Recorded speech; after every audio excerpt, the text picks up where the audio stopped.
Bam, bam, bam. Okay. Oh. Hey, Fembucks.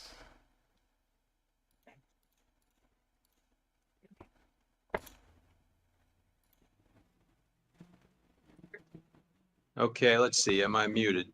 I can hear you now. Okay, let's see. Am I muted? I can hear you now.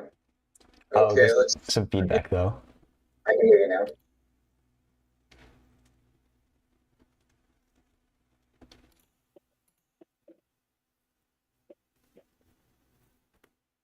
No worries.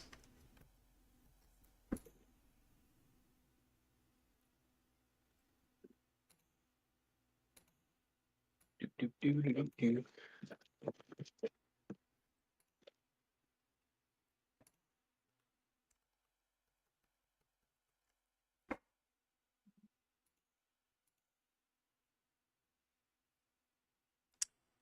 So yeah, I'll just kind of start looking through chapter 3 in the meantime. I think I'm here. Oh, yeah, okay, I don't hear any feedback. It's all good if not, but so we're able to get through at least like reading chapter 3, or? Yes, I'm up to 3.9. So Oh, I okay. mean, virtually, pretty Yeah. much. The application part is just kind of for fun, I think, so.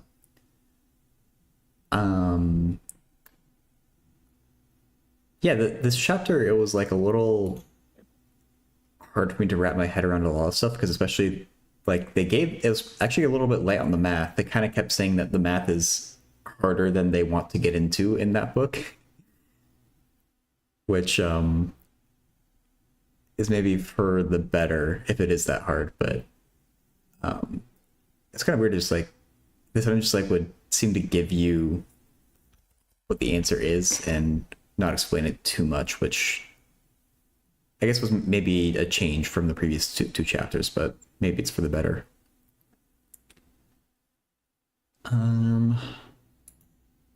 Yeah, I thought this chapter seemed a little easier, I guess, but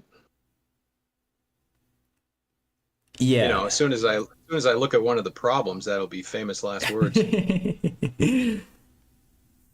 Yeah, I still found the concept to be pretty hard, but it clicked a bit more once I was able to like read through it once and then like give it a second read. At least going through the first half again, it made a lot more sense to me.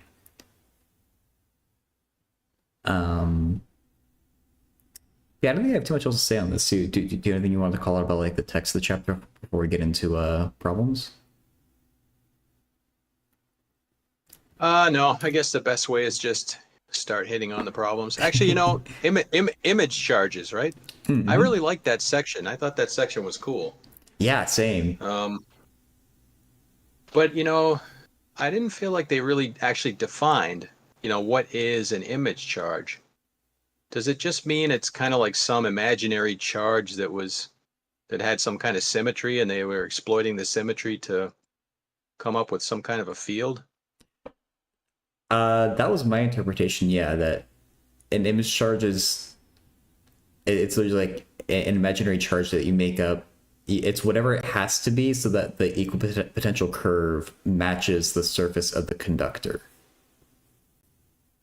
So Yeah. you're concerned with creating like a system of point charges that have the desirable equipotentials,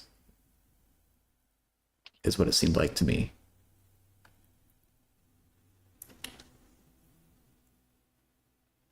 But yeah, I'm sure once I start to actually apply this stuff, it's gonna get. I think it's gonna help it solidify my head for me, but I was probably gonna be a lot of being lost, which I guess is nothing new. No, nothing new. So I like looks of just like going. I think through the first like two problems, I said that I was interested in. Oh, Suki's here too. Morning. Hey. Hey, Stuki. Hello. Were you able to read chapter 3? Do you have anything to like say about it, or? I don't remember. I was able to get through all of it, but Okay. we'll see. No worries. I'll just drag in chapter 1 into the whiteboard here on Discord. Oh no. I made sure this image thing was working before the stream, and it decided to stop working again. Ugh. Alright, once again, I have to leave and rejoin.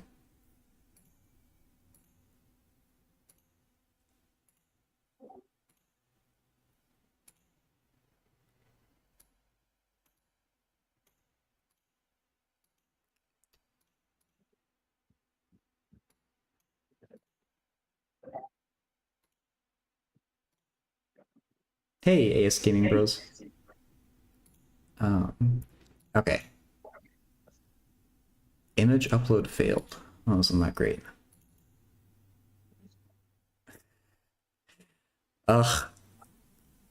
Let me try leaving and rejoining you. Why is this program so bad?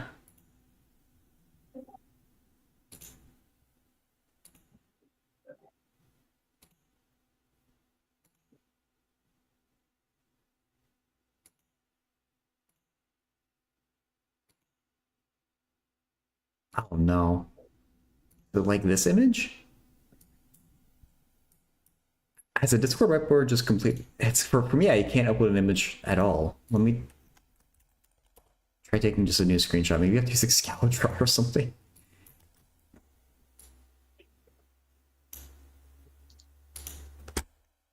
Ugh. Save it as a JPEG instead.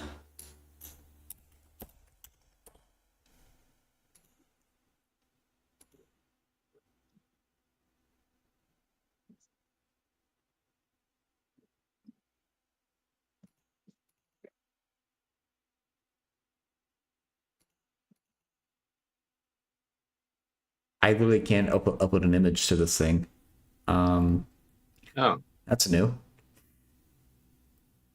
you want me to try it? So, Yeah, the annoying part is you have to take it, like you have to save it to your computer. You can't just paste it in. oh, So you're welcome to try and do that if you want, but no matter what I do right now, it's telling me the upload failed.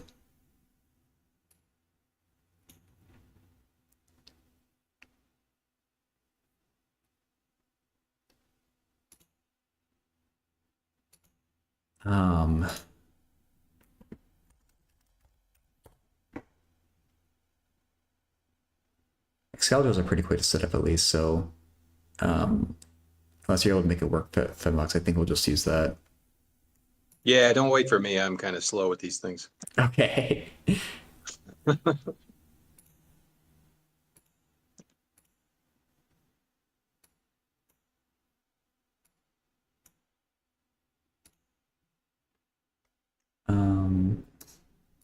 Share. Start session. Copy link.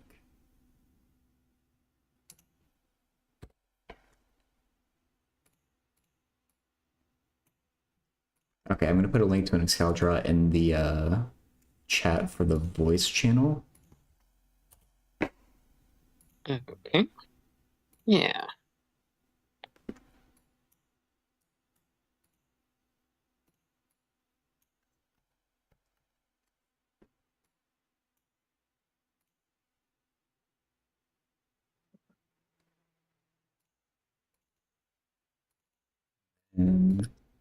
Okay, Excalibur.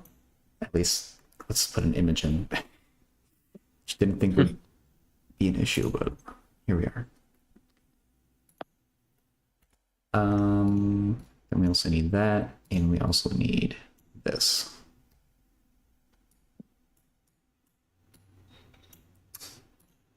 You have to get used to these. These controls are different.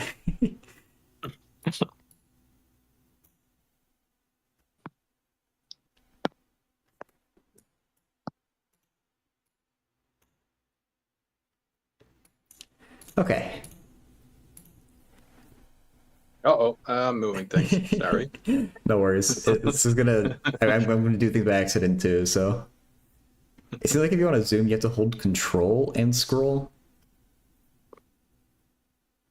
But then there's separate tools to pan and select, which is different from the Discord whiteboard at least.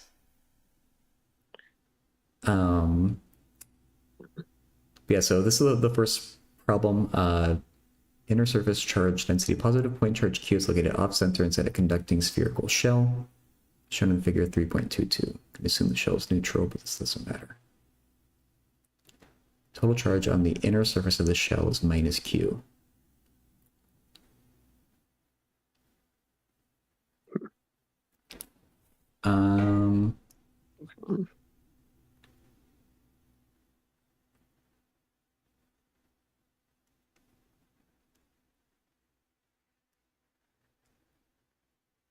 Okay, so I think this may be a version of a problem they did as an example, which is, they had that one with Yeah, like, yeah.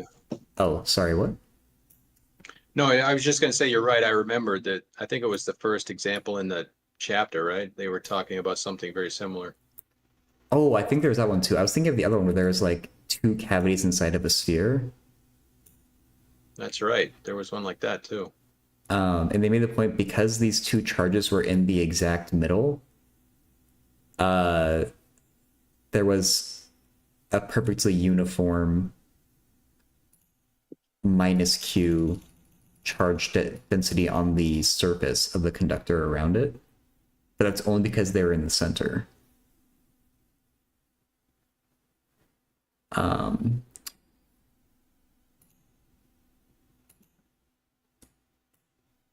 Oh god. Hey, Cyclone Edits. If we have something that's off center, actually, I think I like the bigger one.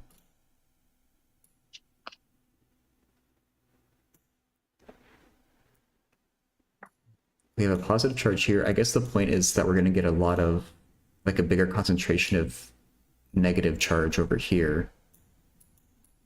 Right. And the question is, could that mean that there's some other positive charge on the far side?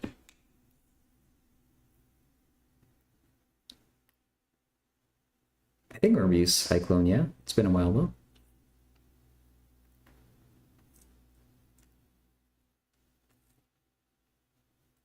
So they're saying to think about field lines.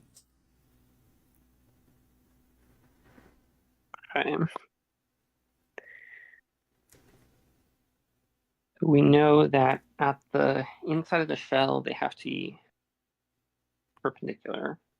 You know, they are radial at Q. So sort of interpolate.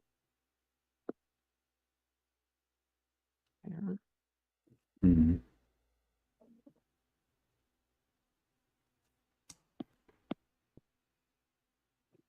Yeah, they were talking about shielding. So if this is a conducting shell, the field has to be. It's a little confusing because they talked a little bit about the fact that maybe the field doesn't have to be exactly zero inside the conductor. I mean, they made a few arguments in the text about like there could be other forces that the field somehow canceling, right? So that you could have a field even though you have no current. I think that's what they said. But then they said for the most part, inside the conductor, the electric field is zero. And I think the idea is if the electric field's zero, you can't have a field line there.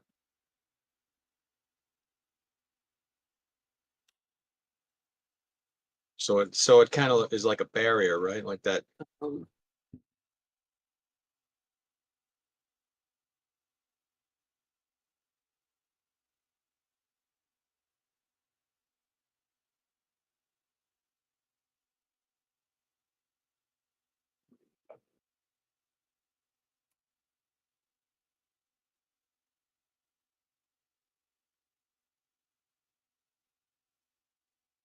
Yeah, I'm not sure about this. Like, I feel like there shouldn't be able to be a positive charge, but I'm thinking more about like Gauss's law, where that would, if there's a small amount of positive charge on one side, the thing would have a net positive charge and would produce some flux. going outside of the conductor, which seems like a bad thing, like not possible.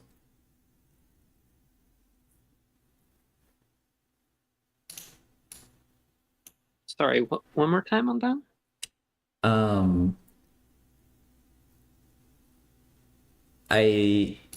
If we were to make if there is positive charge and we made a Gaussian surface around this thing, the point charge and the minus q charge cancel each other, but there will still be a net flux from whatever that like positive extra charge on the right side would be. And that seems like it shouldn't be. Like this thing would have a net electric field. Or like a net flux going out of it, which I feel like there shouldn't be one.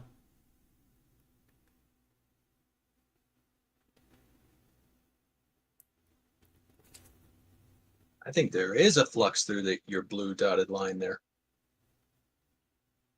I mean, I am kind of blindly applying the nicer case they said where it's perfectly in the center, where there definitely wouldn't be one, but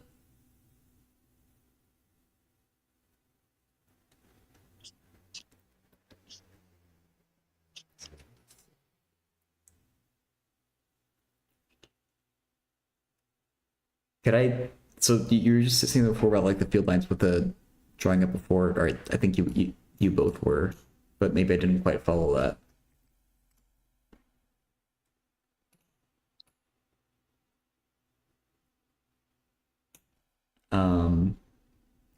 Entity.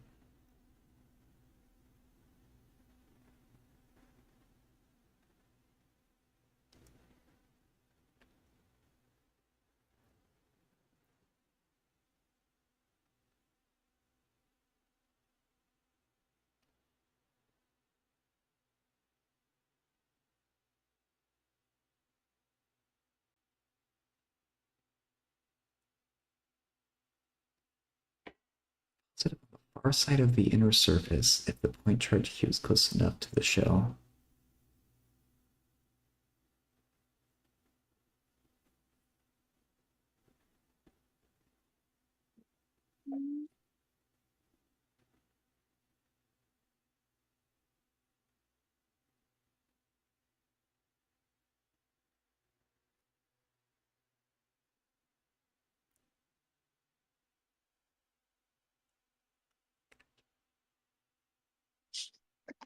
Okay, yeah, I don't see it how we can have that plus Q charge over on the right.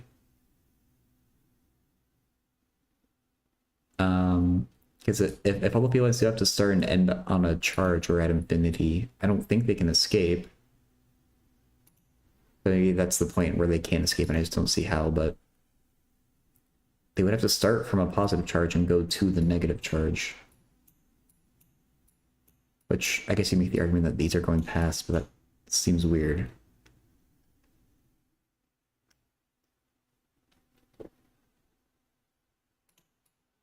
See a drawing down below here. Yeah, so if there's a charge Q inside, positive, then we can think about if we had like a Gaussian surface coming around here, right? So if the Gaussian surface is completely inside the conductor, then I think the electric field is 0 at every point on that surface, and so there's no flux through it. And so the charge enclosed has to be 0. So if there's a positive Q point charge inside the sphere, I mean, I made the spherical shell very thick, right? Just so I could draw it easier. But I guess you'd have, and it says in the text that in the question that we'd have like negative charges, a sum of like minus Q inside on the inside surface, right? Right. By Gauss's law. And so that negative Q on the inside surface would probably be balanced by like a positive Q on the outside surface, right? Just to keep it neutral. I mean, assuming it was initially, did the problem say anything about whether or not it was? Oh, you can assume that the shell is neutral. It doesn't matter. Oh, right. It did say that. Let's just assume it's neutral, right? It makes it easier. So then we have the plus charges outside to balance the minuses inside. Okay. So, right. So now if I take a big blue surface outside the sphere like you did, I mean, it is going to see field lines Oh. coming from those positive charges, Yes. the outside positive ones. And I think it said in the text that those will be radially symmetric, like as if the whole Q was right at the center of the sphere, no matter where it actually is. Right. It said the field lines outside would be would be perfectly symmetric. So the question is, could some of those pluses like sneak into the inside? Yeah, my Could we drawing have of the blue circle may have been yeah. a little inaccurate. I in my head I was thinking that was just the inner surface, and there was the outer surface somewhere more around here with all the plus charges. Oh, I'm with you now. I got you now. Yeah, okay. And so this shouldn't be able to be flexed from this blue circle if I drew it right. Right, gotcha. So maybe we do agree. I don't think gotcha. that little Yeah. green like plus charge can be there. Because then you would have flux coming from the inside. And I don't think you're supposed to be able to have that. Also, hey Joseph. The only way we could have a little bit of plus Q on the inside surface is if we had even more negative Q in there, right? Yeah. So is there any way for that to be possible?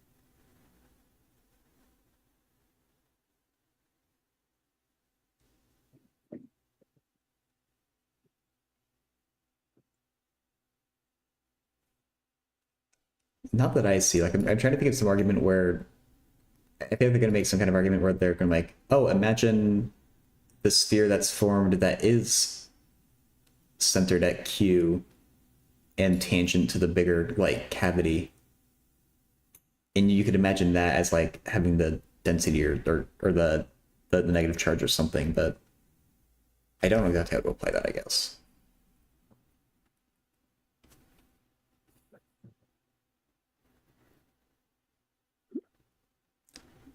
But unless there's anything else, I might be willing to like check the answer on this one at this point, because I think we just have an idea of how we'd answer it. Yeah. Um,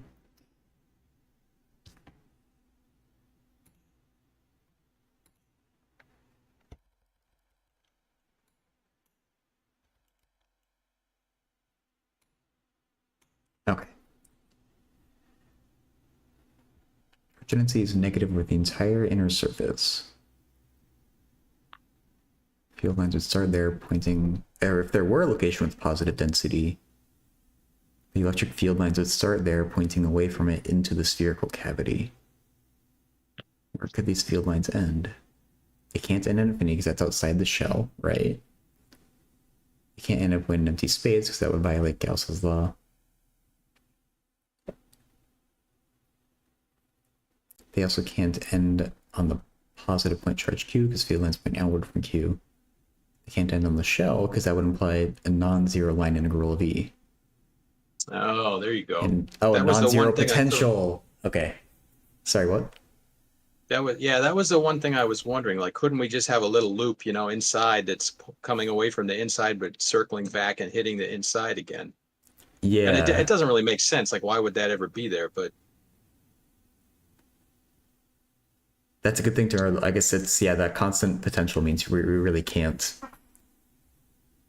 have a field that's connected like that. yeah, because they had those like 5 properties of the surface, didn't they? And one of them was it had to be at the constant. One was that the whole conductor actually has to be at the same potential. Right. Okay. I feel like we got the idea of that one. It's not bad. And hey, Epsom, yes, we've been doing this electricity magnetism stuff on Saturdays.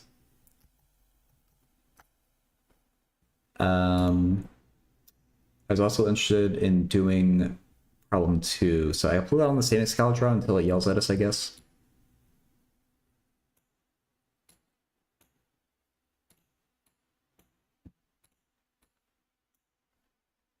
This one had quite a big figure to go along with it.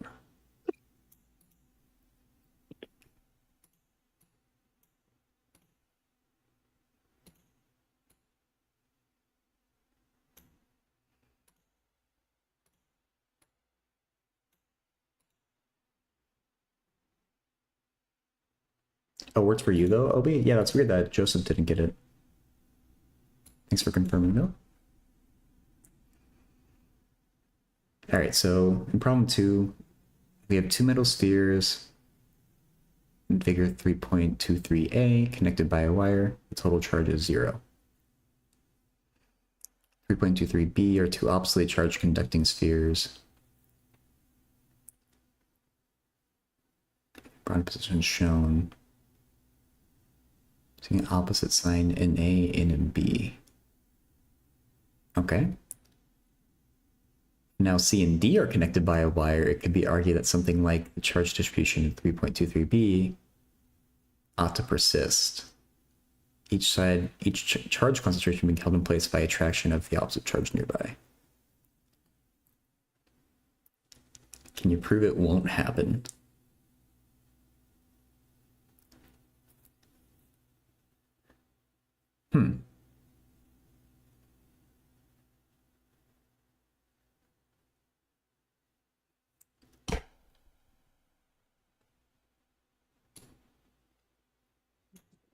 Can we prove it won't happen? So I guess what's happening, at least from A to B, is that we would imagine negative charge coming out of B and going into A. Right.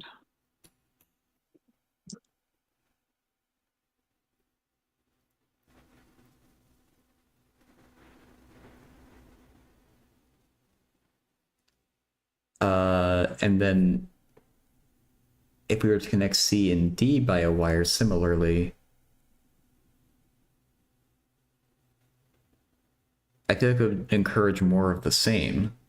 Like we would have a C would get more positive and D would get more. I mean, they probably wouldn't actually change anything, but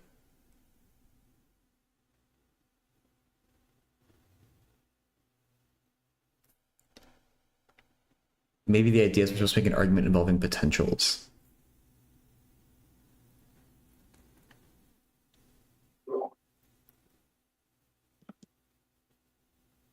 Oh. They kind of just like started using the fact without saying it, as far as I remember. Like I guess if you connect 2 things by a wire, they then have the same potential. So that wire maybe provides a path to travel on with no field. Yeah, it's if everything is conducting, right, is the point, because then it's just like a big conductor now. Okay. So True. Charges still move around, yeah. Okay.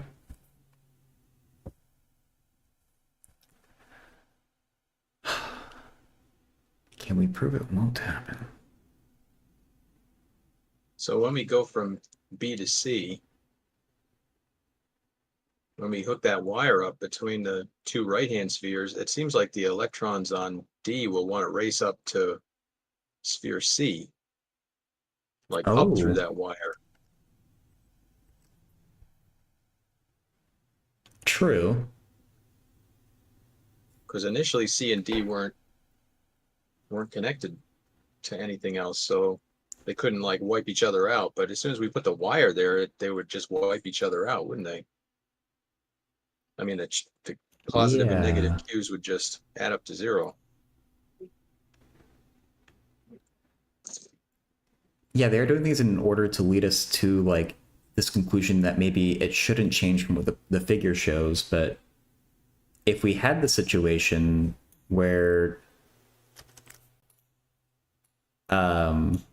these were all connected, these are just 4 neutral conductors, or they're connected in pairs, we wouldn't. I don't think there would be any movement of charge. Right. Well, I guess we're given C and D are opposite charges. Are A and B neutral? Okay, A and B are neutral, C and D have opposite charges, but they should neutralize each other. Theoretically? Right. If you take A and B out of the picture, then Yeah. connected C and D by the wire. That makes sense. And so this is a uniqueness theorem statement, right? Yeah. Like you just drew a system that has the same potentials, question mark. Surely it must, right? Because the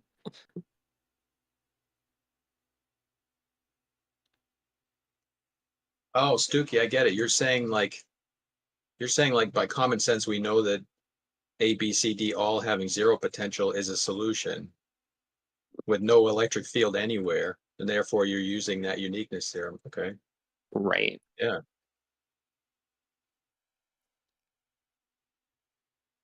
Yeah, I think that's the argument that feels right. It's weird to me why you couldn't say the same thing like for the end result of C. Like, why isn't that a solution and that's unique? I do think this is the argument we're supposed to make, where everything C and D like neutralize each other and the potential zero out.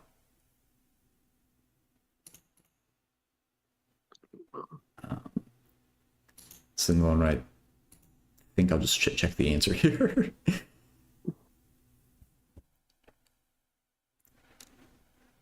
How long is this? Okay, it's just these two paragraphs. It's from conductor B across. Oh, they're connecting B to D. Then through the interior of the wire that connects D to C.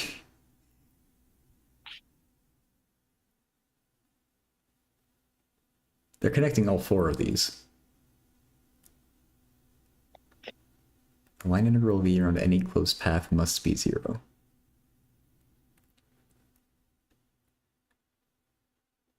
If E is a static electric field. Okay, yeah, we learned that in chapter 1 or 2. Fields are as shown in figure 3.23c. Line integral over the closed path that just described is not zero. Each gap makes a positive contribution. Oh, sorry, what? Right. Okay. Connecting wires, including the connecting wires, E is zero. So the proposed situation can represent a static charge distribution.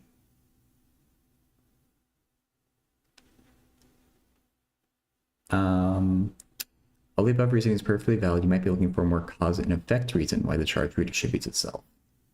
What happens is this: the charge that C induces on A, and likewise that D induces on B, is enough to keep all of C's charge in place when the wire is connected. The self-repulsion of the charges within C wins out over the attraction from A. Oh.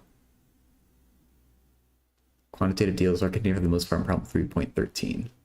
The main point is that the induced charge on A is smaller than the charge on C. And the charge that A is able to keep on C is smaller still. So there's a non-zero amount of charge on C that gets repelled away down the wire.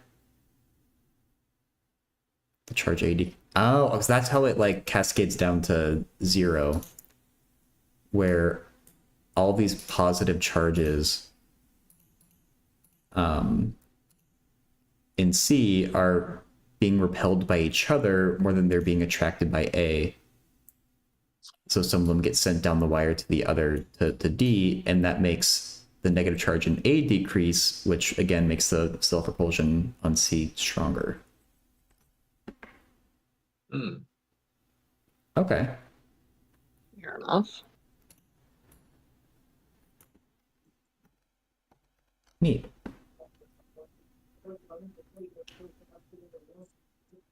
All right, next one I had queued up was number 6, but does anyone have like a request for a type of problem or something before I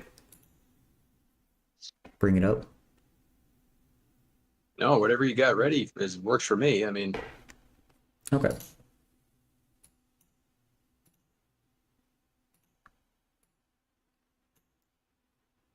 seems like you've done some prep work getting all the pictures and stuff ready, so that's really helpful. Hey, let's click Excalibur. It's like I do that for the Discord whiteboard because you have to have it saved to your computer. I think Excalibur I can copy paste though, so if we end up just using this, then maybe it's not that big a deal to just grab a screenshot. We actually probably will just use this because the Discord whiteboard is a little too janky. So yeah, I was keeping it to like 1 and 2 star problems because even though 3 stars are a little much. But yeah, this was a 1 star, so I chose it, I think. A charge inside a shell. It's following reasoning correct or incorrect? If incorrect, state the error. A point charge Q lies at an off-center position inside a conducting spherical shell. Okay, similar to problem 1. The surface of the conductor is at a constant potential. So by the uniqueness theorem, the potential is constant inside. Okay, true.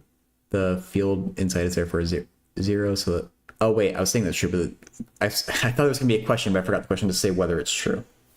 The field inside is therefore 0. The charge experiences no force. Okay. So you have another off-center point charge. This feels actually pretty related to problem 1.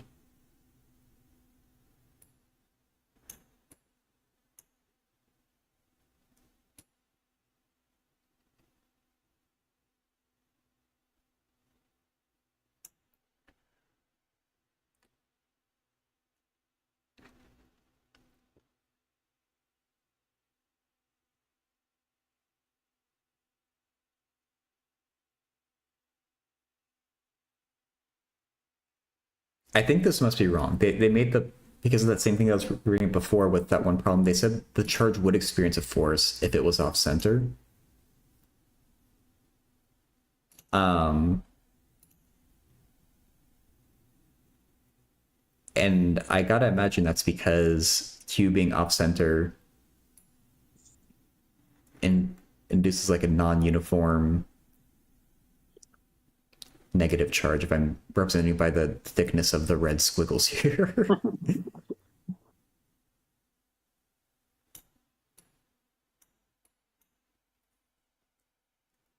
The total flux should still be 0.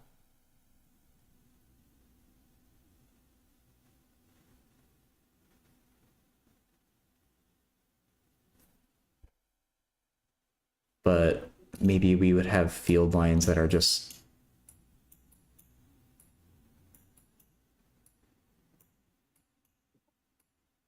starting at Q and ending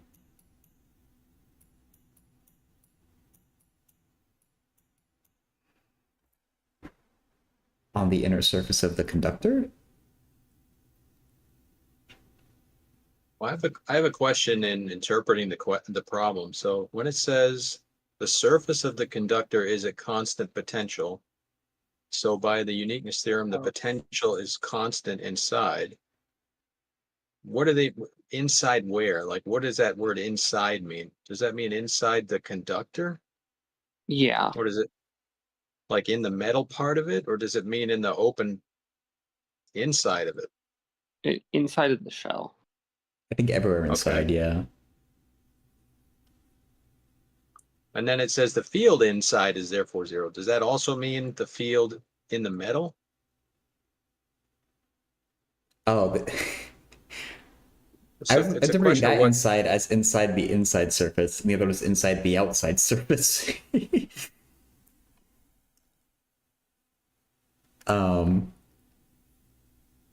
Like this second part, I was interpreting as the cavity. But this inside, I took it as like cavity plus material. For better or for worse.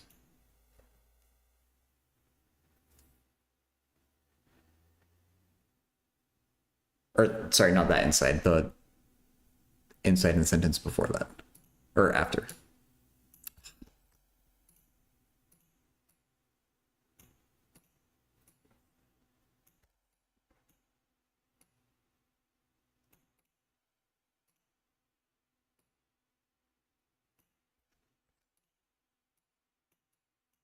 Oh my gosh, I can't make up my mind, but for the constant inside, that's right there.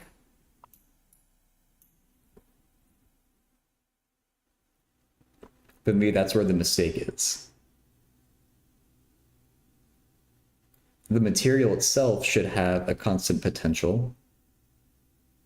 Can we have a non-constant potential inside the cavity? My reasoning down here, I guess, would imply that with having a non-zero field. Yeah. Yeah, because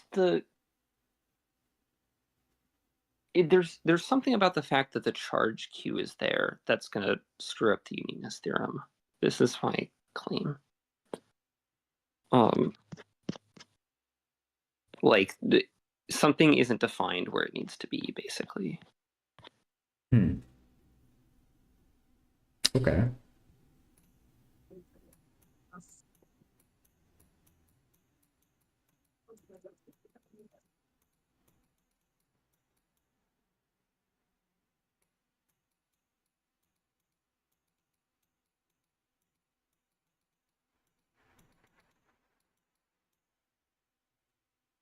I think it's more or less what we're saying.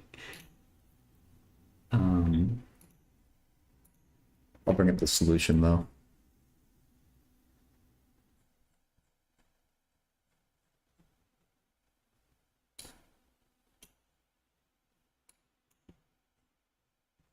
Yeah, it's something like Q needs to be considered as part of the boundary. Of course, the theorem is not actually stated, which is classic. But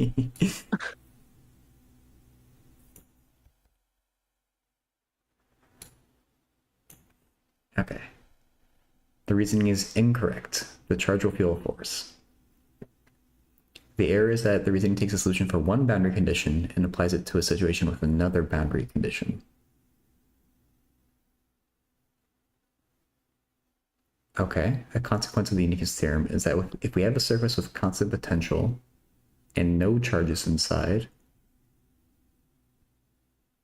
if we have a surface with constant potential and no charge inside, then the constant V solution must be the solution. This truth statement has nothing to do with the given setup containing the point charge. So for the given setup, we can draw no conclusions from the above statement, no matter how true it is. Physically, there's a non-zero force because the dominant effect is that the charges induced on the near part of the shell will attract the given point charge.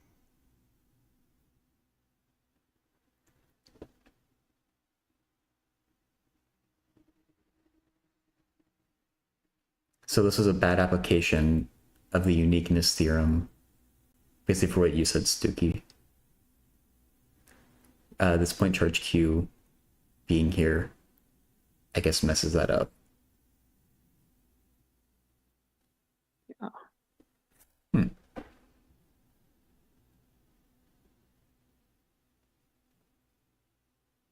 Okay.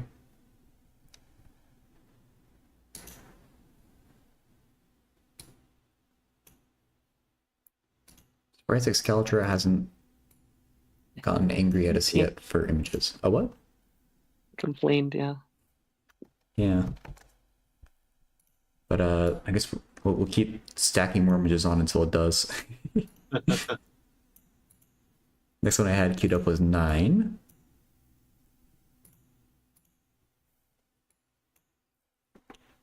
Grounding a shell. A conducting spherical shell has charge Q and radius R1. Larger concentric conducting shell has charge minus Q and radius R2. The outer shell is grounded. Explain why nothing happens to the charge on it. If the inner shell is grounded, find its final charge. Gonna need a picture here for sure.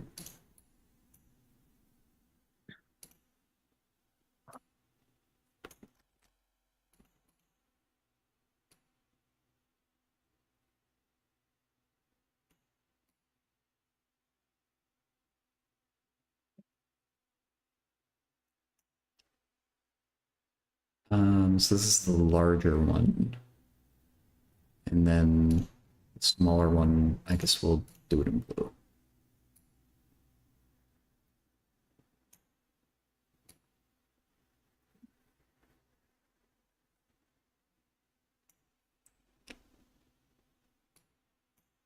Charge 2, I guess I don't know which radius they're referring to exactly, but I think if it's thin enough, we can not worry about it too much. Yeah.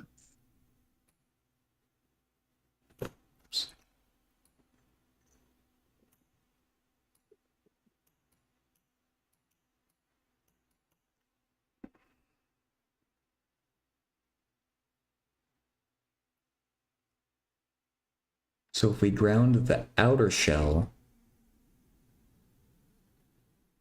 I don't know. I'm sure there's like a symbol for grounding something, but maybe just draw the physical ground and a wire connecting to it. I assume nothing would happen because this charge Q in the middle is still attracting a minus Q charge on it to the conductor, to the bigger conductor. Yeah, sounds good. Like some kind of Gauss's law application, right? Take a concentric cylindrical, sorry, it's a concentric spherical surface that's outside all of them. And the enclosed charge is 0, so does that mean the field has to be 0 everywhere on that surface?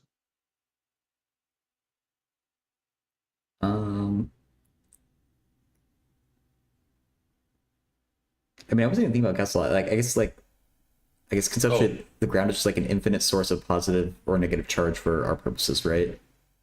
So if we have like a plus Q charge attracting something, it's going to tend to pull up a minus Q charge.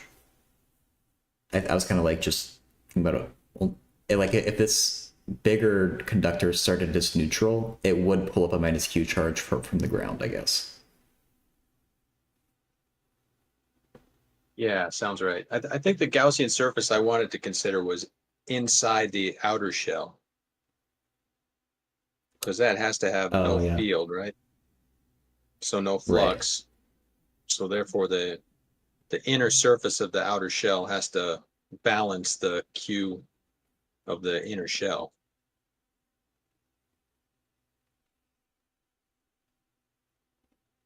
Okay. But then how, I guess then we have the second situation, we got to figure out why it's different. If we ground the smaller conductor. Could be a trick question. It could be a trick question. It just says find the final charge. Oh, true. Still be Q.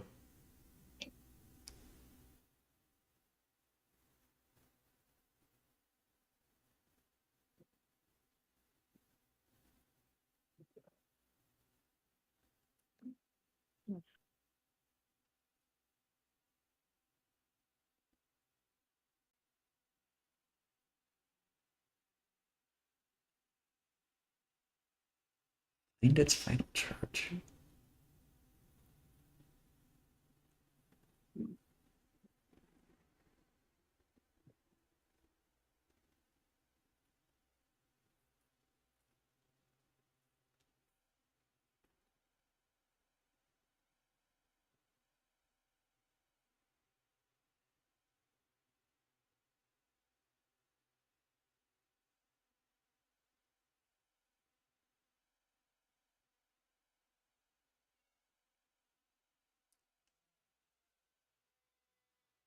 Well, here's an idea. Maybe when we ground the inner sphere, maybe the negative Q charge on the outer sphere moves from the inside to the outside, if that makes sense, right? Like the minus Q charge on the outer shell will kind of move from the inside of that shell to the outside of that shell. Yeah, I like that. Why is that?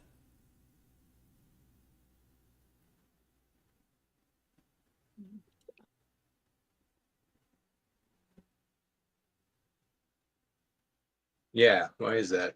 I mean, it kind of felt right, but how to explain it? Like, I can kind of imagine how, like, maybe there's some kind of argument where the inner one is going to neutralize, and the minus q charge on the outer one is just going to spread out as it would as if the smaller one didn't exist. That doesn't quite feel right, though.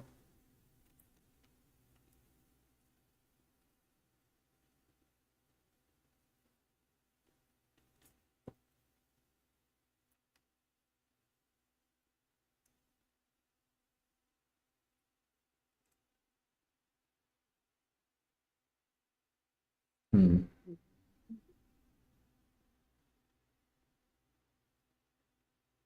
I mean, maybe we need to look at what the field is. So, or like think about like whether like how phi changes, where if neither of them are grounded,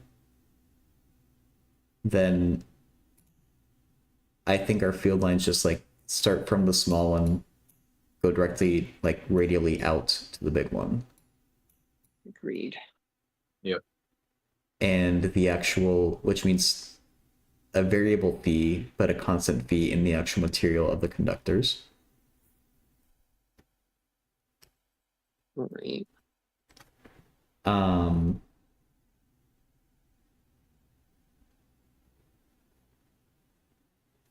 but then if we ground the outer one,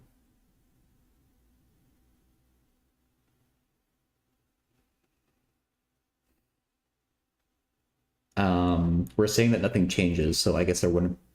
Okay, so then nothing changes to the charge on it.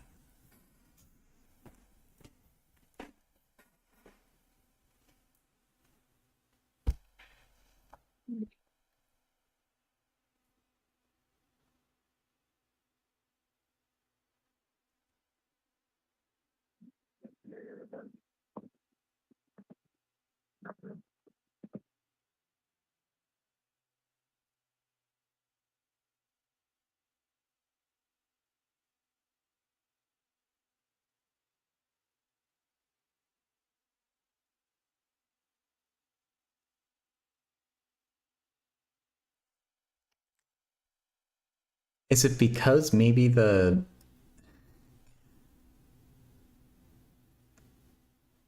a non-zero potential if you want to travel from outside, or take a positive test charge and travel from outside to like somewhere inside the smaller conductor.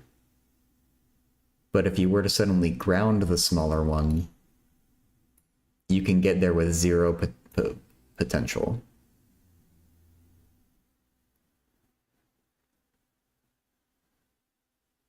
Is that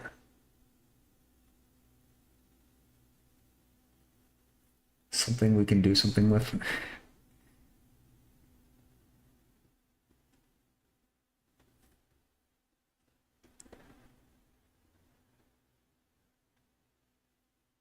So I feel like we could take this bigger conductor and just assign it to have zero potential. It's kind of like, I guess, like the boundary that they were talking about in some of the other problems.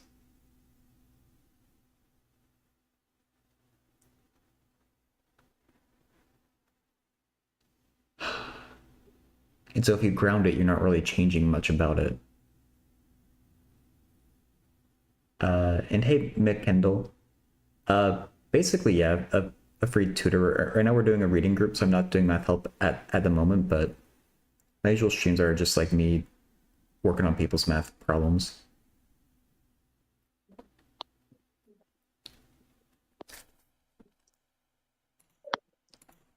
This week for another like hour or so before I switch to math.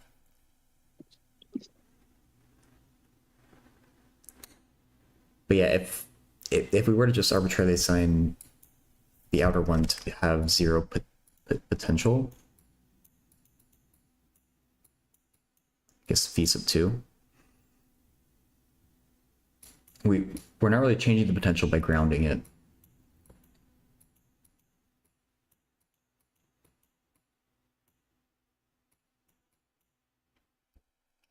But we would be changing the potential of the inner one by grounding it.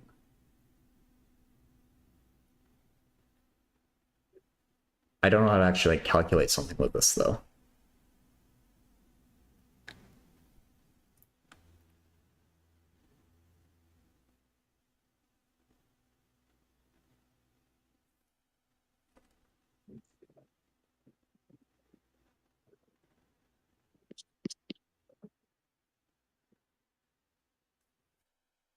Hmm.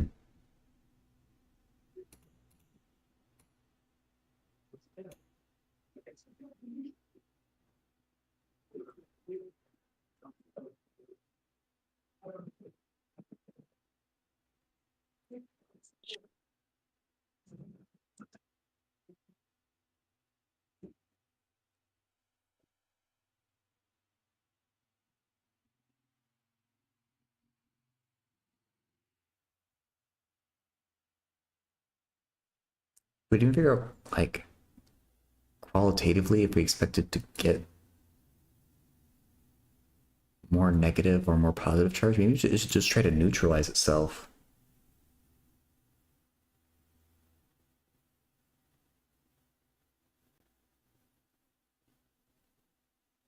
And end up with 0 net charge.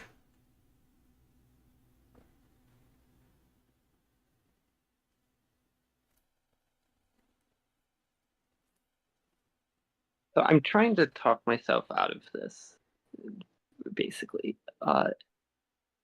It seems like it seems plausible that if you kill all the charge in the interior, the inner shell, then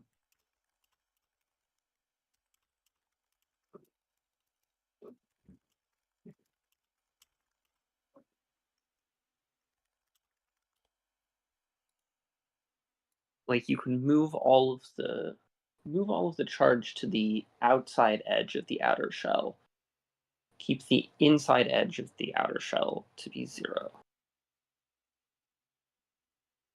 or to be neutral. And like life is like that seems like a valid solution, but I don't know if that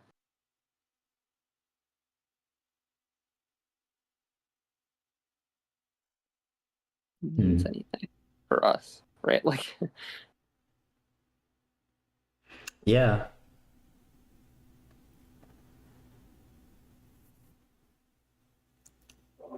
Is there any objection if I check the answer?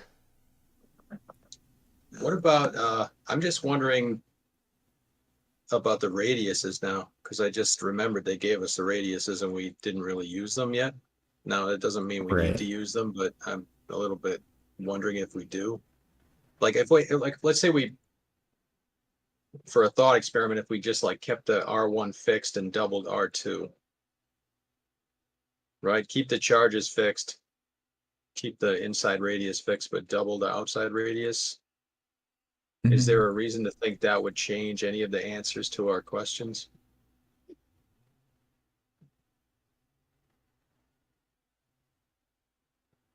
I feel like I've seen capacitor like this, right? Like concentric spherical shells. Did they talk about that in this chapter? I think they did, right? A capacitor with 2 spherical shells like this. yeah, I think so.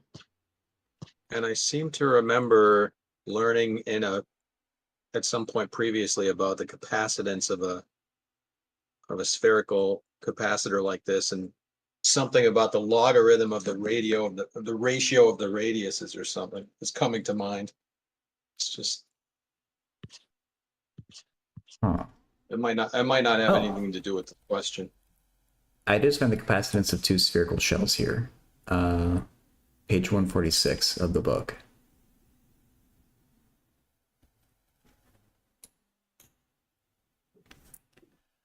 What is the capacitance of a capacitor that consists of two concentric spherical metal shells? There's a lot of C's in that sentence. The inner radius of the outer shell is A. The outer radius of the inner shell is B. There B charge Q on the inner shell, charge minus Q on the outer shell. Any additional charge in the outside surface of the outer shell doesn't affect the potential difference. The field between the shells is due only to the inner shell. Really?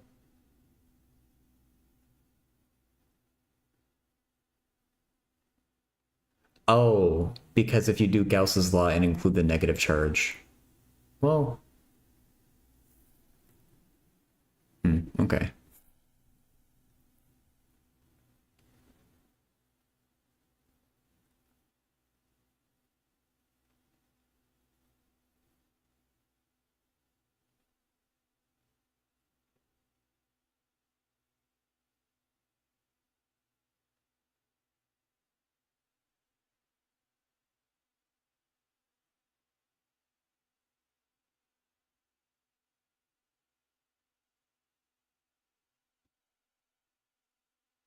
Yeah, I don't know. Does that apply to our question? Not that I can figure out. Okay. Huh. I mean, it wasn't really a capacitance question after all, was it?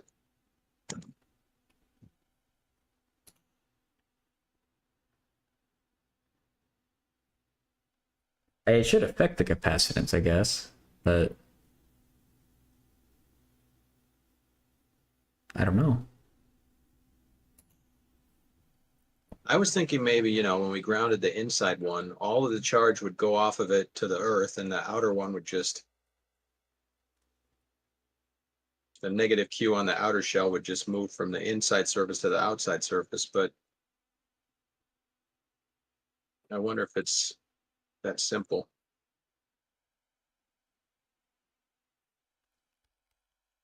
It might be. I think they're making... They, like, in that example problem, they do say that the field between the shells is due only to the inner shell, which I mean, that doesn't really make quite sense to me, but it does make me... It does seem to give a potential reason why these would behave differently when they're grounded. Yeah. Yeah, just because I think we have a hard time putting into words, but like the negative charge, I guess that implies the negative charge in the outside shell isn't keeping the positive charge there, but the positive charge inside is keeping the negative charge there, I guess.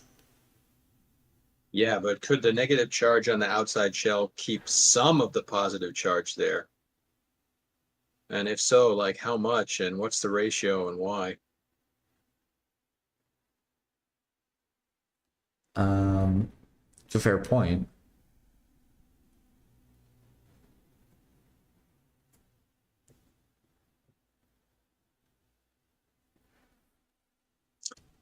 Okay, what about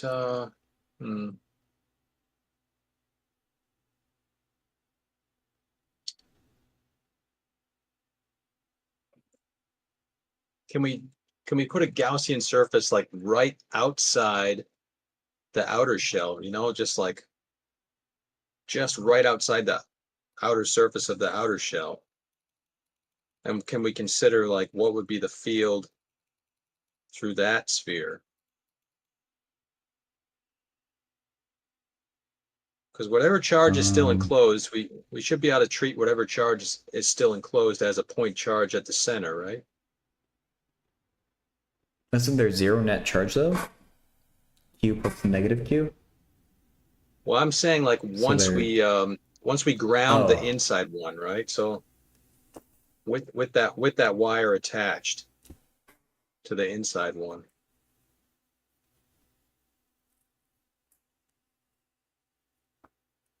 Well, that depends how Q changes, I guess. Yeah, I know. I mean, we either need to know the net charge or we need to know the electric field strength, don't we? Can we get either one somehow? Or phi, Yeah. I guess. P2. I don't know.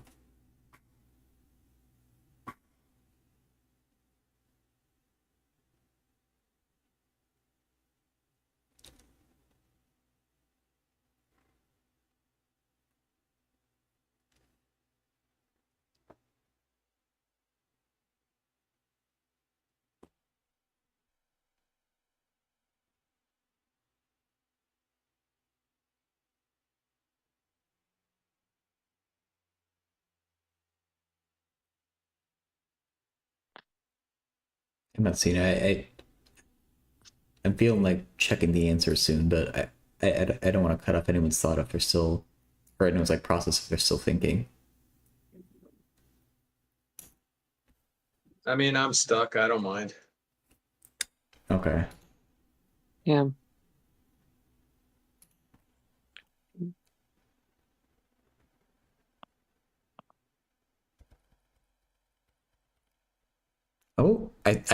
Oh, well, I don't know what this is gonna be.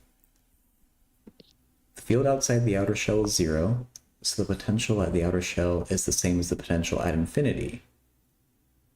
Okay, so my thing with calling it 0 is maybe a good idea for the outer shell. The charge will therefore not move when the outer shell is grounded. Oh, just because it's not. Hey Ben.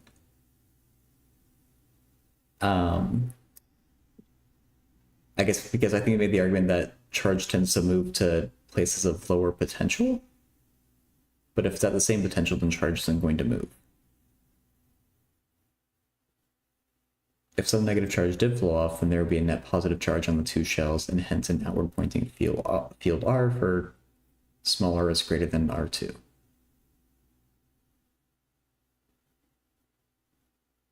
So drag the negative charge back onto the outer shell. Some positive charge flowed off, there would be an inward pointing field, which would drag some positive charge back into the shell. Okay.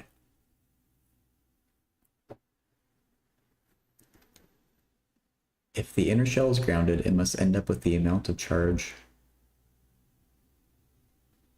that makes its potential equal to the potential at infinity. Let the final charge be Q sub F.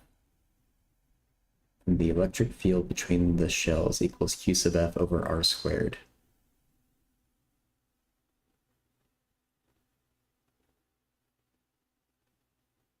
We'll ignore the 1 over 4 pi epsilon naught. Oh. Okay, yeah, they're only worrying about the inside charge for the same reason as the other one.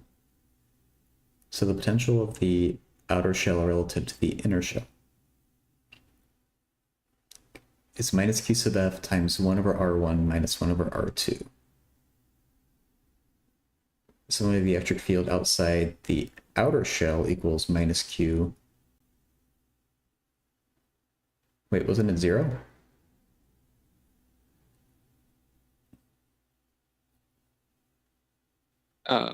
Wasn't. Oh, after we ground it, it might not be 0. After we ground the inner one, there might be a net outside field. I see. Yeah. Okay. The potential of the outer shell relative to infinity is minus Q plus Q sub F times 1 over R sub 2. If the inner shell and infinity are at the same potential, then the previous two potential differences must be equal. Oh. Potential.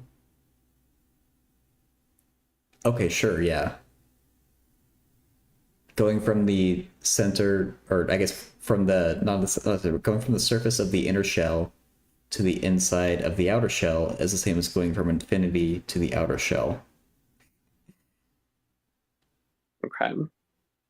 I guess is what they're saying. Which gives Q final is equal to R1 over R2 times Q, the initial charge on the inner shell. Intuitively, if none of the charge leaves, so QF is equal to Q, then the inner shell is at a higher potential than the outer shell, which in turn is at the same potential as infinity.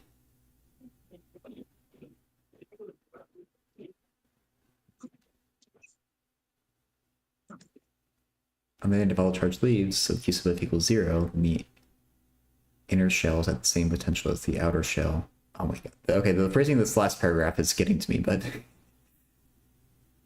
So by continuity, there must be a value of Q sub F that makes the potential of the inner shell equal to the potential at infinity.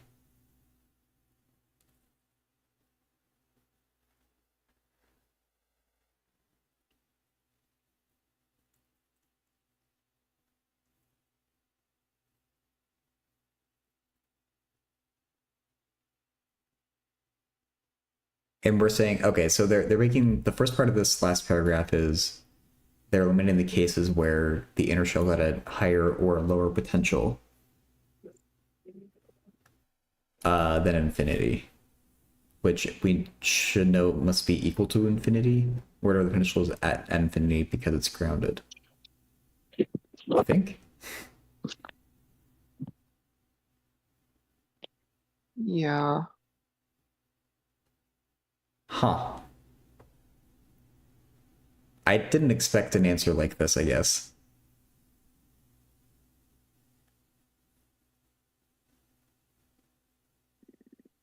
That does make sense how we use the R1s and R2s. I guess it's clever to compare the phi for infinity to the outer shell versus the inner shell to the outer shell.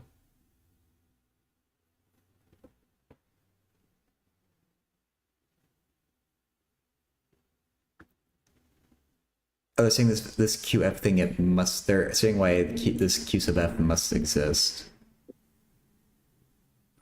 Huh, okay.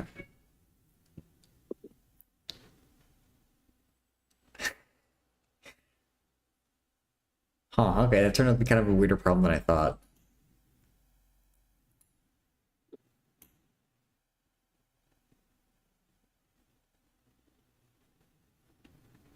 I feel like we're maybe like circling around it, but I definitely had no clue how to set up the, or I definitely didn't even think about trying to calculate the potentials like that.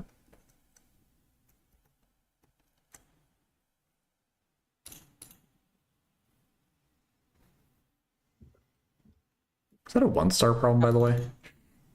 No, 2-star. Sorry, what? Um.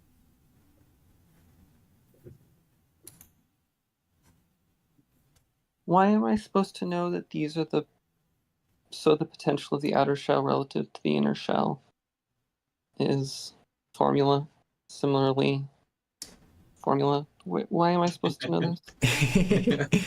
I think it was chapter 2. It hasn't taken with me either. I'm not quite, the potential is just elusive. I can't get it in my head.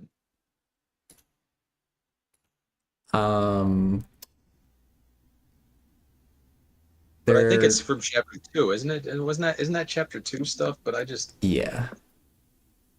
They're neglecting the 1 over 4 pi epsilon naught, but I think they're using the formula, or I think it's more or less like if the potential energy is Q1, Q2 over 4 pi epsilon naught R, then phi is, just Q1, say, over 4 pi epsilon naught R. Oops, I forgot the R. And this like small r has a weird look, but I think it's really just whatever your charge is divided by distance.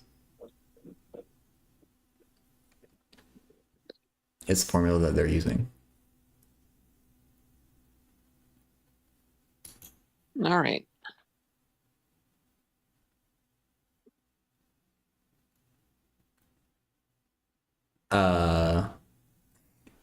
I guess they're subtracting two different potentials relative to infinity in one of these, Right, yeah. which makes it look weirder. But that's because they want it outer relative to inner, I guess.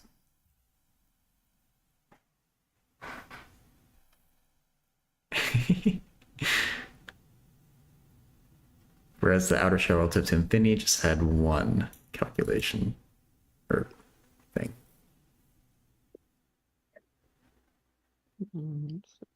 Drop. Huh.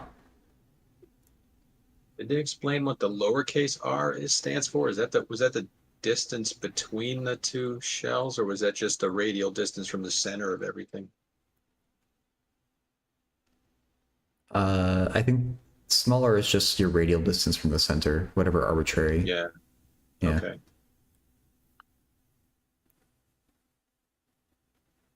Okay. Yeah, that makes sense. Okay.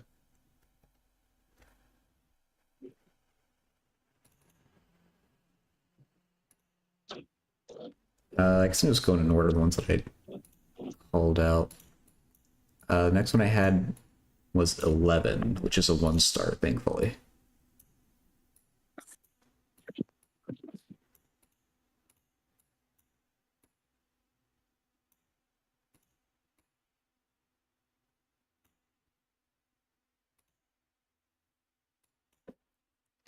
Okay.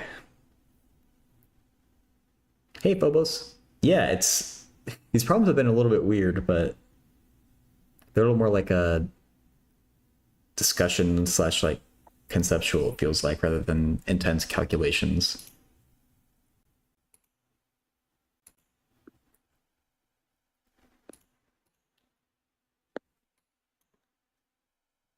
Okay, so for 11, how much work? Charge Q is located at distance h above the conducting plane, just as in figure 3.10a. Asked to predict the amount of work that would have to be done to move this charge out to infinite distance from the plane. Move this point charge out to infinite distance from the plane. Oh, because they're going to be attracting each other. One student says it is the same as the work required to separate to infinite distance two charges q and minus q that are initially 2h apart, using the image charge argument, I think. Another student calculates the force that acts on the charge as it being moved and integrates f dx, but gets a different answer. What did the second student get, and who was right?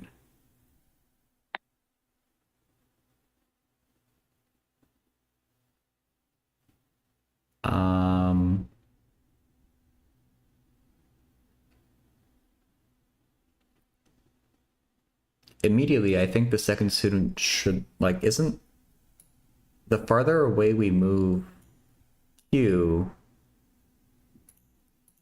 shouldn't we have less negative charge in the conducting plane? The farther away it is, Yeah. like the smaller, yeah.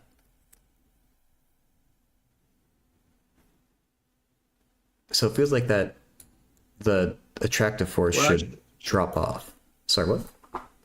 Actually, wait. I mean, I think you still have to have a minus q charge in the conducting plane, but it just might get spread further out. Does that sound like right? Like if we move, That could be it. like as we move q further and further away, that negative q in the conducting plane will just sort of relax and spread out further and further. That's probably more accurate, yeah. And it'll still be weakening the field because it'll be farther. Boom.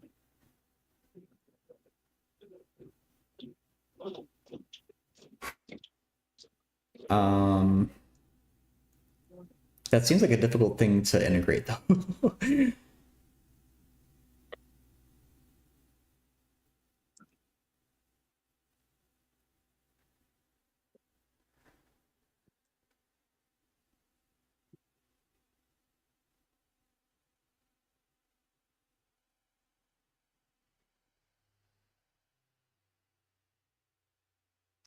It's, I guess, like a...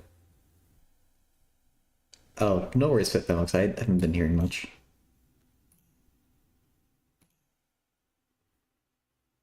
it's like we normally work with a constant sigma, but I guess by this logic, sigma's changing with, I guess I was gonna say time, but I guess more like distance because we're not considering time. Right.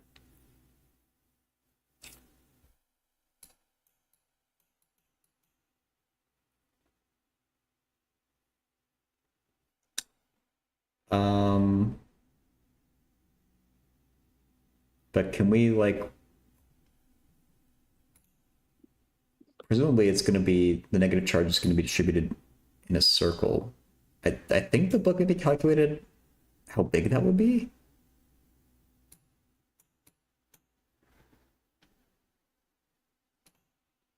Um,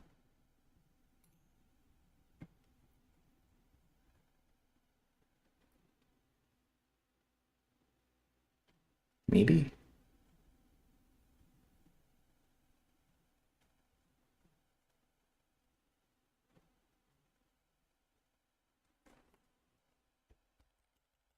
Yeah, this was in that section on image charges then, and then they had that really weird picture. The one looks like a spider. I guess that's what it reminds me of.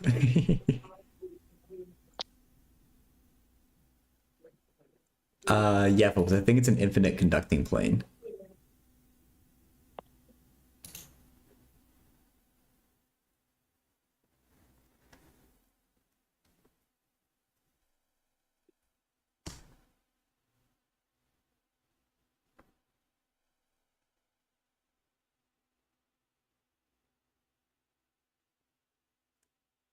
Oh, okay.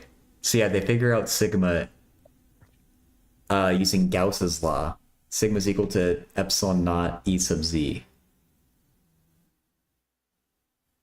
Uh, and so surely we can just use the same expression that they got, but maybe we're going to do a different integration with it.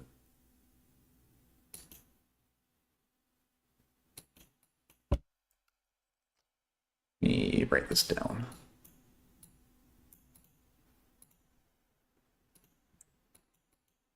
Oh my God.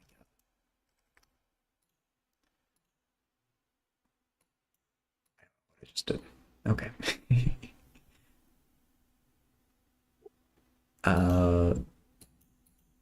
See what's R. Yeah. Oh wait, no, I'm just 2 pi and the epsilon naught cancels.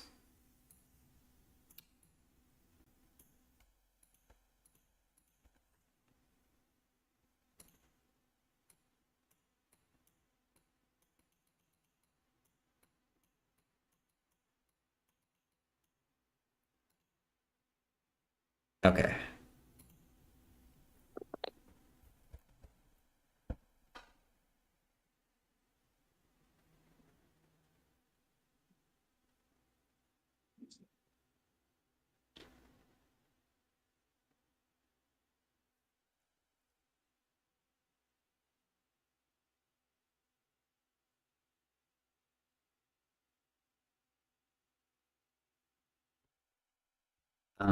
And so I want to set up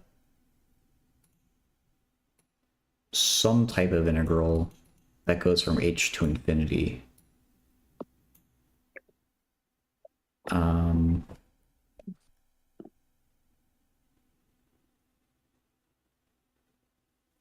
So that's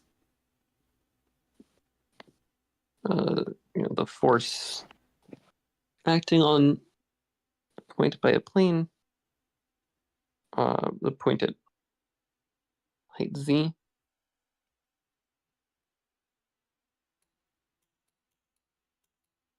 uh, yeah, I guess. And then we know sigma and we know q, but we would need the total. I mean, the total charge of sigma is still minus q.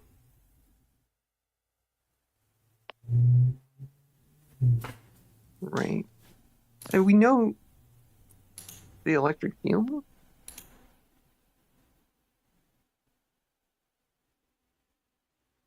Um,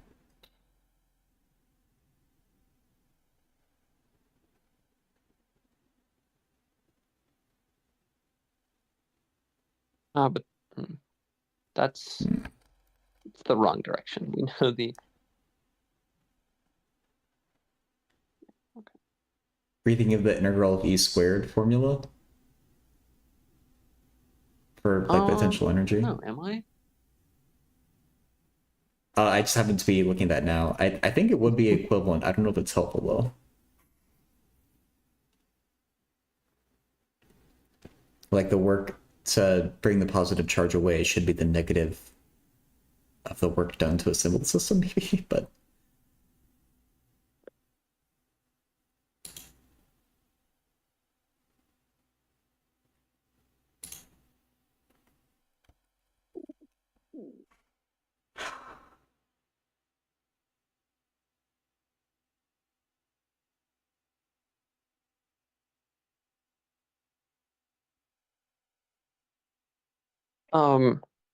Sorry, I think that in the formula for sigma, those h's should be the z's, and the r is like how far like a piece of the plane is from the origin. Yeah, h squared plus r squared.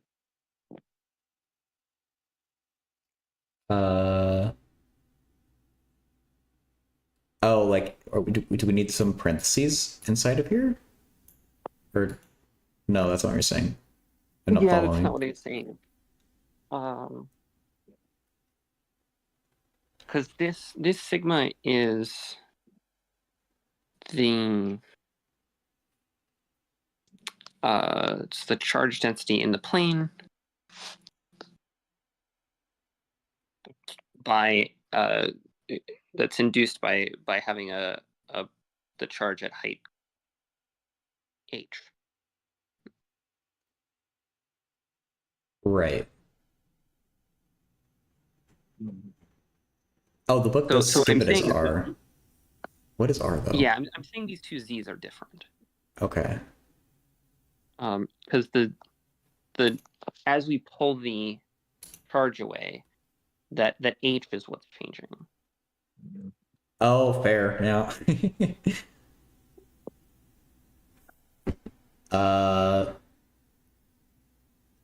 So yeah, should we even like? Ooh. Okay. Yeah. That I don't know how we need to adjust that, but I do agree we need to change.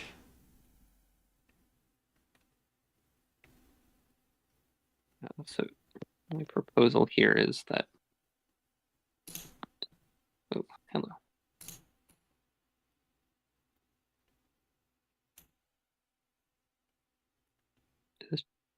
Hey, Elvito.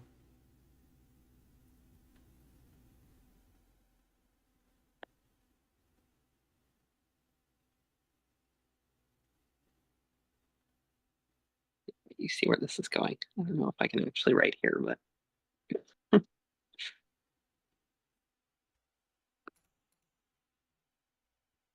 Oh, I was getting mixed up with what the book's R was. Okay.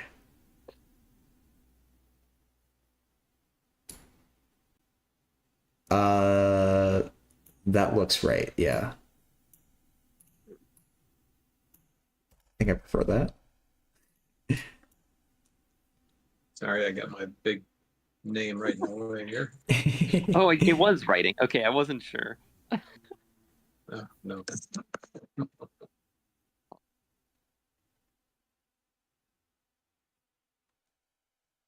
Yeah, and so then I mean, then for the force, like now I'm happy. Like there's up to a minus sign. We need to integrate this across the plane. Well, I don't know that we're integrating sigma though. So this is I think we are. Oh, okay. Where I press that button, there it is. Yeah. So this tells me how much if I chuck like a dr on the end, then this tells me how tells me how much this little ring, how much charge is in that little ring. Okay. And then we can figure out how much that little ring then affects the point at, height z. Z equals z. I don't know what I'm writing here, but and so that would give us a force with respect to z. Huh. This force is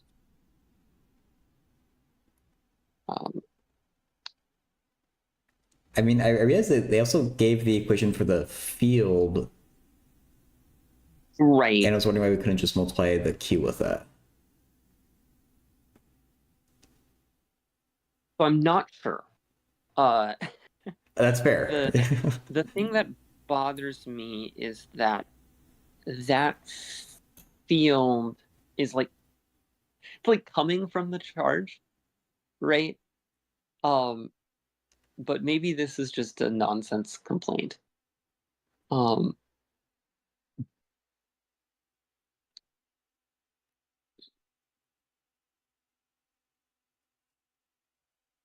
Anywhere the electric field around a plane is constant.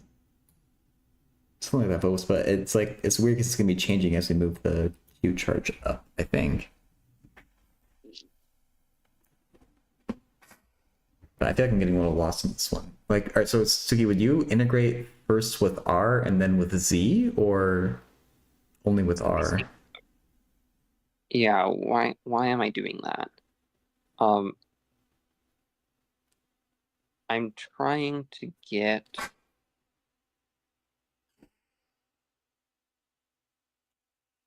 So I think you would get like the total if you integrate phi of R with respect to R. We should get Q. Q, yeah, or minus Q, I guess.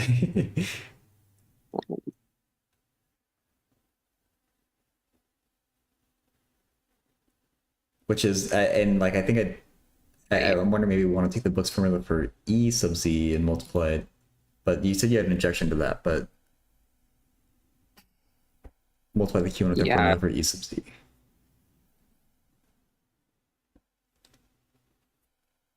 And E sub Z, that's describing the field at all of space. That's describing the field at the plane. I think. What is it describing? I think the field from the plane, because they have a minus Q. Yeah, because they use that E sub Z to calculate sigma. So I assume it's the field due to the plane.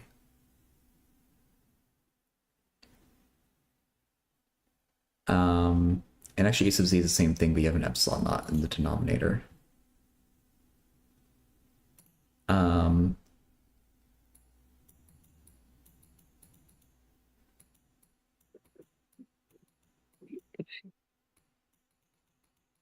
Because of Gauss's law.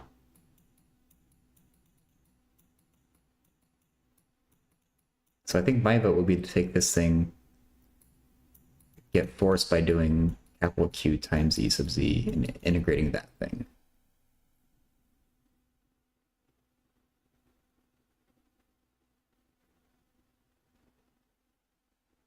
What is R though? Dang it. R is like dependent on Z. It's weird. No. So we can ignore that. No. R is the if you look at the spider picture, R is the distance from the origin at the plane. This is why I'm saying that I think this EZ is just describing what's happening at the plane.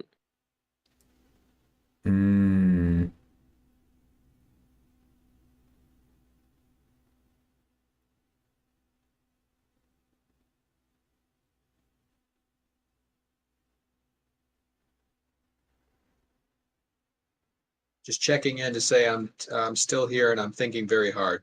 Okay. And Alright. if I think of anything smart, I'll say something. Sounds good. Don't expect anything though.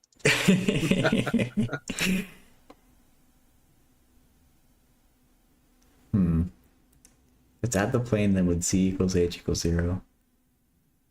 I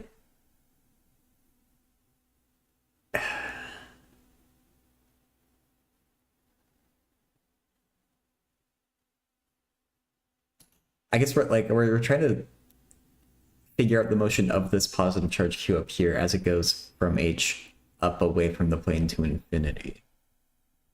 Right. And I guess what was the thing that's like, it seems weird, but like this kind of circle that we drew seems like it's the circle of negative charge on this conducting plane should get bigger the farther away q is, which seems like it would affect the field. And that's the thing that that's holding me up, or the thing I don't understand. Yeah. I agree.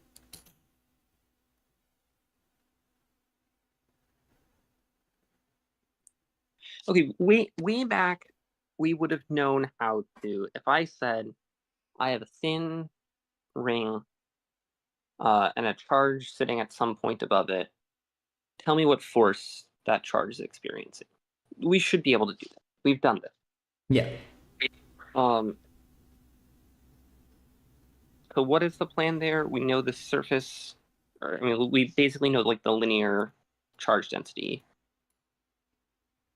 Or if we're talking about a disk, that'd be like sigma, but yeah, the surface charge. Or talking about like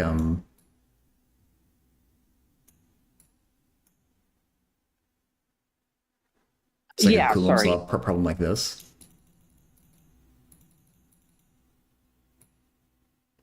Like a thin sheet of, or a thin disk of charge. Right. Yeah.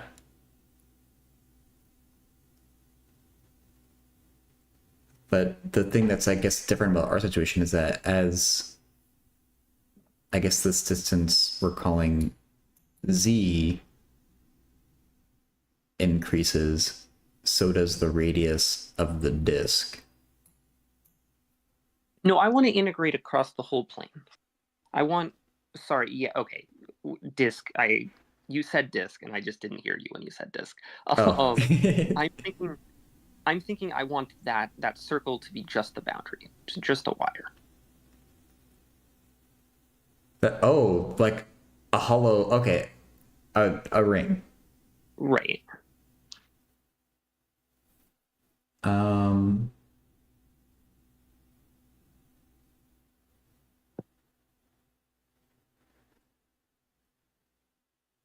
But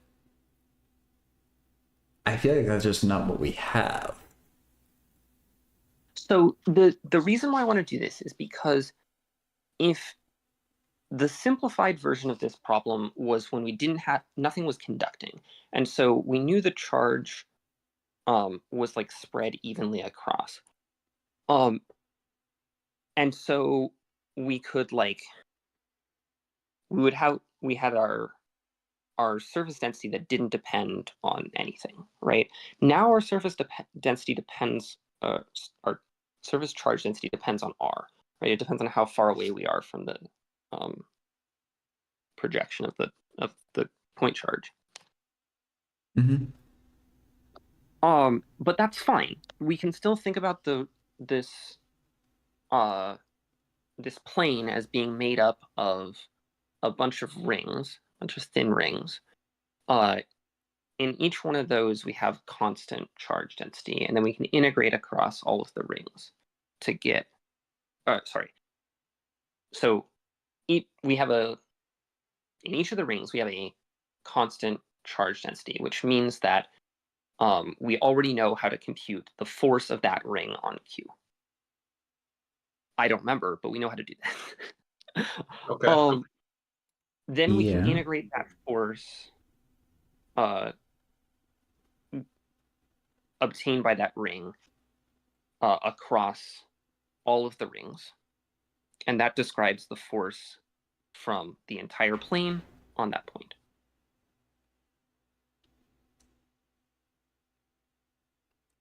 That's the thing that we want in our big formula, because we want F with respect to Z, Z being the distance from the plane to the charge. Yeah.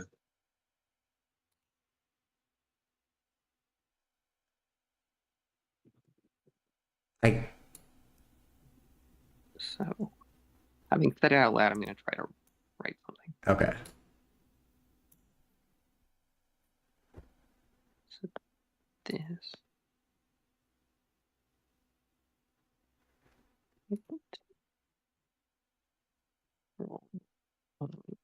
R infinity. Up.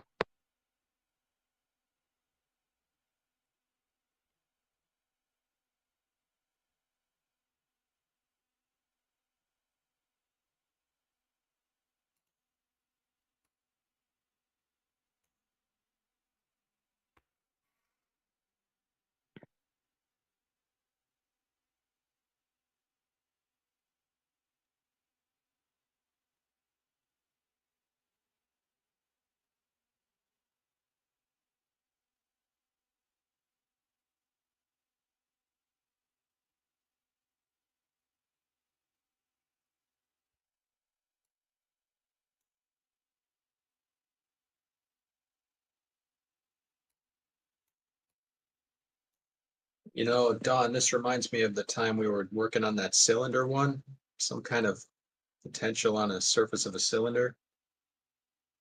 And we were trying to set up some kind of integral right at the end of the stream, and then Ren shows up and says, "Oh, you guys are reinventing the wheel." Yeah. I feel like if a physicist showed up, he'd be like, "Oh, you guys could have just done this in one step." I think there's a way to do this easily. This is a 1-star problem. I forgot about that. I know. It's part of the learning process. Yep.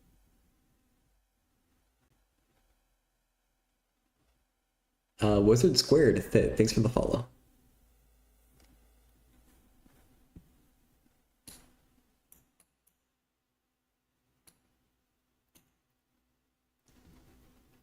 I was trying to think of it as like, you know, because now because the surface is conducting, you can kind of, it feels to me like it should act like a spring somehow, you know, like if I bring this point charge in from infinity, as it gets closer and closer to the surface, it's, you know, the field and the force against it should be stronger and stronger, shouldn't it? Like some kind of a spring. Yeah. That makes a lot of sense. But how can we use that without integration hell? I agree that this integration hell technique sounds good, but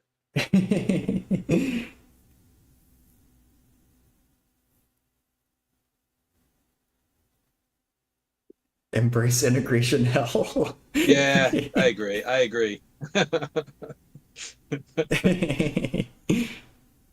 That's good for us, right? It's character building. I mean, right now you and I just get to watch Stookie do the I know, I integration say hell. as I sit here and watch.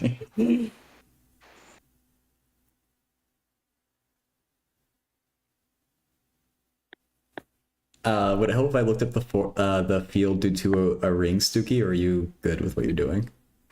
I mean, yeah. Okay, I'm sure there's a problem in chapter 1 that asks us this, and I'll try and find it. These characters level 20 now with all these integrals. It's probably like this, right?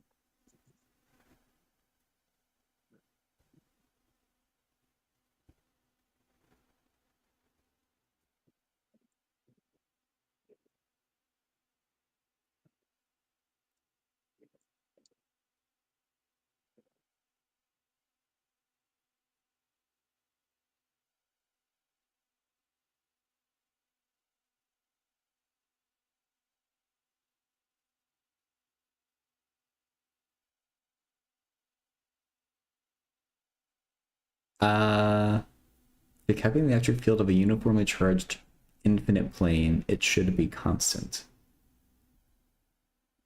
It's not. I don't think it's uniformly charged. It's Right. like a neutral conductor. Is that what it is? It's like a metal, infinite metal plate.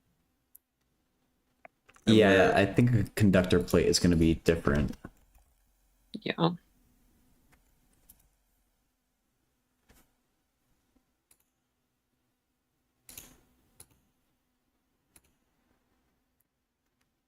So, as we bring our point charge closer to it or further away from it, the electrons in the plate will move around, That's the concept we're coming up against. And the electric field lines will sort of rearrange themselves coming out of that plate as we move our charge nearby it.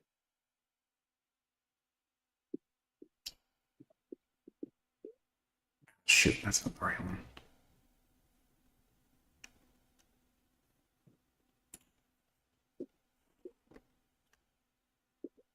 Caused by a moving charge induces magnetic current.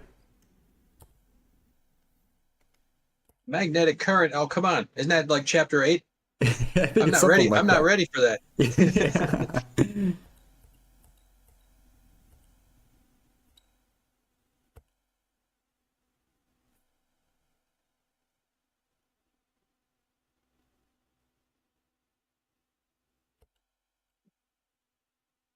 Where the heck do we do rings?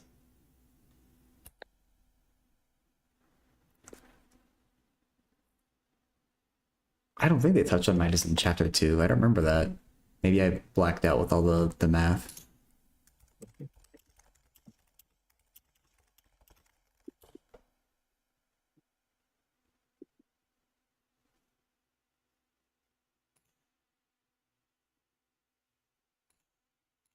What? No. Oh my god.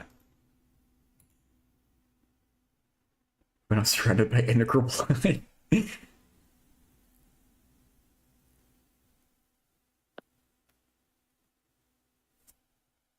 Okay, I've had to resort to Google, but I think I found the field for a ring of charge. KQZ. Unless you're already ahead of me, but right it off to the left. Oh. To the left. Oh, wait, to the left.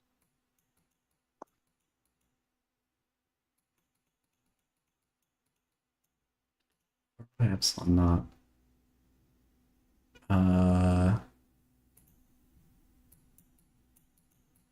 Z squared. This seems familiar. Yeah, it's the 3/2. Where is that? Where is that charge happening? Or excuse me, where is that field? Through the center of the ring. Through the center of the ring. Or, like, directly above the center of the ring. A distance Z above the center. Okay. It's like perpendicular to the plane of the ring. That's what I should say.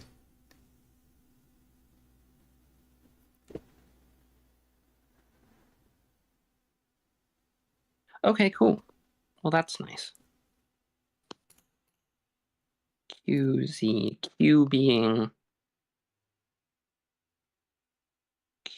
the total charge on the ring? Yes. There's a version with lambda as well, if you prefer that. Do I prefer that? I'll write it anyway. Yeah. Yeah, I think I do. 2 pi lambda. Oh, there's a cancellation that happens. There's a 2 pi on top, so the denominator becomes just 2 epsilon naught. Why is that minus sign there? Making that slightly.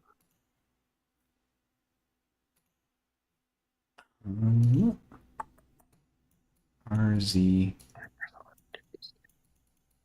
There's RDR.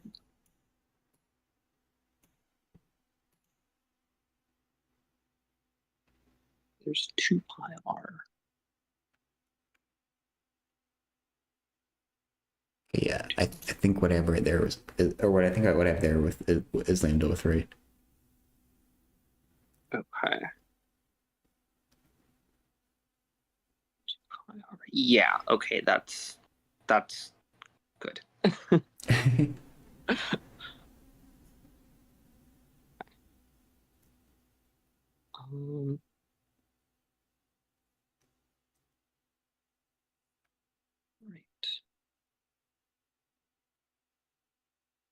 Okay.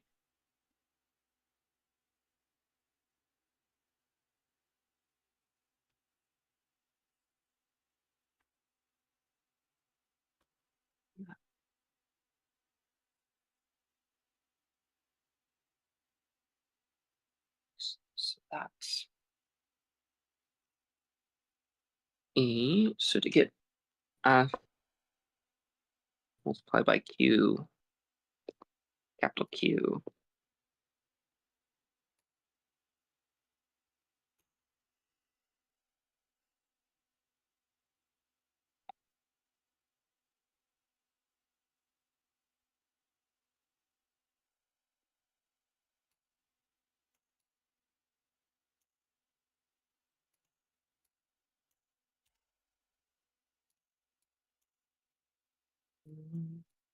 And that tells you.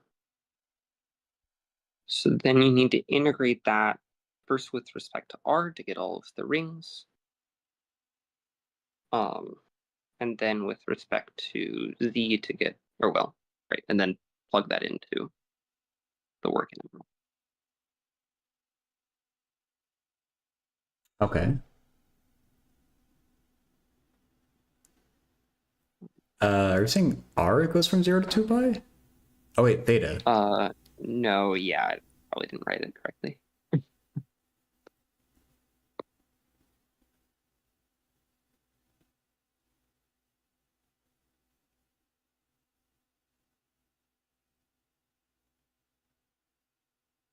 But in any case, this is going to simplify to what you wrote. Okay.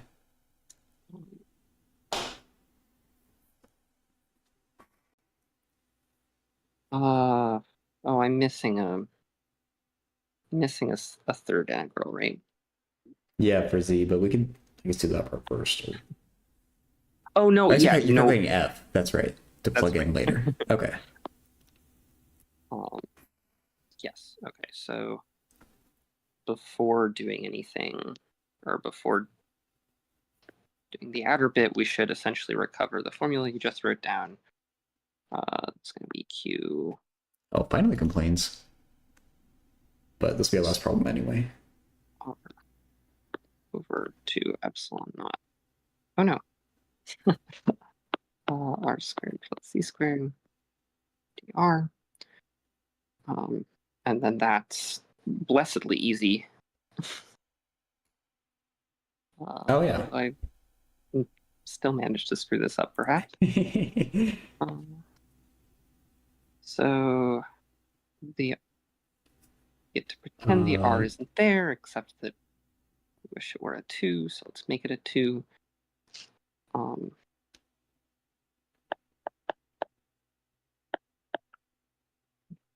Sig.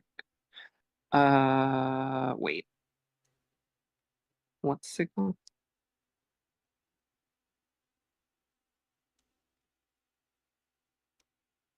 Good question. I mean, that was a holdover from how when we're thinking of this as a disk. Yeah, I want to just change it to lambda. Right. I've written something down.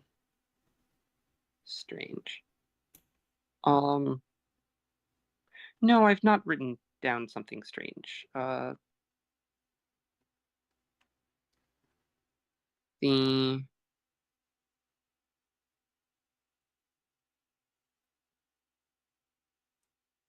force is that thing down there. The denominator is just the distance between the ring and the point, and then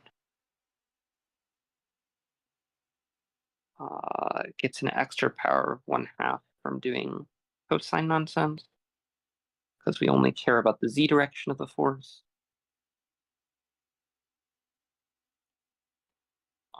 So that's, well, that would be quite different from what you wrote, actually, which doesn't concern me, but it does bother me. Okay. Bothered but unconcerned. Yeah. Well, because the sigma, right? The sigma is from upstairs, right? It's Well, so we're integrating the rings, but we're finding a plane or a disk, depending on how you want to think about it. So sigma might not be so bad for that reason. right. Yeah. So the sigma RDR is precisely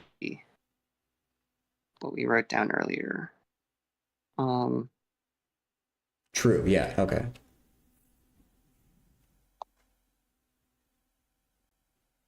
Okay. So there's a q squared. And we have a z, which is good. We should have some z's somewhere. There still is going to be a 2 pi.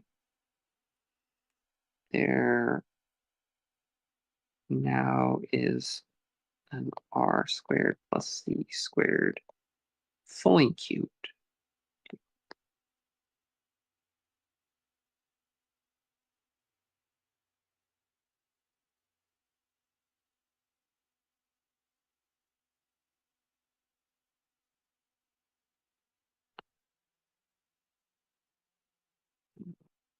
A squared over pi epsilon naught.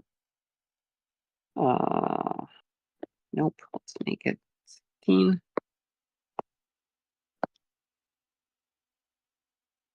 And then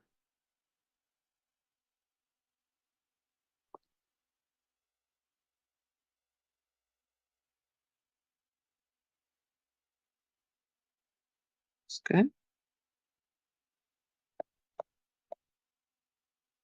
If they're oppositely charged, should we have a negative q squared? I don't know if we need the 2, Yeah, but a I negative was sign. Or the 2 definitely maybe not. comes from somewhere else. Okay.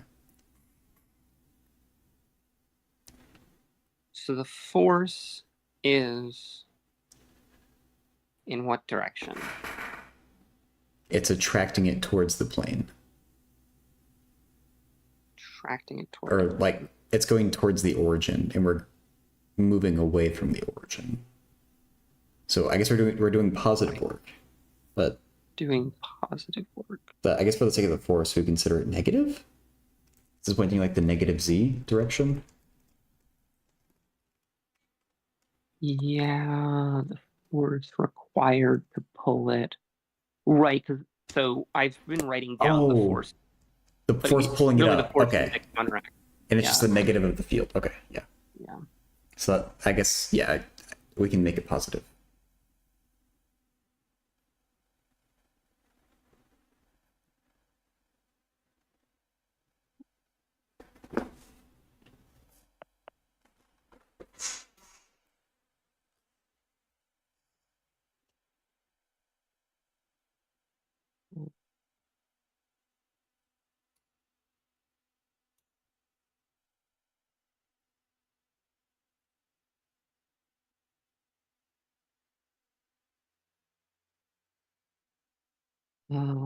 And there's a z. Forgot about the z, which is nice. Yeah.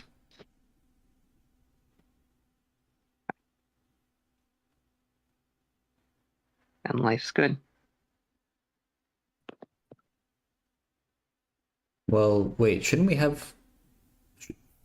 Maybe I missed a step with your substitution, but shouldn't we have ended up with like a r z squared to the minus 1/2?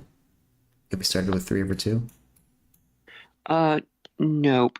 So that that 3/2 turns into an actual 3 down here because there's also a 3/2 Oh, in the sigma.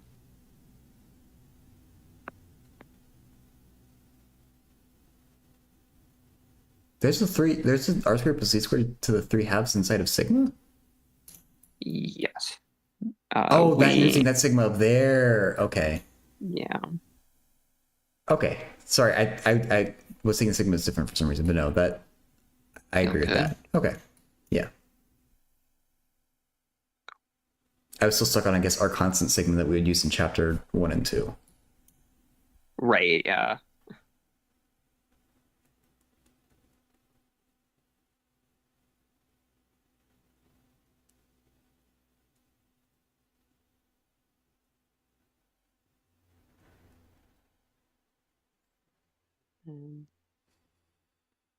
I mean, plug it in and live large. Fingers crossed.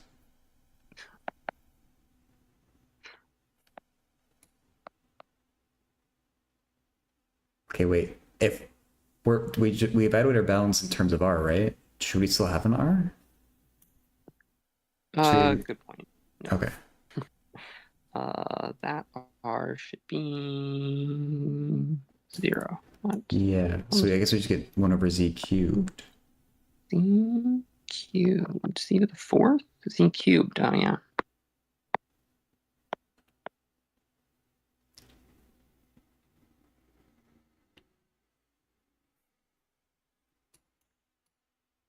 Okay, yeah.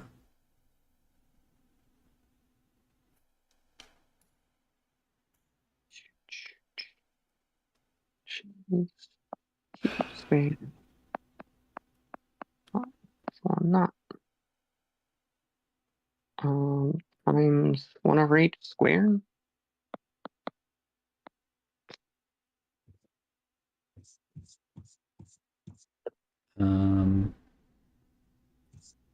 Yeah, because we multiply it by -2, and then we have 1 over z squared. So, and then we don't get anything from the over infinity bit. Okay, I think I like that. Wait, that's the same thing as no. The wrong student got 2h, and we're getting h squared. Oh. Is that? Huh? Does that make more sense? We're doing less work. I don't love that it's not the same dimensions. Oh. Bad.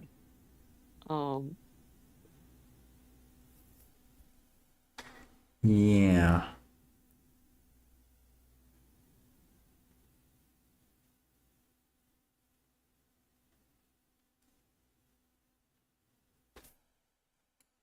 Hmm.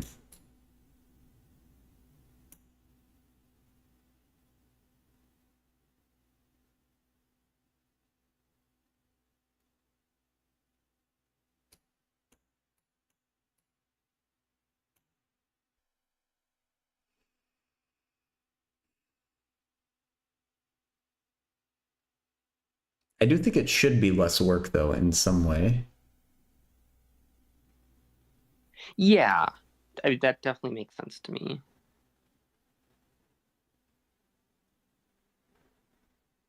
And I still love doing some kind of connection like Venlox was saying, where it seems like it should act like some kind of infinite spring almost, where it gets weaker the farther away you go. It's like that's another like restatement of it, but the dimension parts I don't know, but I guess I don't want to keep you all here for too long. We're already a little over the 2-hour mark. Should maybe just look at the answer, or? Sure. Because I don't see the error. I gotta see it. I gotta see the secret behind this one. Okay. There's some secret. I gotta see it. Yeah, there must have been an easier way, I think. It's a 1-star, but maybe we're supposed to do this. I don't see the error, though, and If they don't just see have an some easier way way. of using potential.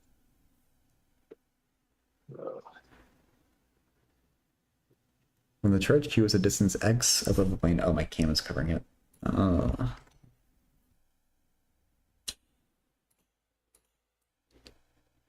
When the charge q is a distance x above the plane, the force required to balance the electrostatic force and move the charge upward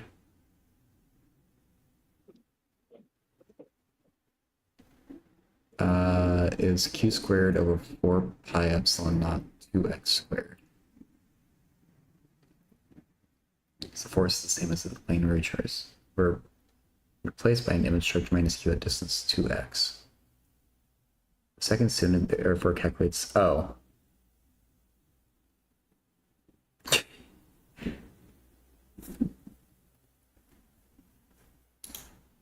That is a lot simpler. Static force and move the charge upward. Wait, it's not. What did the wrong student do? Yeah, I had thought that was exactly what the first person did.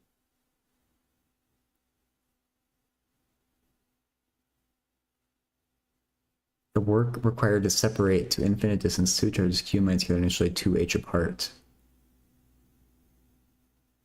Wait. Oh, I think I completely misinterpreted this question. Oh, they're using potential energy there?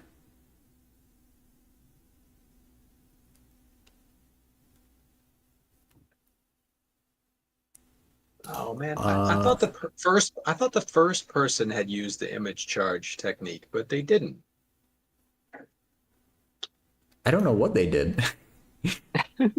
They just did q times q over 4 pi epsilon naught d. But that's not from infinity. Yeah, it would be. It would be. You know, you bring the first one in for free and you bring the second one into a distance of 2h, and that's the work you got to do. Oh. I completely failed to notice it. I thought that was the formula, the one given in the question statement. I thought that was the one you got from using the image charge concept.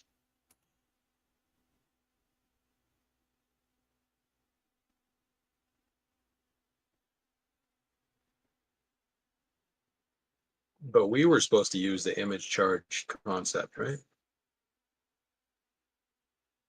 Oh my god. Read the paragraph right after the integral, or I'll read it out loud. This is concerning the first student's reasoning. If two real charges q and minus q are pulled apart symmetrically, the total work done is q squared over 4 pi epsilon naught 2h. But the agency moving q supplies only half of it, and that minus q is just an image charge.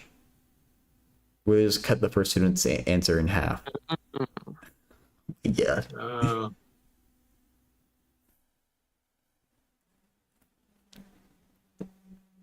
So these two charges should indeed be pulled apart symmetrically if we want to mimic the behavior of the conducting plane.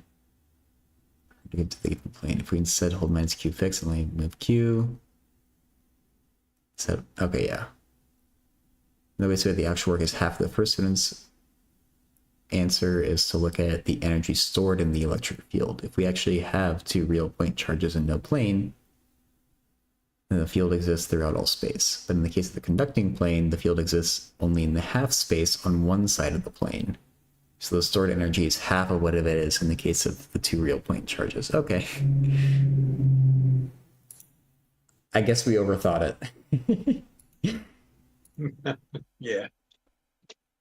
I still thought that integration technique was good. I mean, I understood I understood it conceptually. I thought it was a good way to do it.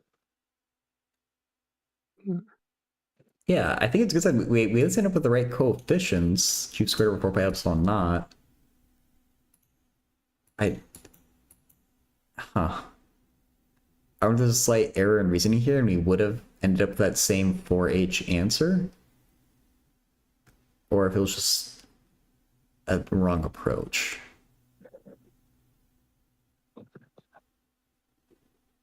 Oh, you know what I bet it is? When I was tracking the z component on the force, I gave it an extra copy of 1/2 down there, but I didn't put a z up in the numerator, and I bet you have to do that. I didn't do the trigonometry. I was lazy. Yeah, I mean, if you do this, this does actually fix everything. I think that's probably right, but Okay.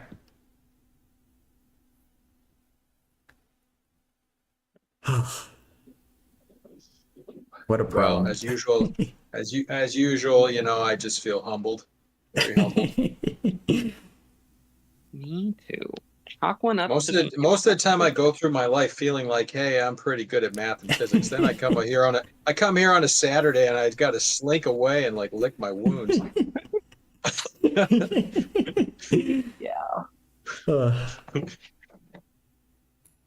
I don't know. I mean, this is I feel like I'm not learning if I'm not being humbled like this. So Yeah, it's good it's good. It's fun. It's fun. Phobos, I feel pretty good about all this. The viewer's advantage. Just gonna watch. Ugh. All right. Well, I guess that we'll call that a reading group for today. Maybe we'll Excellent. generally shoot for 2 more meetings on chapter 3. Maybe we'd even. I mean, maybe 1 is too quick to read through chapter 4, but I feel like we can spend a bit less time on chapter 3 than we have for chapter 2. So. I'm not going to be able to be here next week, so Okay. I don't. Just to let you know, but No worries. Appreciate you being here today. me too. Yep. Thanks so much Thanks. for hosting. Yeah, I'll see y'all later. Bye. Bye. Ooh. Okay. Busy for the next couple? Oh yeah, no worries, Phobos. How do you export something from this? Some weekends are no joke. Okay.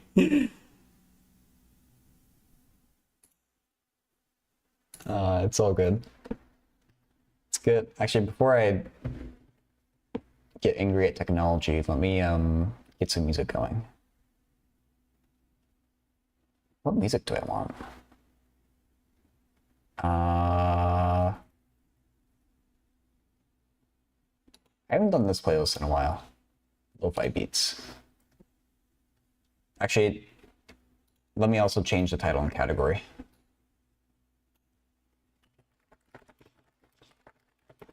Chat and internet.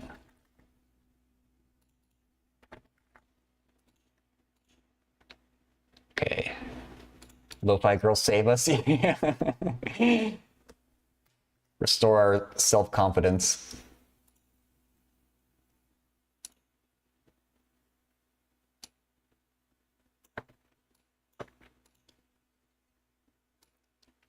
So I'm just getting the YouTube title and thumbnail updated. Where do I keep this stupid thumbnail? I haven't updated in like probably 6 months. Okay. There we go. I just need to figure out how to export this dang Scala. If they even let you, I guess. I might have to take screenshots later. Oh, export. Some chill, relaxing for recovery time. Yeah. We should have like some like first grade math textbook or something handy for after these sessions, just so we can like feel like we can still do math. Copy to clipboard. What resolution is this going to come out as?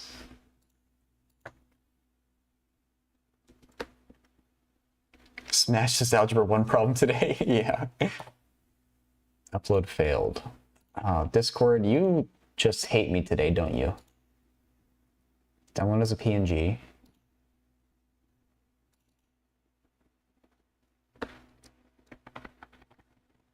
Ooh, hey, okay, that's nice and high resolution. They're not like webwhiteboard.com where they want you to pay $8 a month.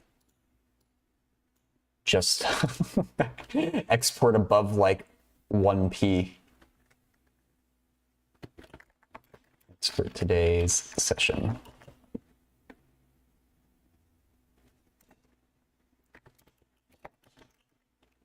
Chapter 3, Part 1.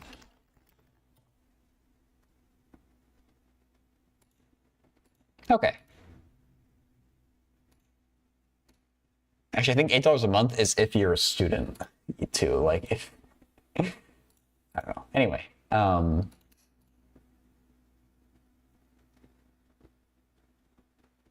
thanks for the image, so I don't need this Excalibur anymore.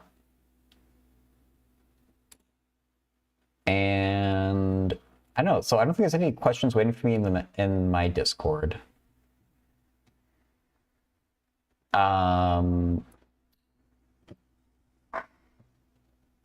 So maybe we'll take a little look at the math Discord.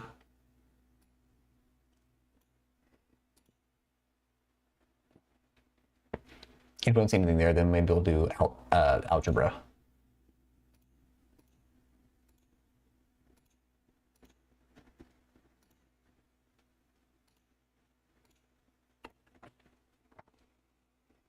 Decidable languages are closed under concatenating their elements with themselves.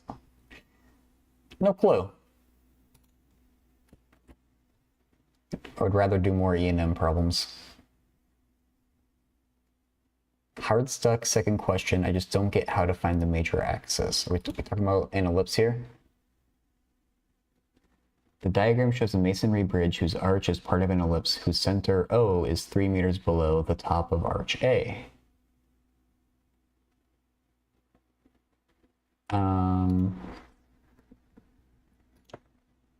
Let me make this bigger.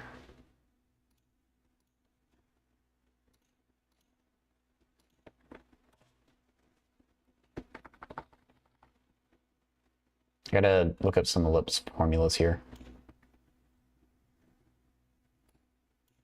Because ellipses are weird.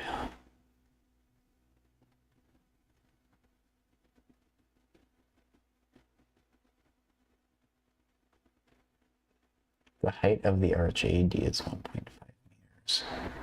The span of the arch BC is 10 meters. Ooh, the arc length. Wait, span? Does span mean arc length? No. Oh, the trick is that's not the major axis. It's like it's above the major axis. It's horizontal though. Okay. Oh, what the hell? What do you do with that?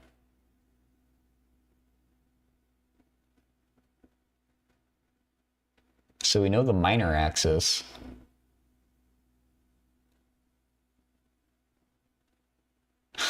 Wow.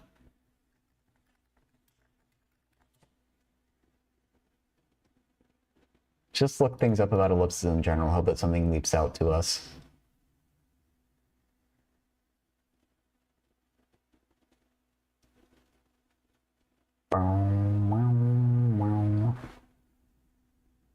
Hey, Zach.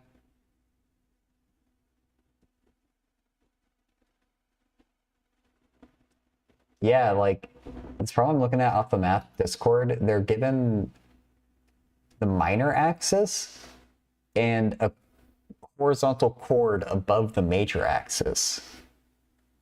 And I haven't had a problem like this before. We can find the equation of the ellipse given that, and it's... I'm trying to figure out... This is the problem here. This BC thing we know is length 10, but it's not the major axis. I think. That's my interpretation, at least.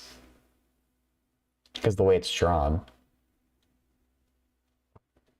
If it is, that would... Oh, wait. Did we know that? Wait.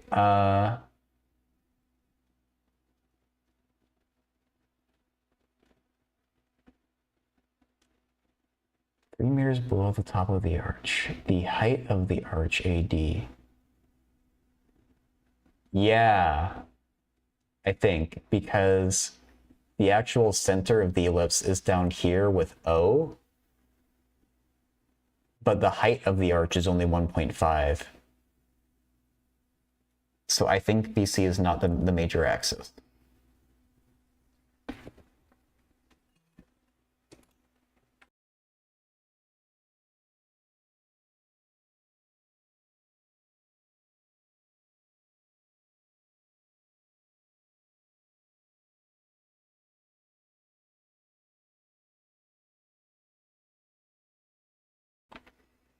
So I don't know if I can do it, but it seems interesting to figure out if we can. Find 3 points on the ellipse.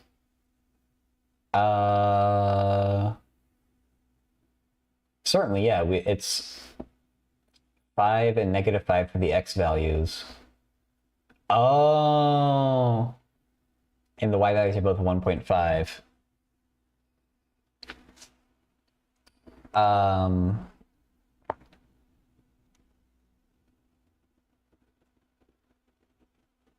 We only have 2 unknowns though, a squared and b squared, right? So we only need, we should take like just a and c if we wanted, right? That's a good idea.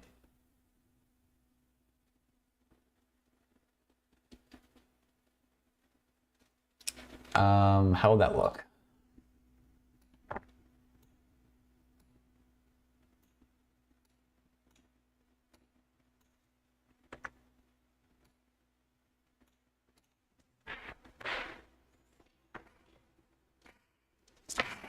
Ah! Sorry, I just accidentally dragged my mouse.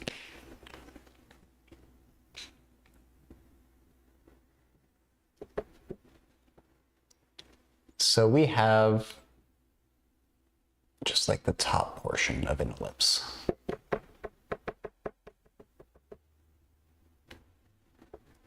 That point, I think we can claim is 5, 1.5. And this point up here, I think we can claim is 0, 3. And if the equation of an ellipse is x squared over a squared plus y squared over b squared equals 1, we can figure out a squared and b squared. Let's try plugging it in and seeing what happens. Does that mean this point single-handedly determines a or b? I guess that makes sense, because we already know the minor axis is 3.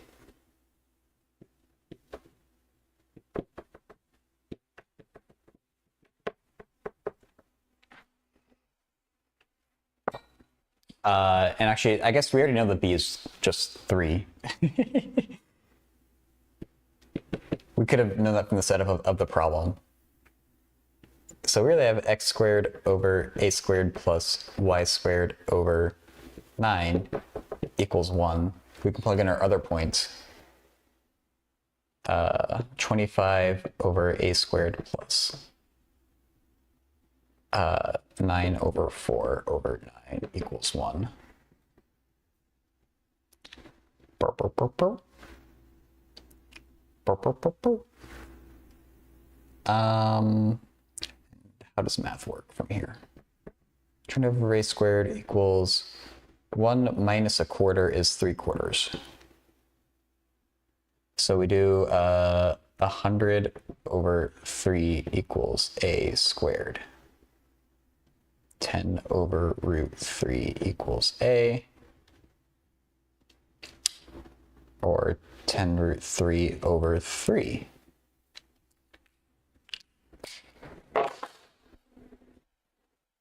Let's put that thing into, oh shoot. The problem was covering up part of my work, but I'm sure it was correct anyway. There's no way I'd ever make a mistake. Let's go to Desmos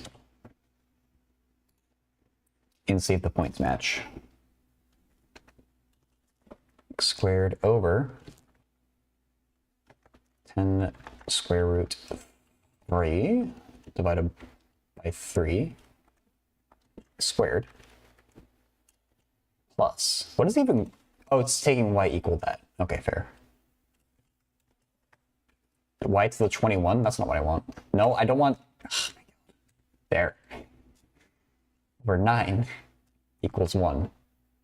Does this meet our requirements? And we want x equals, y equals 1.5. What the? Okay, come on. There we go, finally. These are, hey, that looks pretty good to me. 3, 0 up there.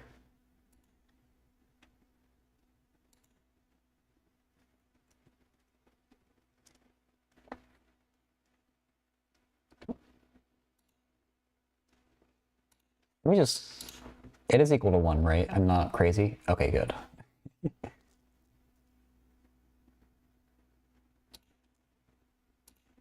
Thanks for the idea there, Zach.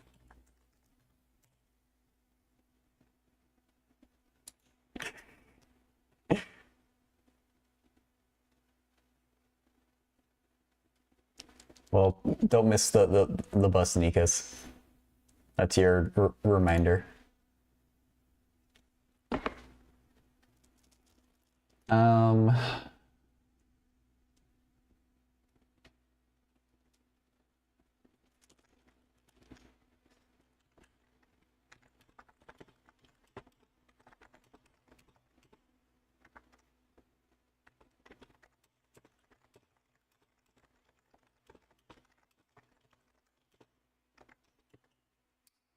Slash frac x squared over a squared plus slash frac y squared over b squared 3 squared equals 1. Sitting across the street? Oh. Is that a nicer place to wait for it?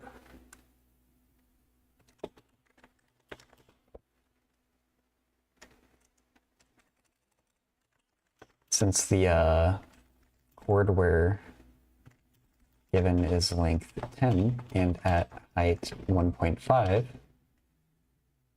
there are no seats here. Stop. Oh, that's annoying. We know 2 more points on the ellipse. Minus 5, 1.5 and 5, 1.5. We can plug in either of these points for x and y to solve for a. I was going to make the question a lot harder in my head with what I thought we would have to. I think we would find some formula or something, but it's a much simpler way of doing it.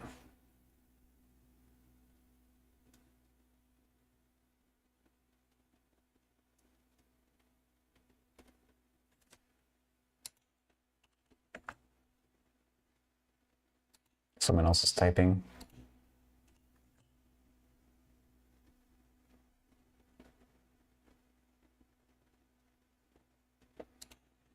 It's 2 answers.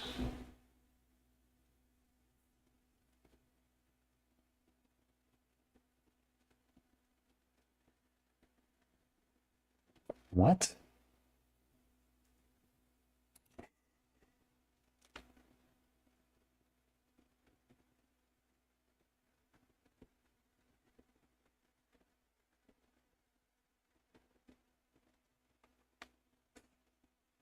I don't know what this means.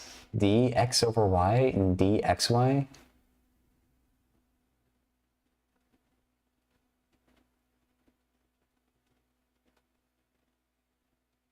I think I would understand if I had the context, but I don't know. Awesome. Score during your bachelor's. I mean, hopefully not. If I think someone is posting like all of their problems at once, I'm probably going to stop responding to them, but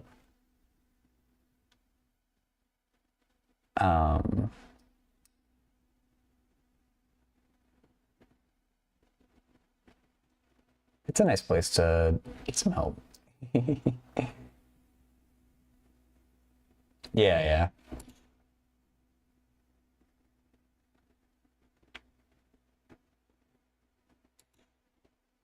Oh God, I don't want to read all that.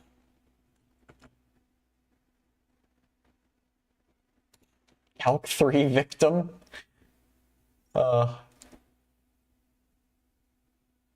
See the bus? Nice.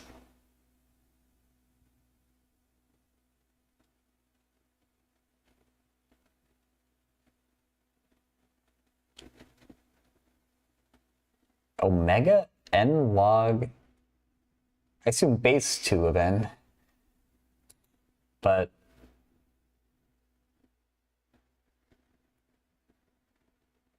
What? The master method. Okay, I don't think this is a Calc 3 question. Despite their name.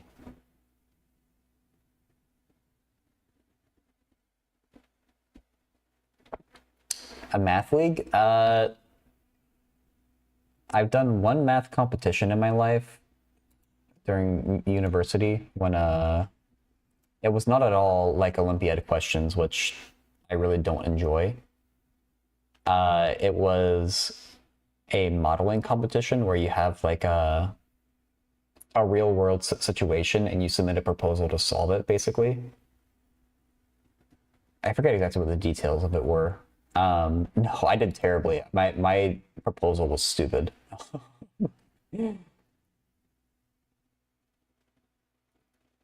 I would do it very differently now.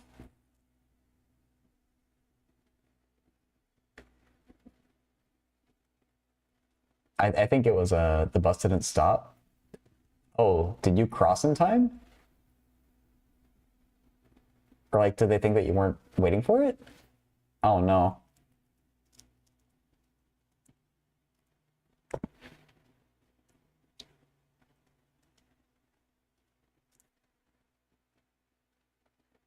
Oh, that sucks. I've had that before. I used to ride the bus when I was in university. Yeah. And sometimes bus drivers just miss things too. I imagine it's easy to just like stop paying attention for a little bit. What's their question?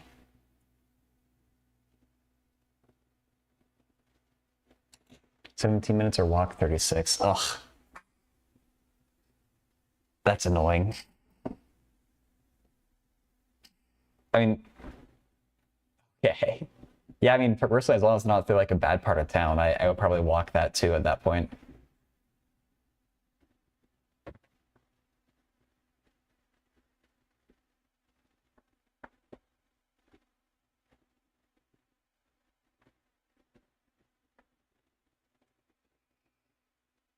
It's very safe here. Okay, yeah.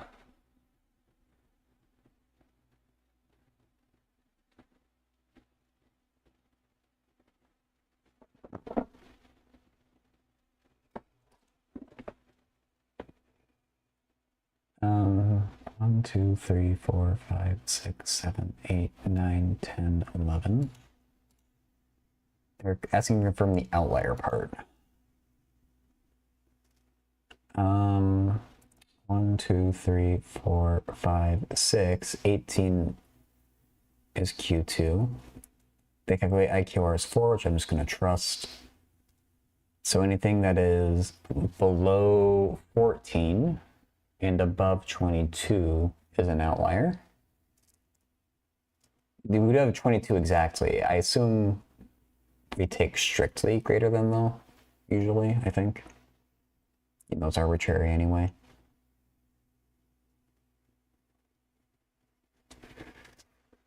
Why did I get 27? Oh, 1.5 times IQR. Okay, never mind. You do 6. 18 plus 6 is 24.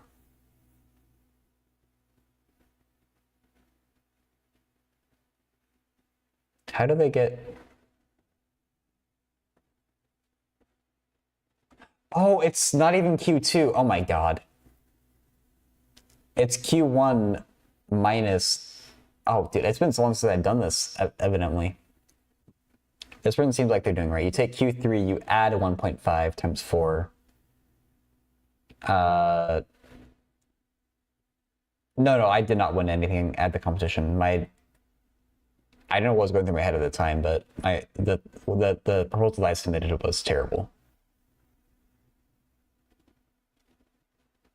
I honestly, I would love to do competition like that again, though. The competitions I don't enjoy are the one are like Olympiad, MIT integration bee type problems.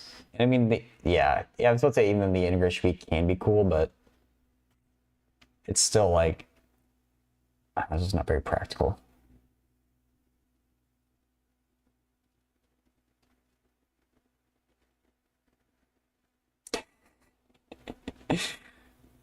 I mean,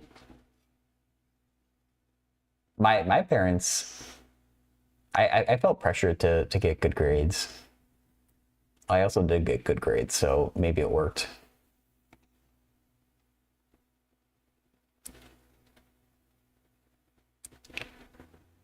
Um,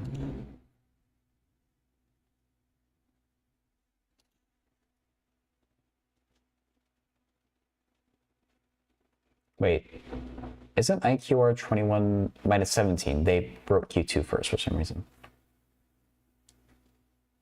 See, I think I agree with this person's work.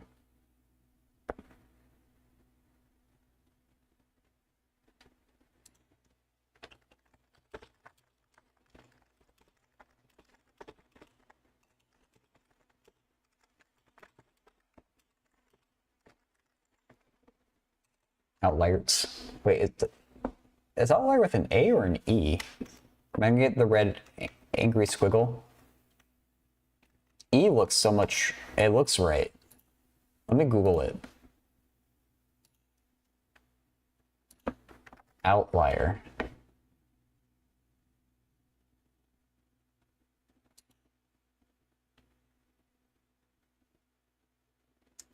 Does Google yell me if I spell with an A? Okay, yeah, it does. It is with an E. Okay.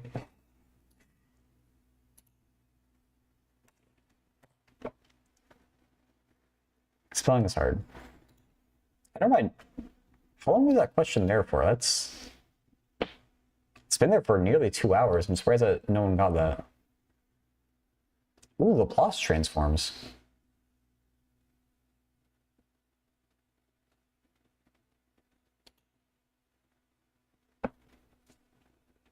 I haven't done differential equations with Laplace transforms in a very long time, though.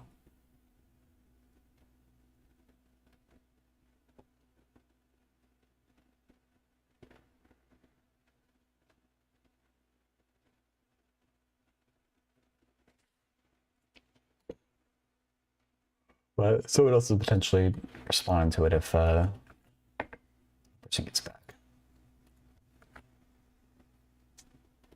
Favorite part of math is differential equations. I was a research assistant for one of my professors, and we were using differential equations to model or to applying a model for the spread of disease to a viral social media trend and seeing whether we can make it work with against real data about a social media trend for the ice bucket challenge actually. So I thought that project was like super cool.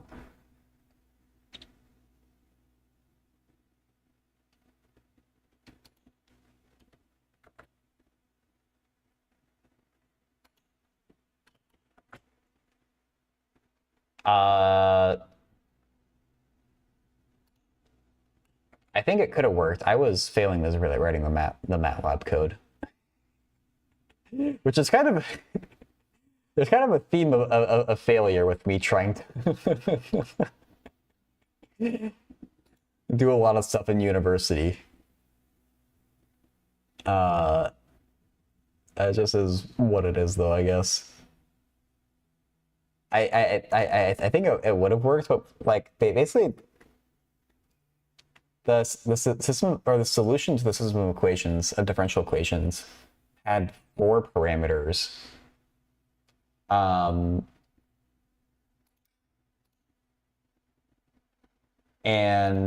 the meaning of those parameters isn't so clear in the context of a social media trend, so we were just trying different values and seeing what fit best. But for whatever reason, I cannot find the combination of parameters to actually fit the data. So maybe it was an impossible task and there were no parameters that fit the data, but it feels like there should have been.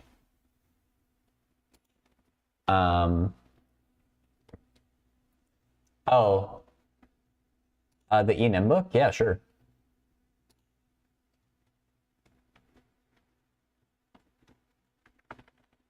There you go. Oh, I'm sorry. Ashutosh saying, what grade Q can I ask? I am in 12. If you're in 12th grade, I can almost certainly do your question. Feel free to put it there in chat.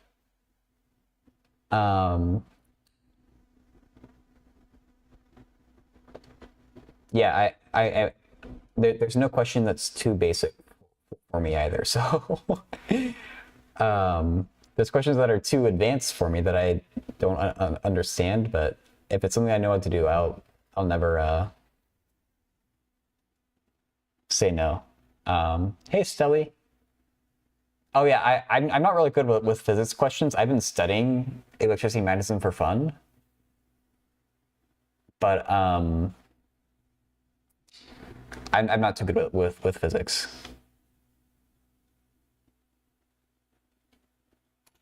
I might do some abstract algebra studying immediately unless someone has a question though. Probably not. This Morn textbook is a handful already. I don't think I want to add another one in the mix there. I think they do front study. It's true.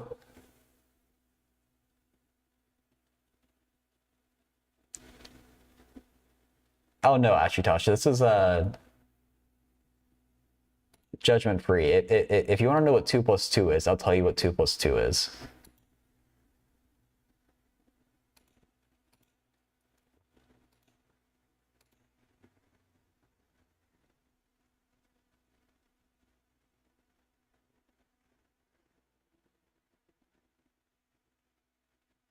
Yeah, I mean, if you just want to try a question, I can tell you like yes or no whether I can do it.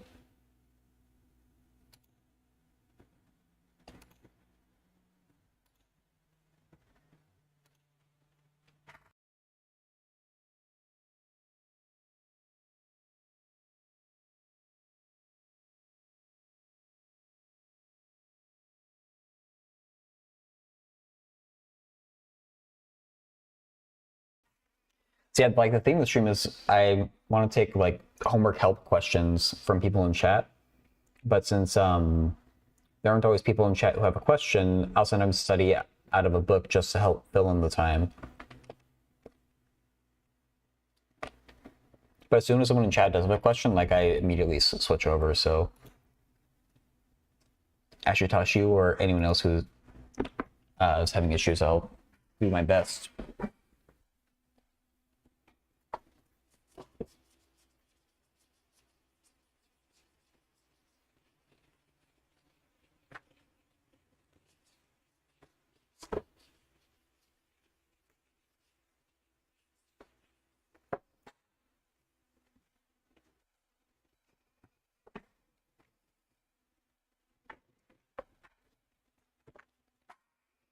Oh, I've had people ask me JEE questions before, and they have not been easy for me.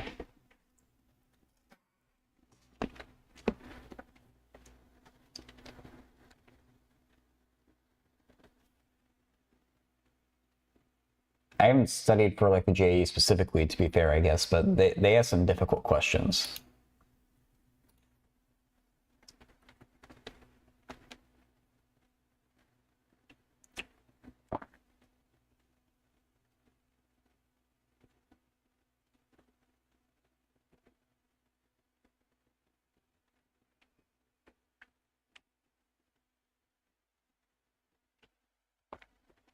I'm from America, Tosh, if you're asking me.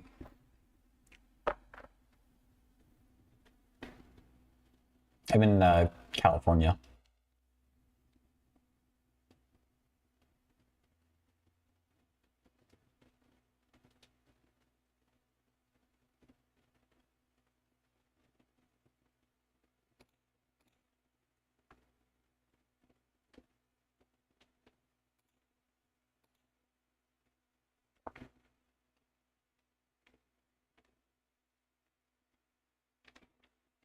'24, '27. Which ones of these have I already done? So I wait to see if there's a question.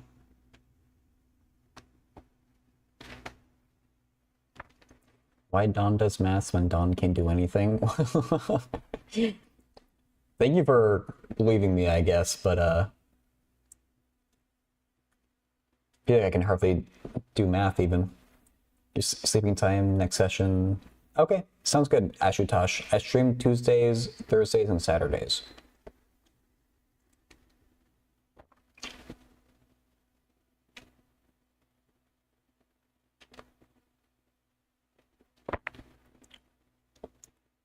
Yeah, Fi. I saw that you wrote can. I'm saying that I feel like I can't.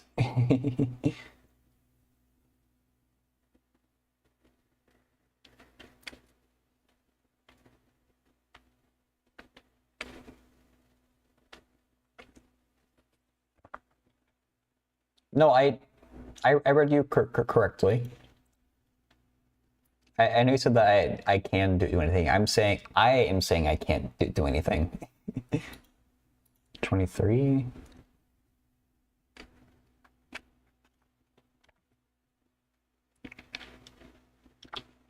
I dual stream to YouTube and Twitch, Nika. So I'm the person Fi is in the YouTube chat.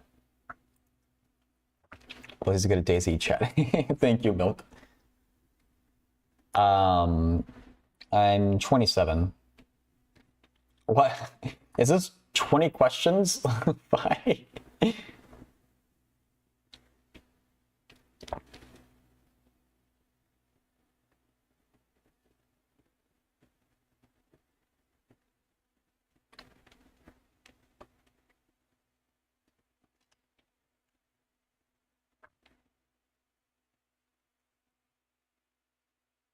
Okay, Nikas.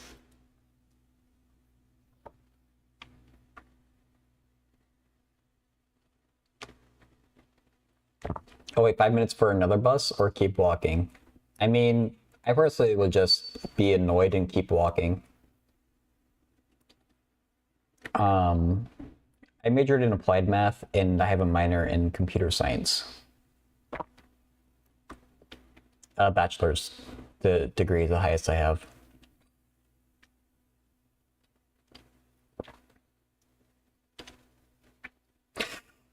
I feel like I'm being interrogated here, Fi. Why?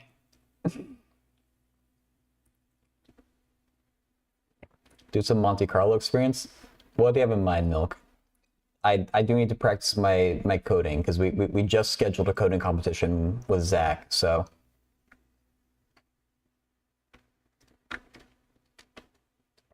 I decide what you do until you go home, Nikos. Okay.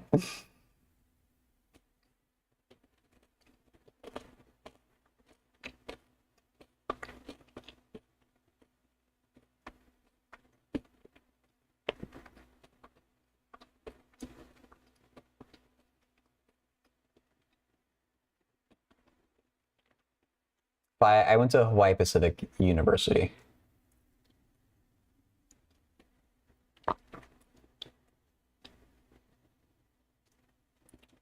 If H is a subgroup of S sub n,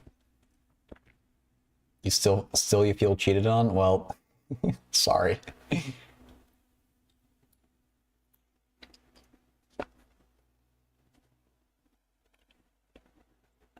If H is a subgroup of S sub n, then either every member of H is an even permutation, or exactly half of the members are even. God, I'm so rusty on the algebra.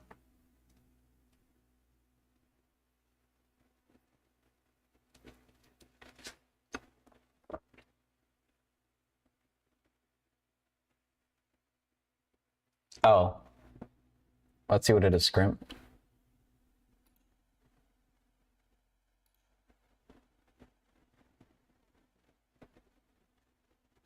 Ooh, okay.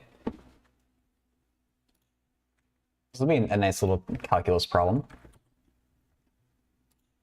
Well, let's not use Desmos yet. No calculus? Oh. Oh wait. This still isn't so bad.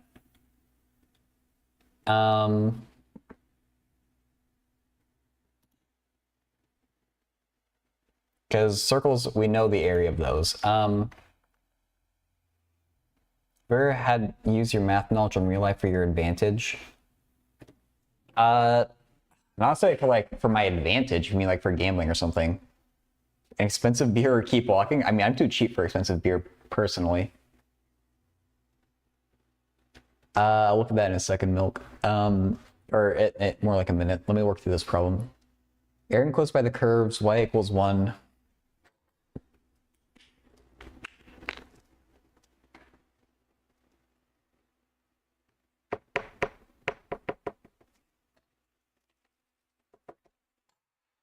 I mean, hopefully things line up well.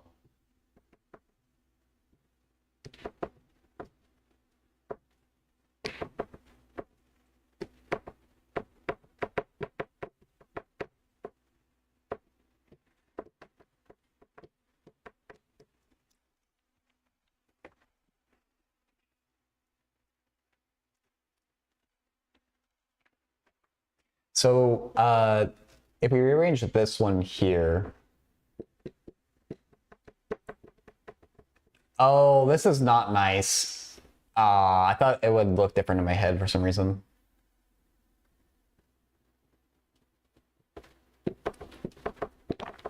It's a semicircle of radius root 2.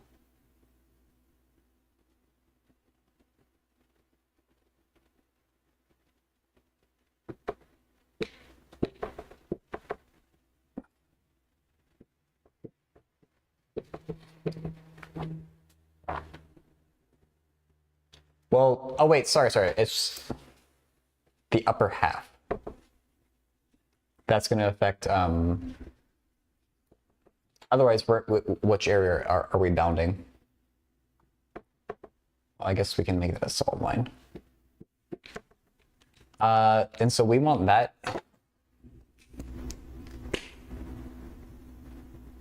area right there.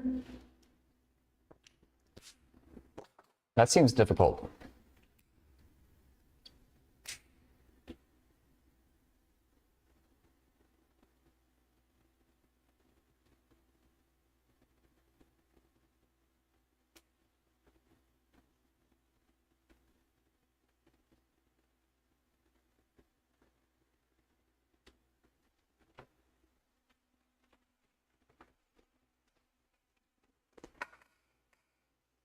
It's a potato. Potatoes are great.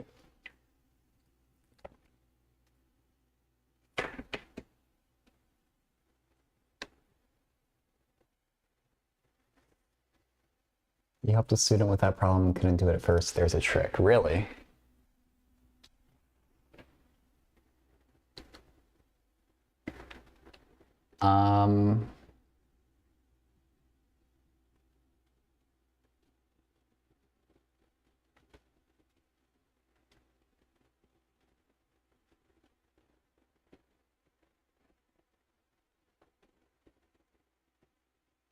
Like, we know the entire area of the semicircle. Try to figure out something we could potentially subtract out, but I don't know if that's even the right idea.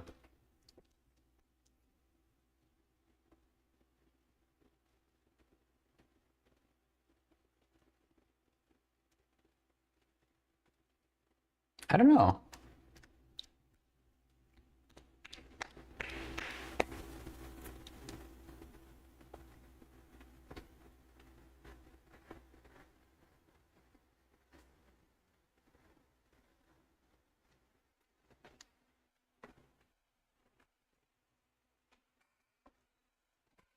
Oh, Zach, solve a Rubik's Cube, yeah. Can do it. I'll look at that in a minute. Or I'll do the cube in a minute. I'm kind of use kind of see about the simple way. Yes, Grimp, let me know. Because I don't see the trick with this. The solution is in the wiki page. Okay, no, forget that's newly trials, that's boring. We need a distribution. Choose 2 points on a 2D domain. Each the center of a circle of radius r, and ask what is the distribution of overlap area. Oh.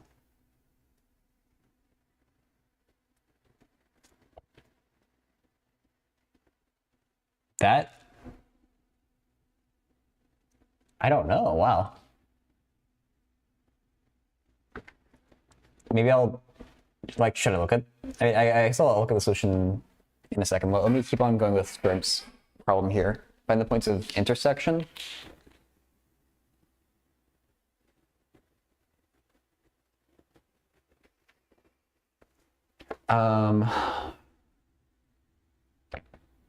Oh, it goes through 1, 1.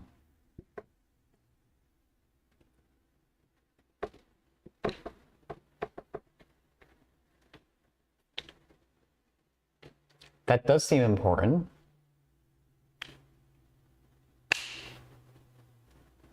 I still don't know how we...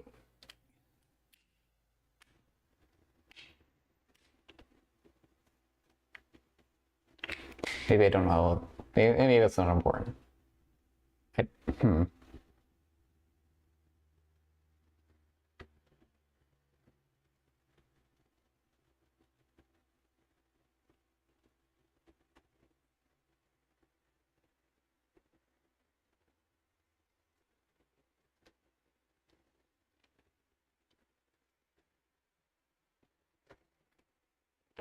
No, I still don't see what you do.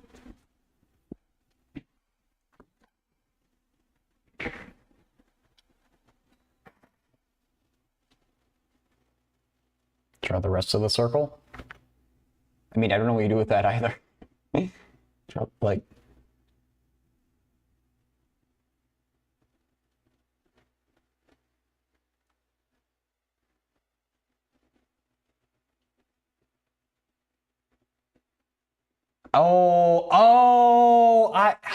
Okay. Okay.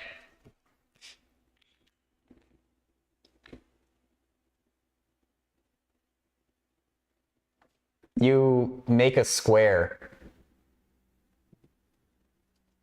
That's clever. The square is length 2. So the area is 4.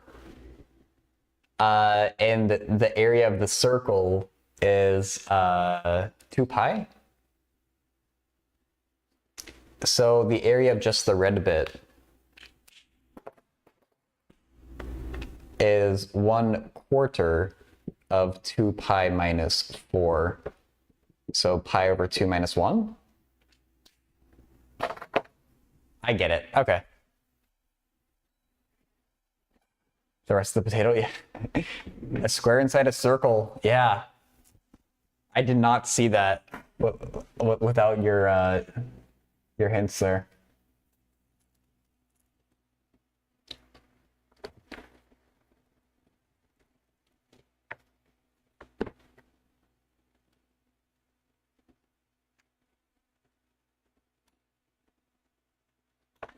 Okay, let's do Rubik's Cube solve for Zach, and then we'll look at the thing that Milk put up. Do I not have the timer? Oh, the timer's in... 1 second. Actually, wait, no, Rubik's Cube timer. Just Google it. It's the first one.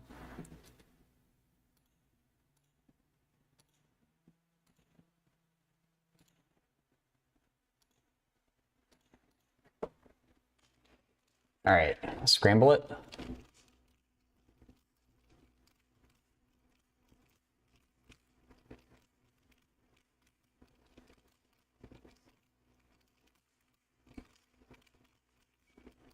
All right, inspection time.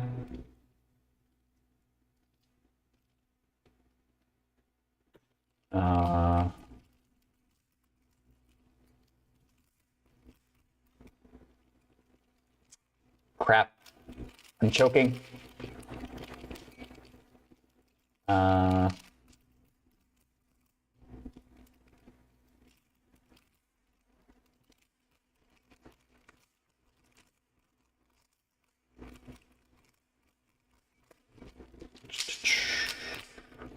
An R perm. What's that? Terrible. Could have done a lot better. Thanks for the redeem though. Abstract algebra IRL, exactly.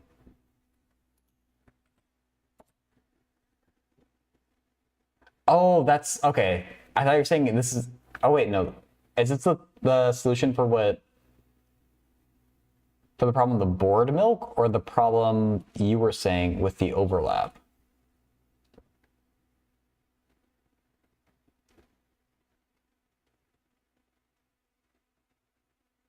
For the board, okay. Does Wikipedia look different, by the way? It does. Oh, it's the mobile Wikipedia. Okay, okay.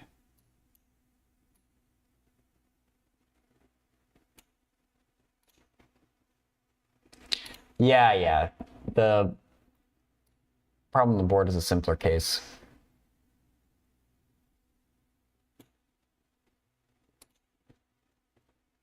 So what's the problem that you put up above, Milk? Choose 2 points on a 2D domain, each with the center of a circle of radius r. What is the distribution of overlap area? I feel like it would usually be 0.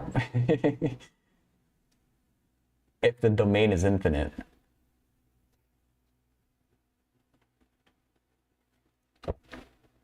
It's Monte Carlo only for now. Oh, okay.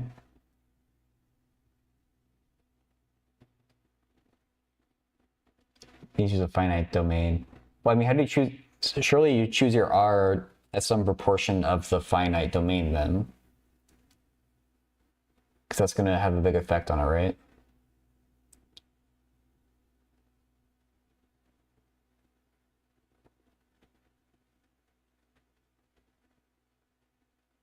I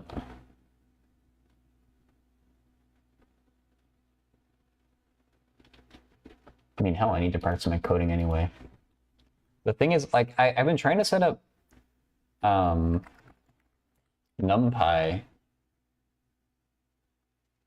in my Visual Studio, and I just can't get it to work for the life of me. It's kind of annoying.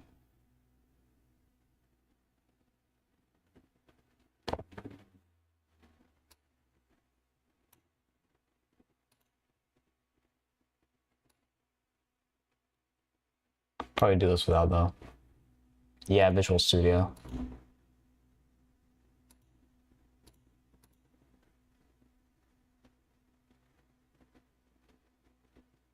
PyCharm works like a charm. I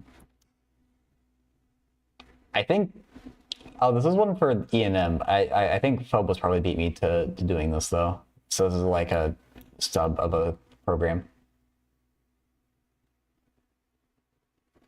Yeah, it is. Or sorry, VS Code. What does VS stand for? I don't know. Anyway, you leave stubs in your wake. So, I mean, I don't know if I'll actually be able to do it, but it's at least something to mess around with while we don't have a question from chat.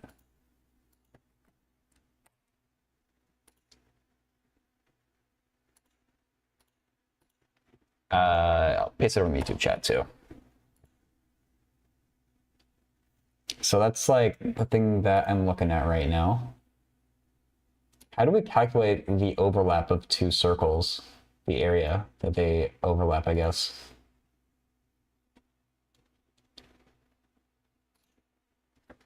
Oh, thank you, Milk. Circle overlap Monte Carlo.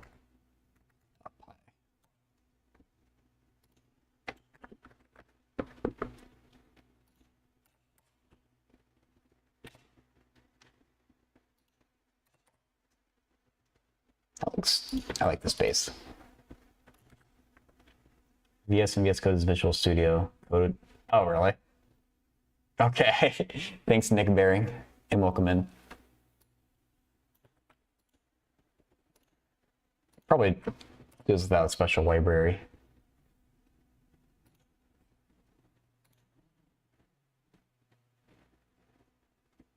Oh, they can intersect in imaginary points. Okay, yeah, I guess that makes sense if they don't have an intersection.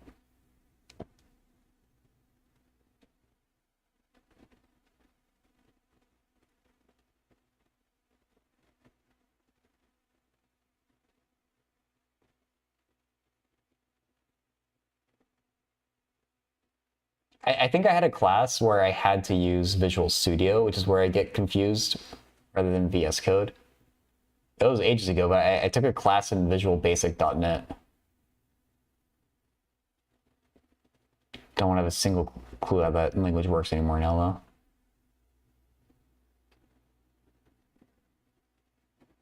Imagine the imaginary points. True, Nikas.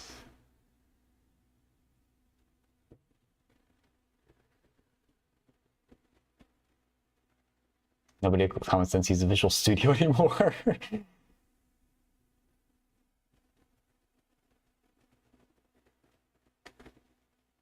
Oh, do I have to actually do... Do I have to actually read and understand this? Oh wait, no, this is the formula right here. Oh, R1 equals R2. It's particularly simple.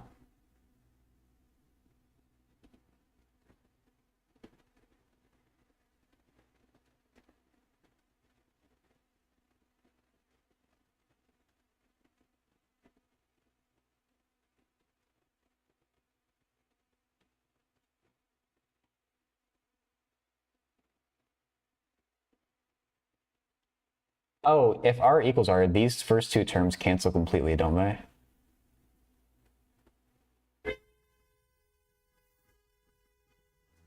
Car just drove by honking.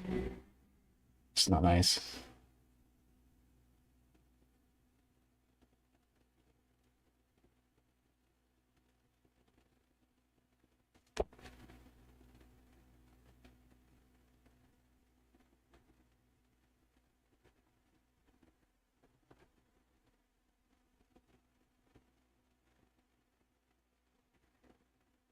Confused is...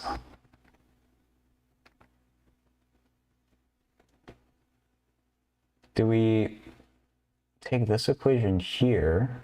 Oh, wait. If we let small r equal big R in this equation here, everything goes to 0. So that's not good. Because this one right here becomes 0. In this one. Well, no, it doesn't because of the D. No, oh my god, never mind. Ignore me. Can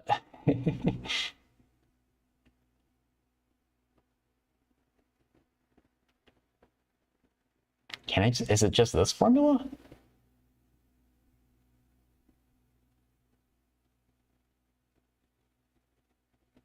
What is D?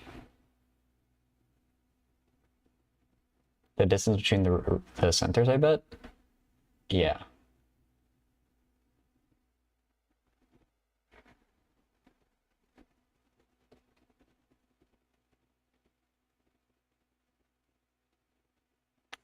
No, I'm giggling at myself for not knowing math.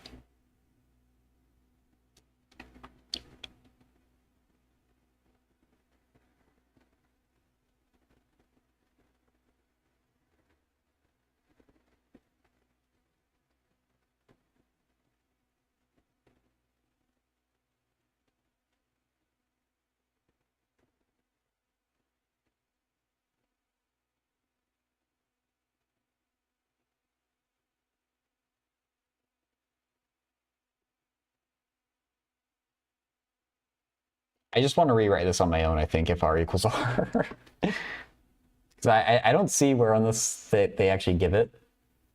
But it shouldn't be that hard to simplify it.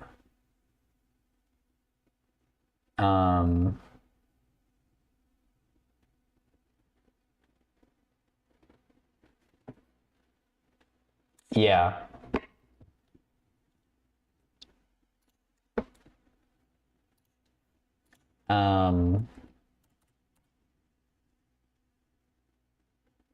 So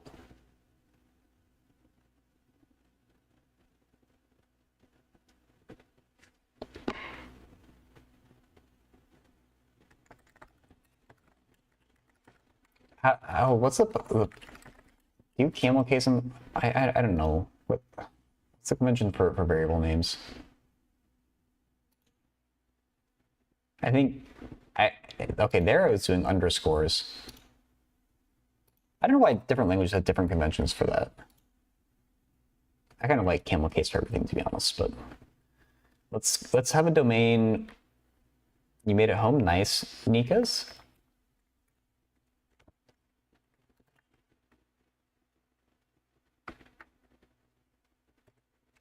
N by N domain.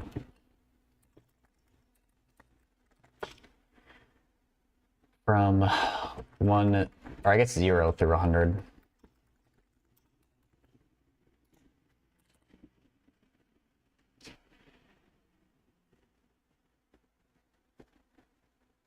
Oh. Do you even have to worry about choosing the points then, or? I guess all you care about is D. The actual choice of points doesn't matter, does it?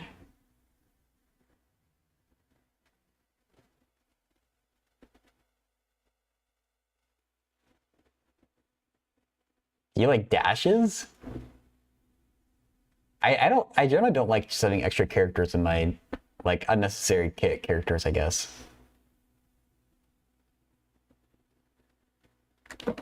You need to know the distribution of D. Oh, so if you don't know that, then you'd be stuck being a pleb like me.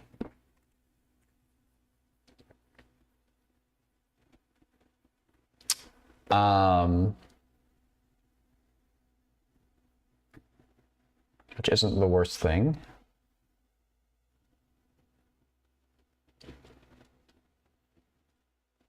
Bob case?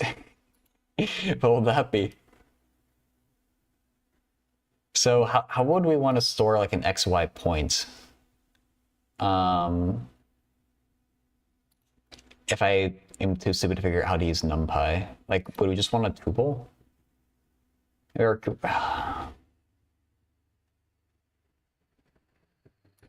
how do you even do a random number in Python?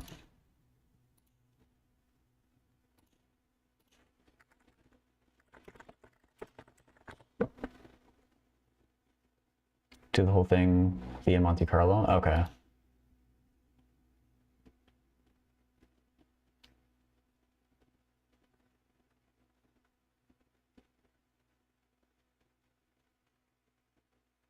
Random dot random? Pip? Pip install, probably not. Well, okay, so like this is running on an Ubuntu window inside of my Windows machine, which was the first issue. The second issue is that I tried to install Anaconda on the Ubuntu, which I think I did, but the Visual Studio isn't talking to it. And then I tried just looking for extensions. Oh, that's Kebab Case? Oh, okay. And I thought there was one. I thought I downloaded one that seemed like it included NumPy, and then it seems like it didn't. Or if I try to actually import NumPy, it doesn't recognize it, so I have no clue what the issue is. Can I load a Python console? If I knew how, I probably could, yeah. I can open up like an Ubuntu command prompt. I don't know what to do with that though.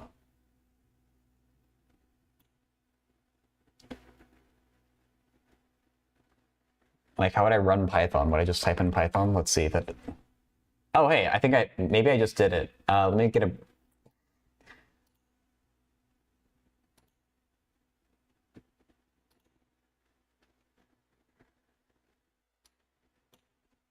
Pip. Name pip is not defined. Did you mean zip? I don't know how easy that is to read. I have a terminal in VM? Oh.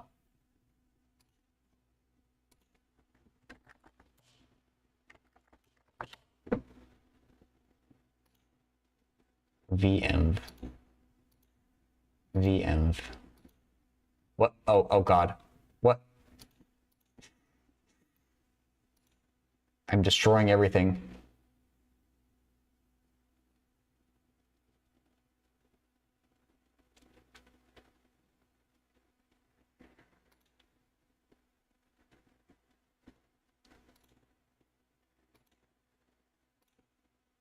Do I need to configure the Python extension? No. I think I remember trying to do something like that, Nick Bearing. I don't remember though. Wait, is that what I would want? WSL. Oh, maybe I never looked at this. There might be something to this.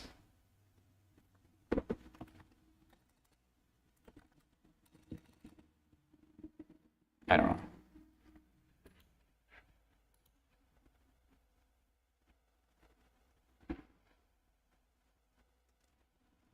I don't know what terminal I have open. I believe that I have a terminal open somewhere inside of Visual Studio.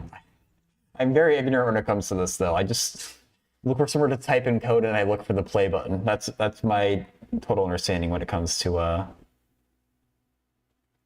using an IDE and hitting tab when I want it to write the code for me. Configure per workspace.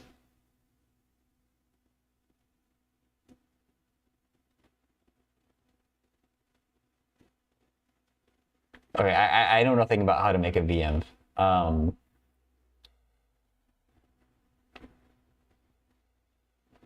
Is there something about it that's going to help me do this?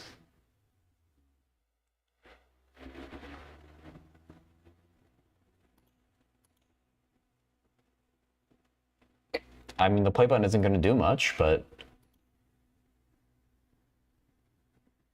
you can do that. Oh, I don't do good practices here.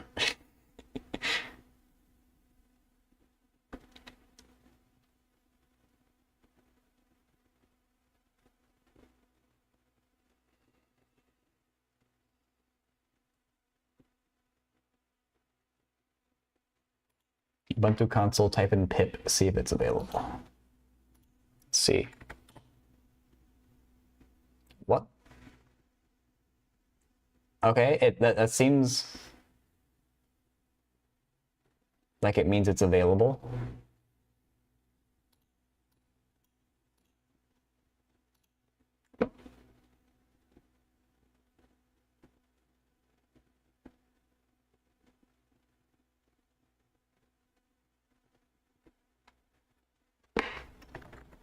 Pip install.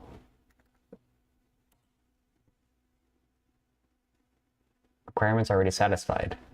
Okay. Yeah, I mean, I literally set this thing up for the sole purpose of being able to code on stream and feeling like it's at least a little more isolated from the rest of my operating system in case I like read the wrong file or do something stupid. It's probably not a good way to accomplish that, but that's how I did it. Yeah, so if I have to wipe this thing, I wouldn't care.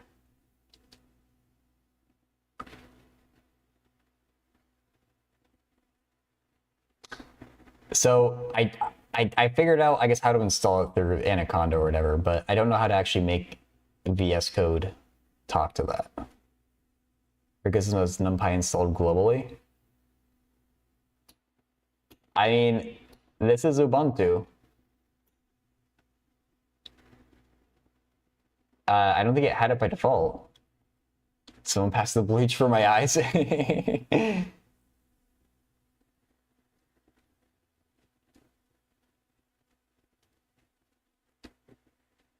Don Good System does math. I don't know, you're the one who likes Linux.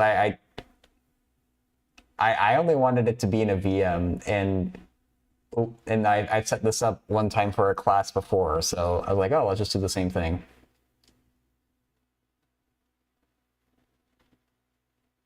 Let's use VI or Nano or Vim. Nano test.py.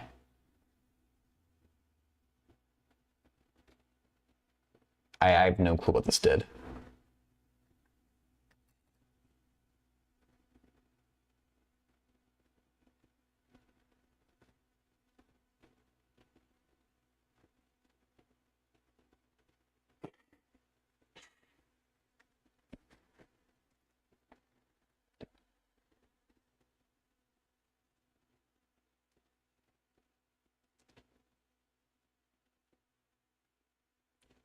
Print hello world. Okay.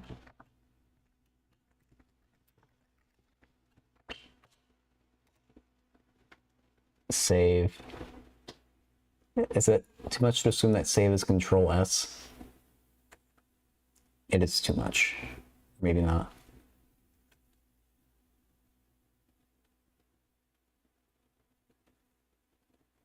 Help, exit, write out, read file, where is, replace, cut, paste, execute, justify, execute? No? Bad? Go away? Justify, location, go to line, undo, redo, set mark, copy. I don't know how to save, I'm gonna be honest. Write out? Control O? Oh. Test.py, sure. Wrote one line. Then Control Z. Control Z to suspend, type. Wait, X? Oh, okay.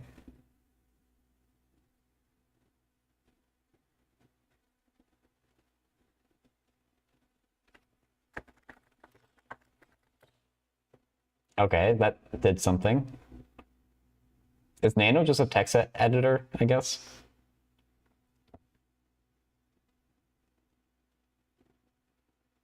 It's Notepad. Oh, okay, okay.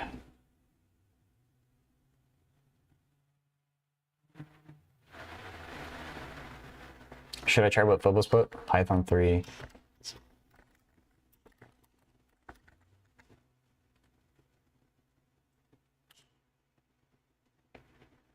Oh, I don't know what it did. Or did I need the pound after it?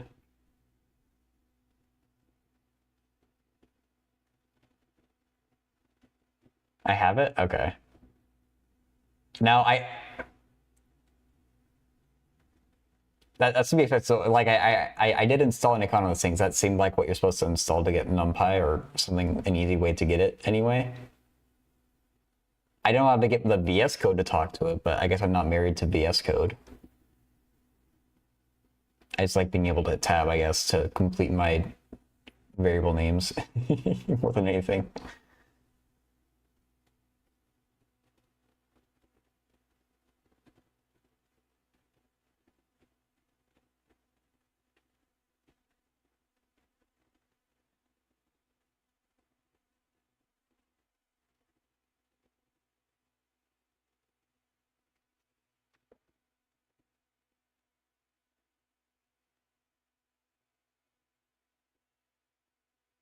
You have to try the MC now, or we can move on.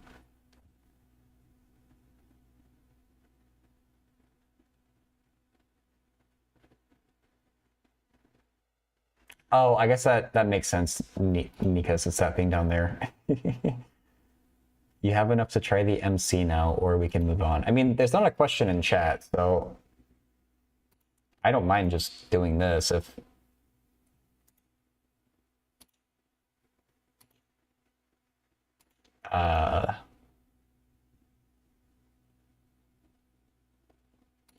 whatchamacallit?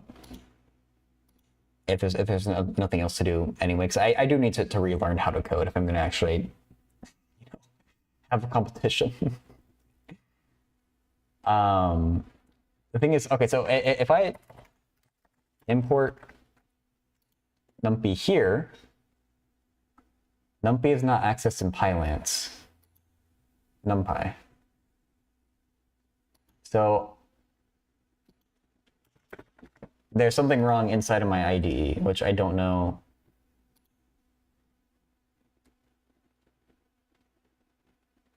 Like extension settings.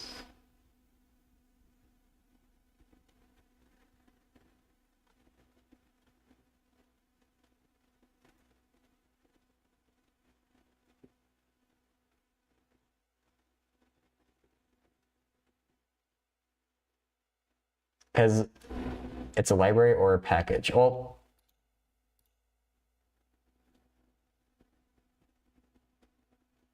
it's installed in the system, but for a reason I can't access it from inside of VS Code. That's the issue that made me rage quit when I tried to do this like weeks ago.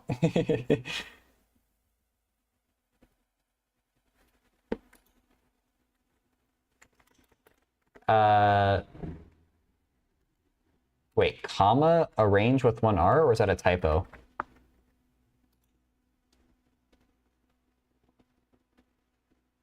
Where?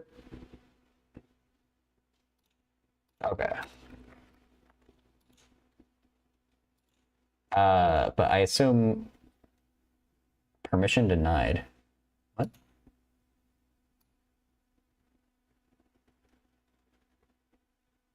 Hey, Desireth. How's it going? Wait, I think I'm doing the wrong thing. Why, like, what happened to my play button? Why isn't it popped out?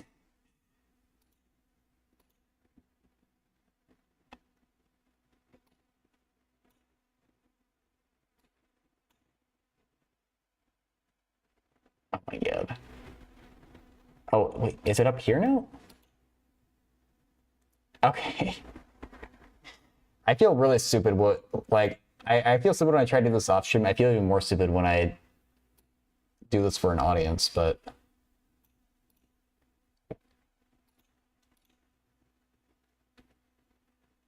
like the VS Code, it doesn't know what NumPy is for whatever reason.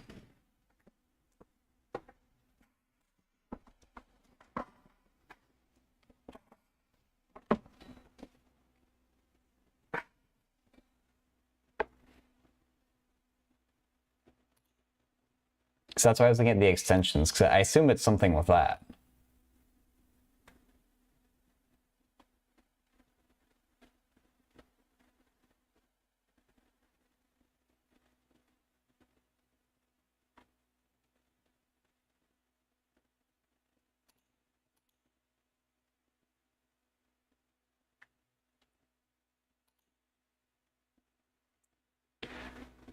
View.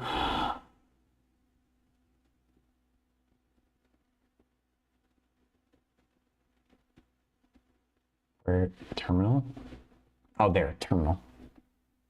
What? Those are just the terminal here. That's probably, there probably are multiple Pythons.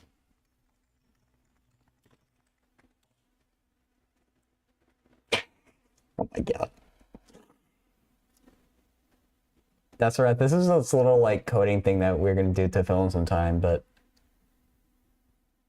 it's now me troubleshooting my environment on stream, I guess. Snakes on a system. Yeah, I'm pretty confident that whatever extension I installed here is a different Python than what I installed via the command prompt on my Ubuntu. That must be it. I don't know. Troubleshooting points is 90% of programming.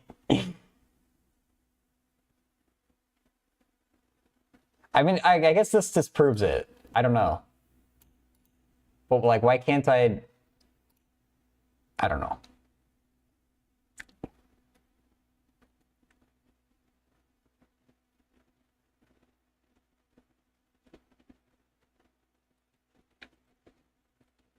Try to run the script from the terminal.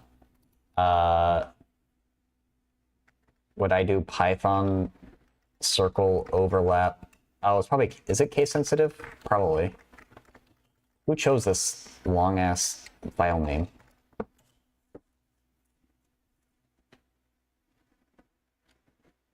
Oh, well, at least it gets past the import.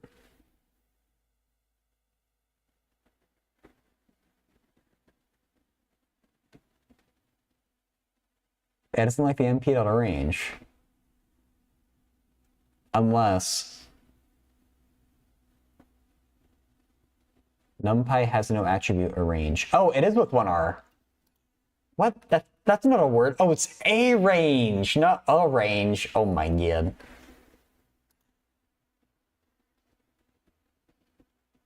Oh, wait, so... Okay. What does this play button do? Can I fix the play button?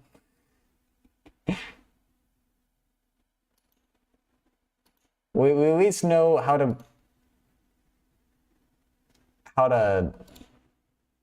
run it, I guess. I don't know why the play button is doing its own thing, but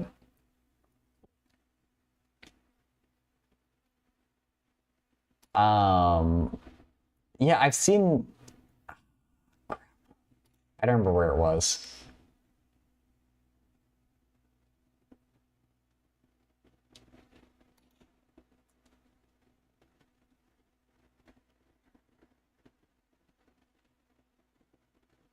Command palette? Oh god. Where's the command palette?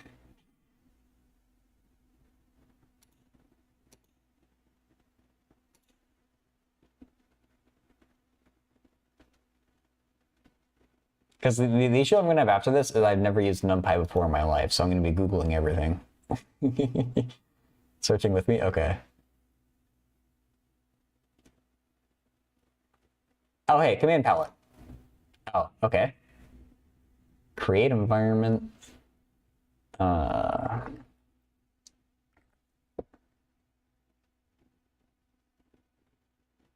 Create terminal.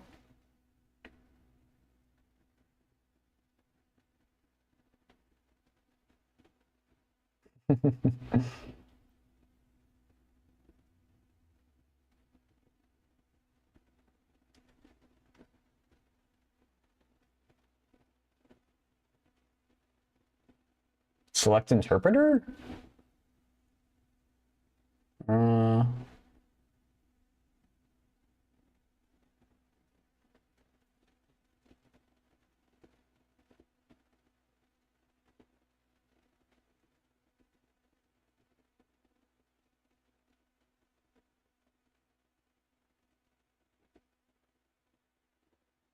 No.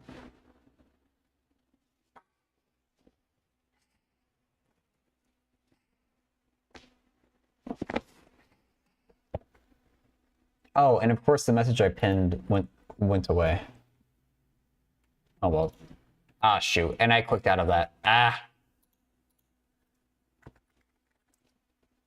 Select interpreter.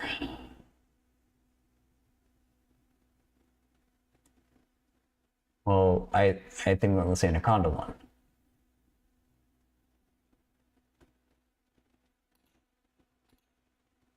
Is that?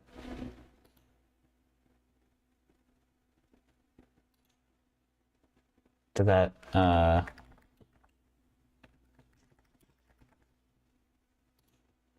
Okay.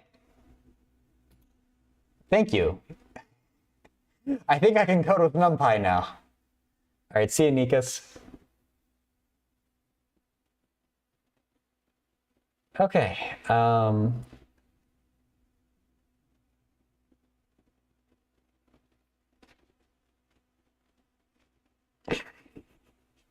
What a journey.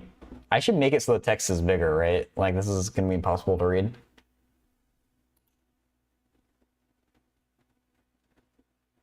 Didn't I have it? Like, I guess we can, oops, unzoom. Oh, that's ref. If both the roots of the quadratic equations mx, what? The equation got a little messed up there.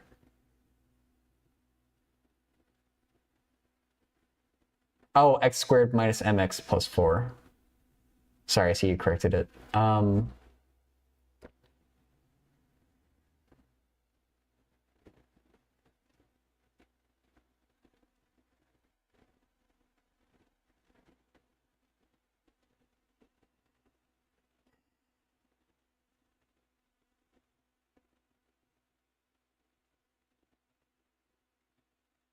That's a tricky question. If both the roots of the quadratic equation x squared minus mx plus 4 are real and distinct, and they lie in the interval 1, 5, then m lies in the interval.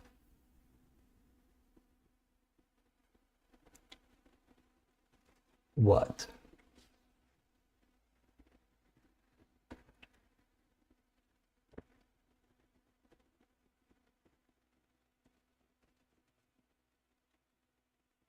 Hey, Bagula.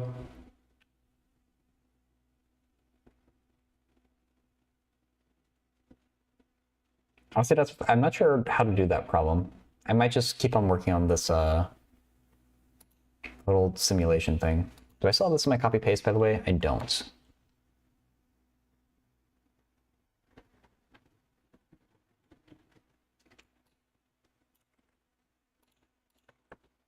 There. So what would we want to do?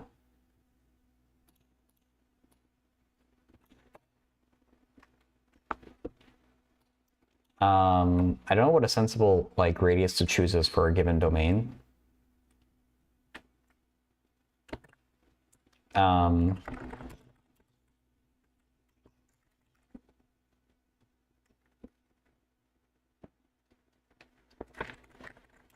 Choose a radius n over like 100 or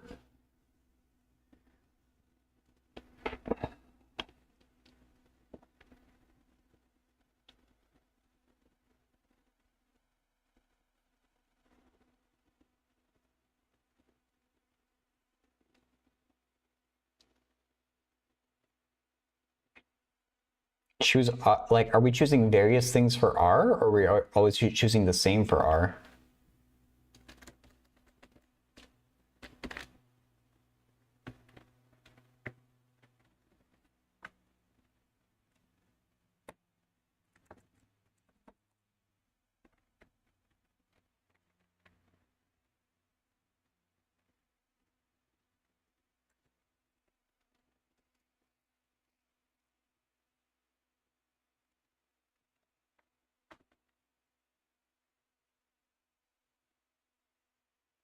Are we choosing a particular R that is based on D?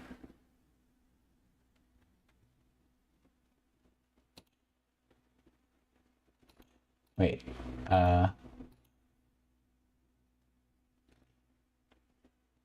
half the domain? That feels almost like big, but I guess so.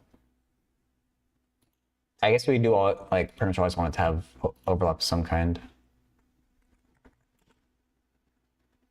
Yeah.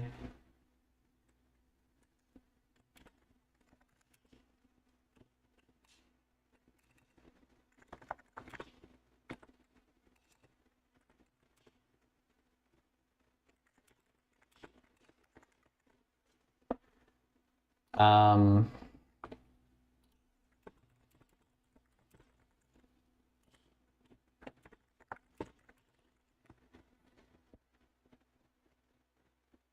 oh, I was going to do a square domain. We want a circular domain? Oh, I guess if we want to guarantee overlap.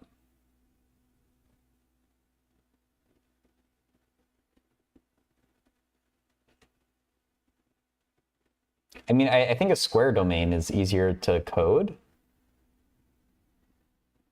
I mean, I don't know, or maybe NumPy takes care of that for us. I have no idea what NumPy does for us.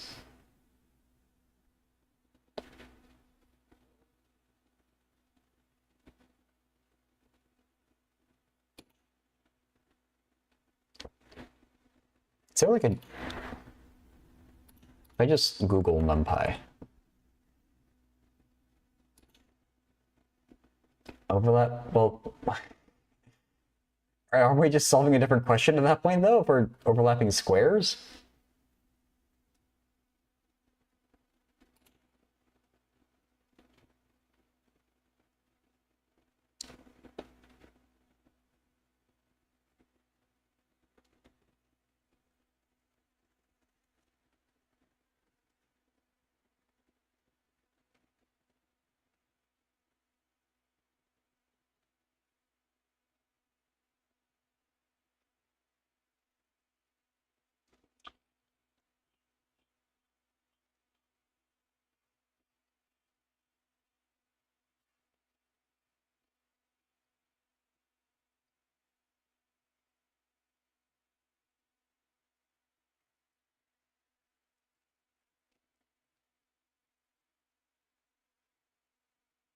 Well, I mean, I'm still confused about the domain bit. Like, I would think that it's not so bad to have a square domain with circles.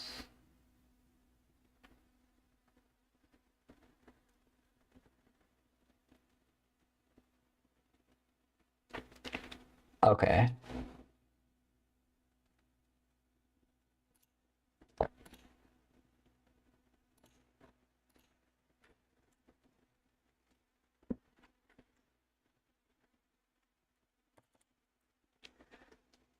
Um,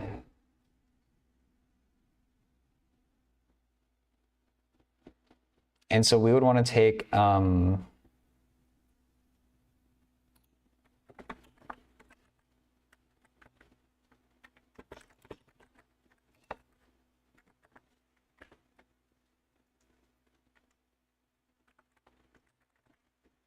equals 1,000, r equals n over 2,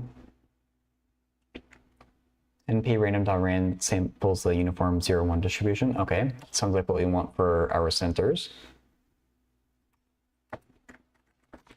x1 equals np dot random dot rand. This would give us an array, which I'm not going to do.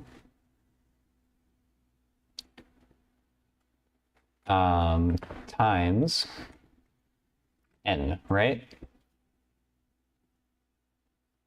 Yeah.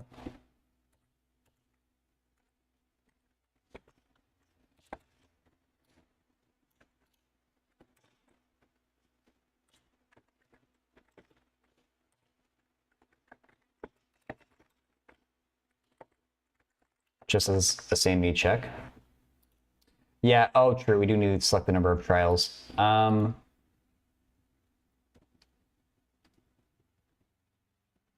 let's just work it out. Let me just... Okay. Do we want to... Ooh... I guess we want it to be an integer. Maybe it doesn't matter. That probably doesn't matter.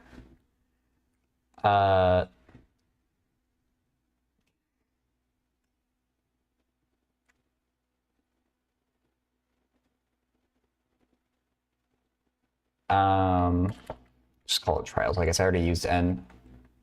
Just 1,000 seems like a good starting number.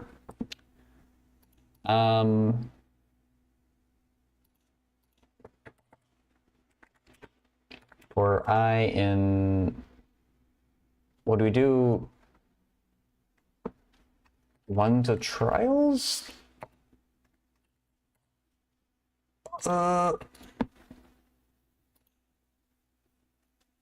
Don't we need a colon? I feel like God, where have I used a for loop? That's a for each. Okay, we can do range.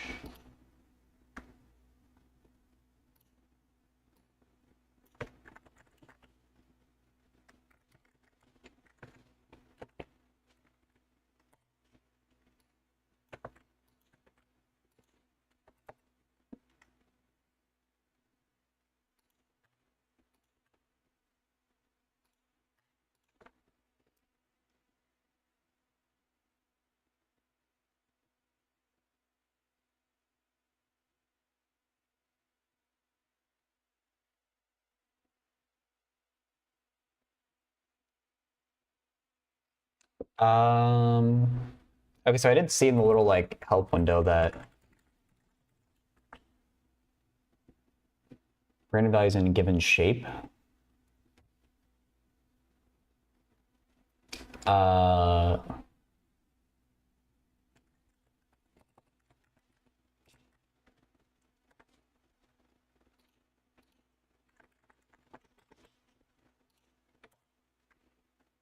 Now this is terrible. I don't know this, but is this trials rows by 4 columns? I think it is. Okay. Oh, cool. You just said that.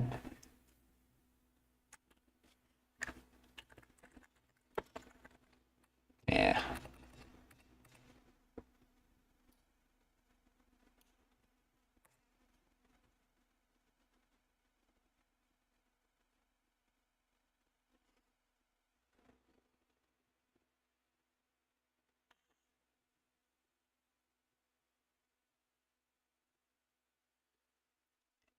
And if we wanted to access a particular one, is it like Java?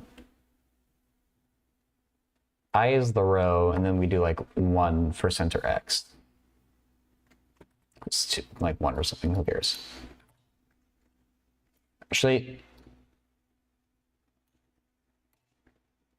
what? I assume I'm going to get some garbage memory address here, but let me just...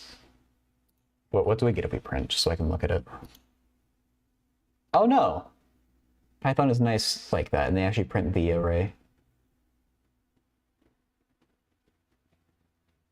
Oh, but we need to multiply them all through by 1,000.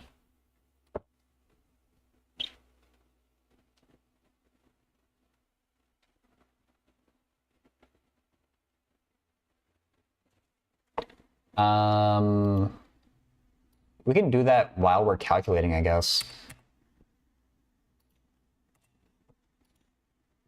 I mean, I feel like it'd be better to multiply the actual elements of the array. And this is stupid, but surely this isn't going to compute. Oh, it didn't error on me like I thought it would. It does compute. The hell? Okay.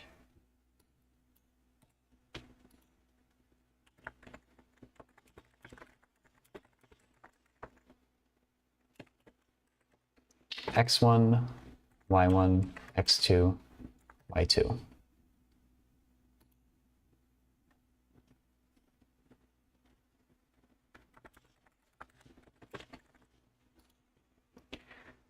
Okay.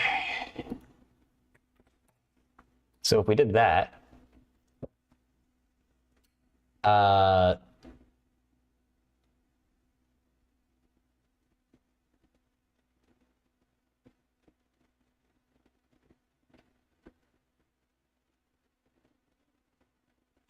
we would want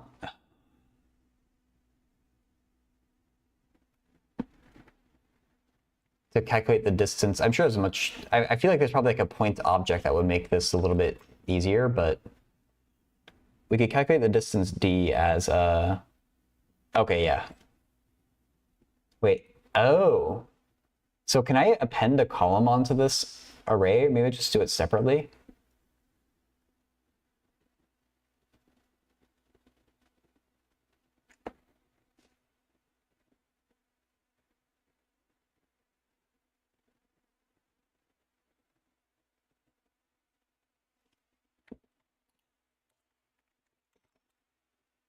np.square root. I know that thing that Zach did a while ago with learning NumPy. Column 3. Okay, so this is doing x1 minus x2 squared. I hardly remember MATLAB syntax too, though. It's the issue.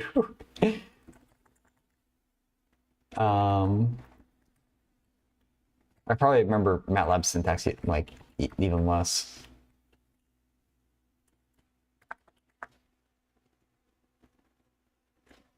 Are my parentheses okay here?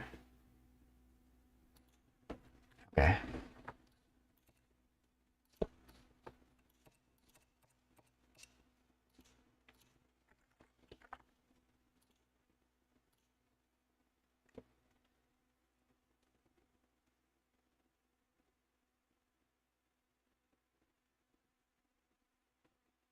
Why doesn't it like this?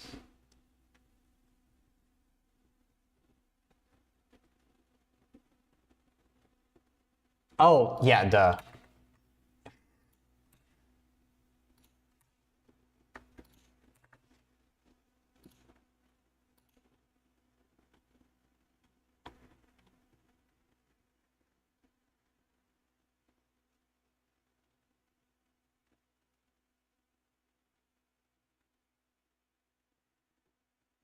Okay, and this is, I was getting confused at first because I thought this was a vector, the square brackets. Okay, cool.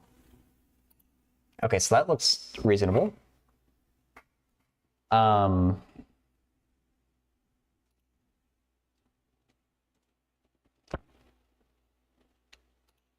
so we want to,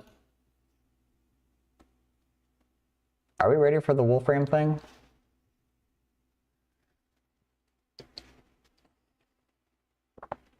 We know R and we know D.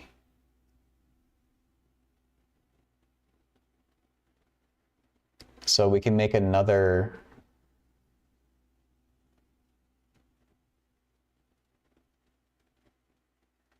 It does actually, now you say it, it does remind me of MATLAB with how everything is, or it feels like everything here is an array and you get to just treat it like a variable, which is nice. How would we...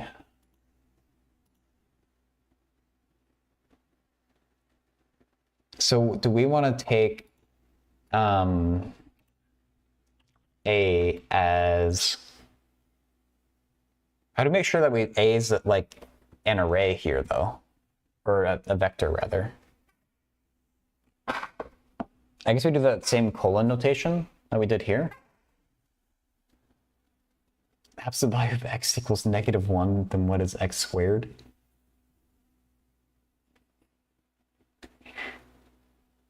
It's a good question, Corrupt. I'm gonna say it's still +1, but you know, probably doesn't have an answer. Okay, so if I kind of use the same format here, but with the Wolfram.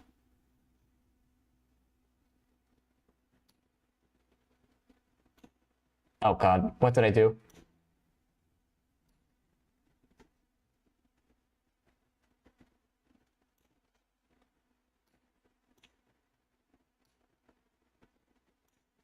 Where am I on the page now? Okay, so this formula here, I'm gonna take small r equal to big R though. Wait, a function? Anonymous or explicit? That would calculate that? Why not? Why don't we just do it like we just did that? It'd be a pretty big line, but that was my thought. All right, lambda.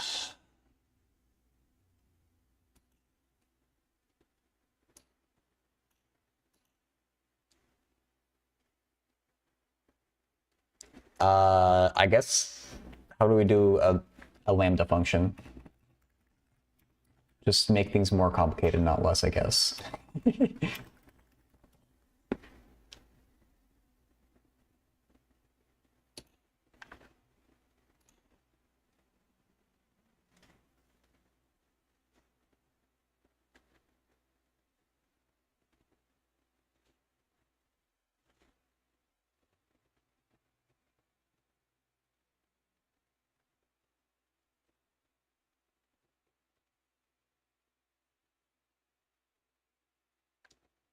Oh, I mean, I don't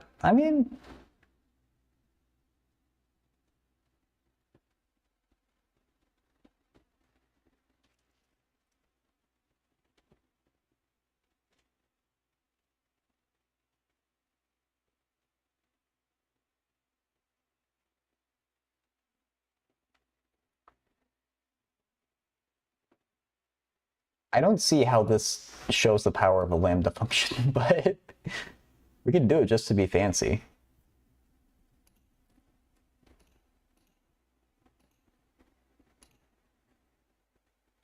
I mean, no, let's just do it. Let's just do a regular function. You do def my func of n. Okay.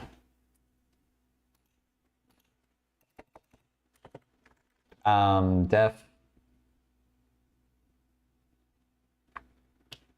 area overlap. What do we want as input? Like the 4 things individually, I guess.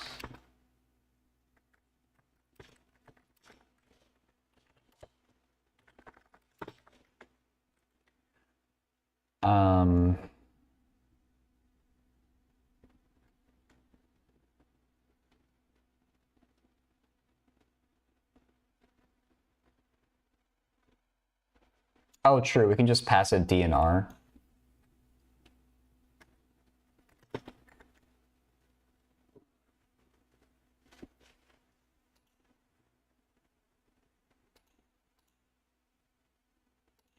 We should make it clear this is a different D. I mean, it should be clear. It's fine.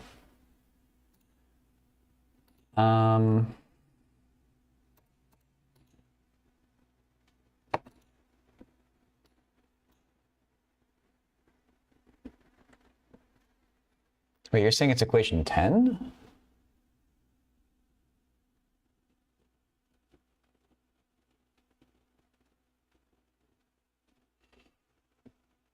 Oh.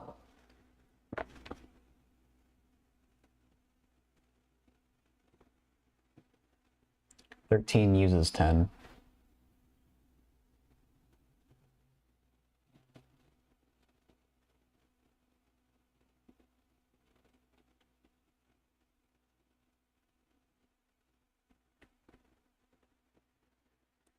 You're saying that we should get 10 separately, and then I guess that'll look simpler.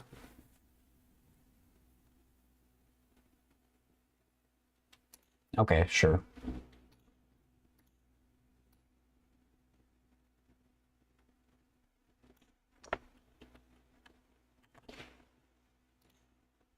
And I guess we'll frame it as R comma D. So let's just match it exactly. That's fair, yeah. So we need to figure out how to do arc cosine with numpy. I assume that's is it? Oh, hey, just arc cos. Arc cos D over R. How do we make sure this is a float? They're already floats, I guess. Or D is a float, so we should be okay.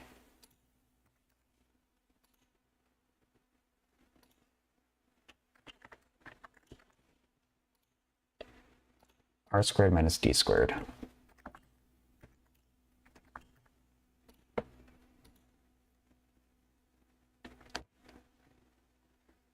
It does? Okay.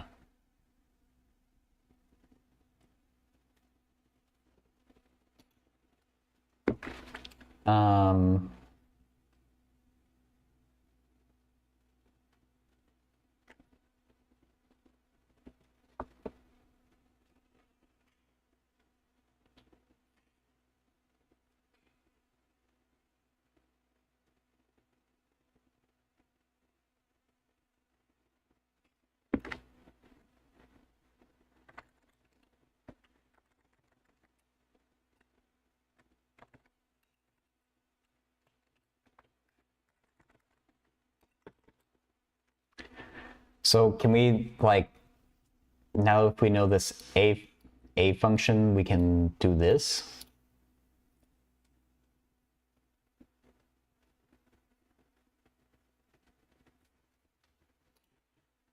Yeah, so equation 13 would be a of circle 1 plus a of circle 2.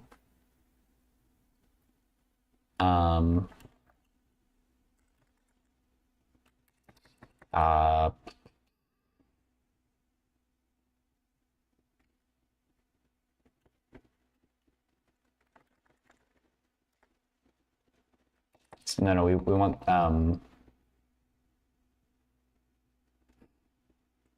R comma D over 2.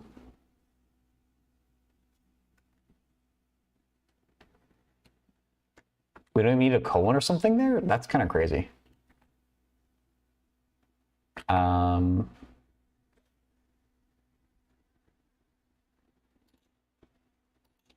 But we need D1 and D2. But wait, we have D as the... Are D1 and D2 the same here? Oh, okay.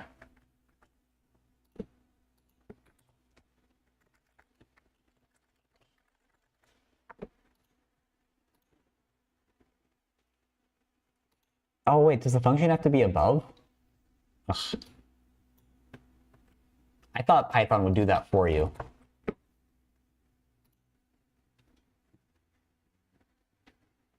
Can't believe it. Because it's good to know, Joseph. Where are we getting some nans?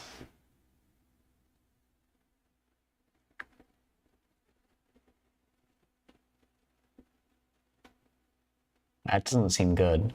These are all pretty big numbers. Maybe that's reasonable. What's the maximum area? No, it's a million? So maybe those numbers aren't unreasonable. 0.5 instead of root 2 over 2. Oh, okay.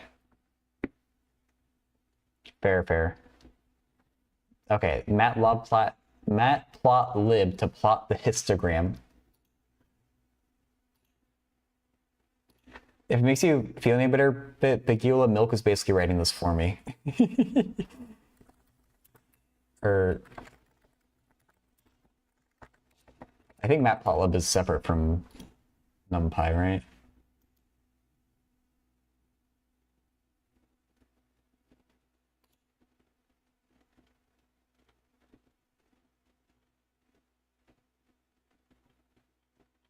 Show me examples.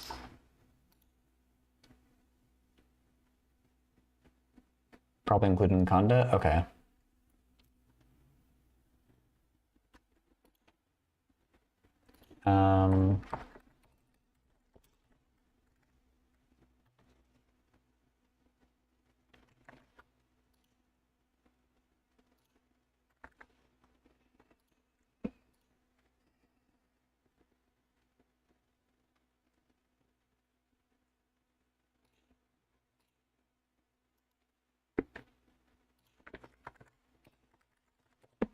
Is it going to be normal?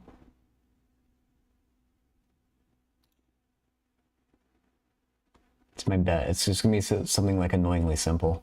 Definitely not normal? Okay.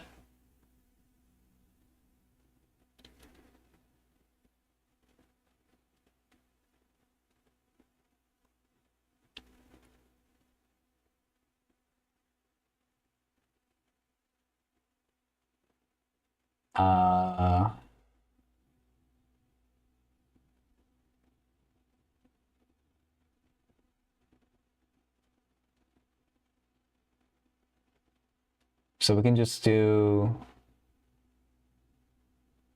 fig.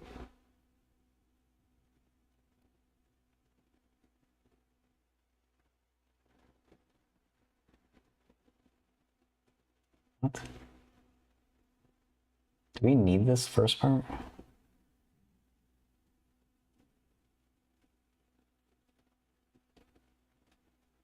I guess we need the axes. Okay, if I blindly copy that code, paste some of it.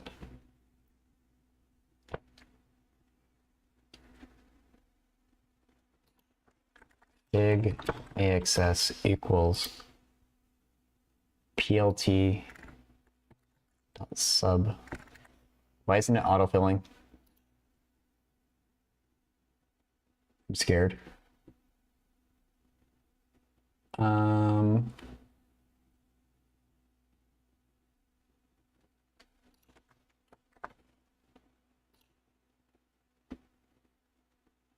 What do these arguments mean?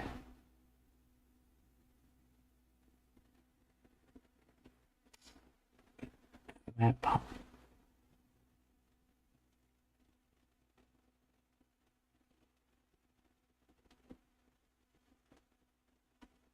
R is much better than Python. I hardly know R. Hardly know her.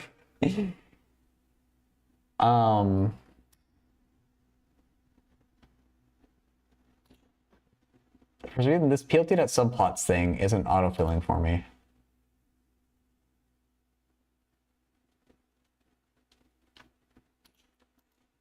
Is there a different code that is easier? I'm more confident in copying?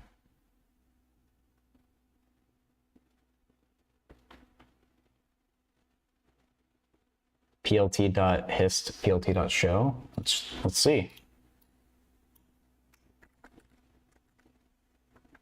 Why isn't that autofilling either?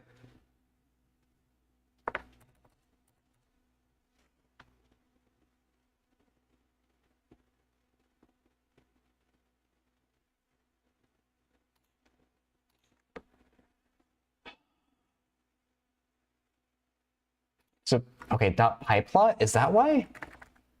I thought that, ugh. That was the issue. Oh my god. I thought that just doing matplotlib would be more expansive. Apparently it's not. Let's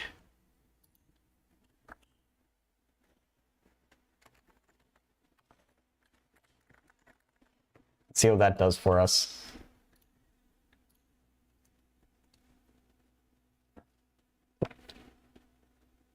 Okay. Oh, you can't see it, can you?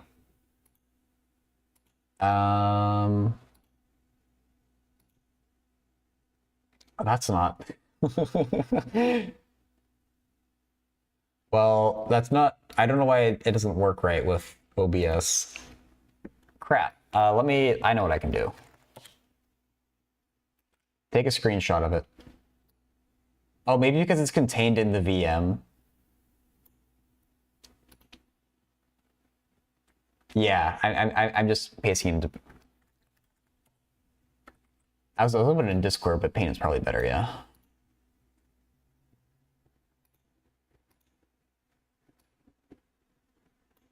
That's what it gave me.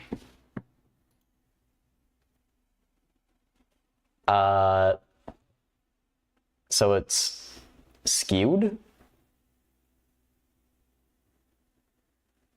It's like nearly uniform, and then it just kind of trails off to the right. Up the trails, up the bins. Okay.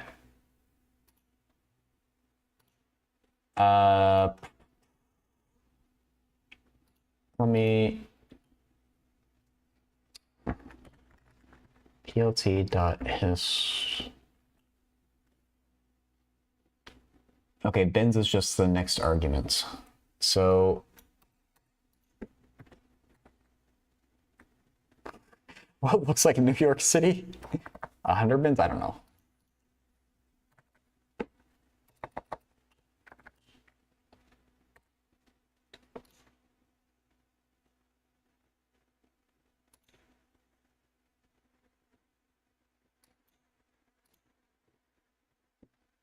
Oh, okay, it's probably too many bins, but I'll show this one.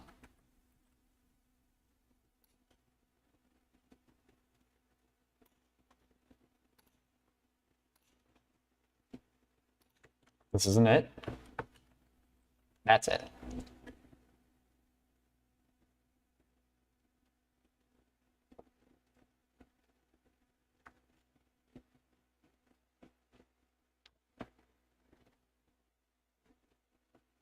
Notice the 0 spike. Right, because of our choice of radius. So if we made it so there's always overlap, we're gonna get a slightly different thing. Maybe we should try that. We're saying root 2 over 2.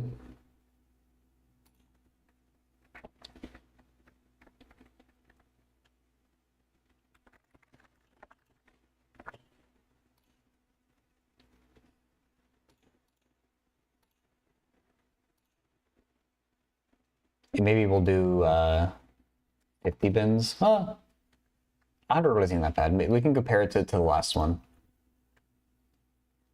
Oh! Okay, that made a huge difference.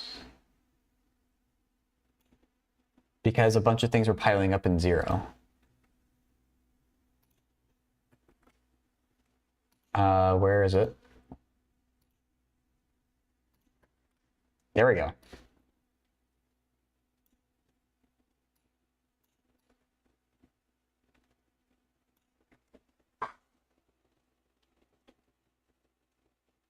It almost looks normal. Maybe it's a little bit more like chi-square.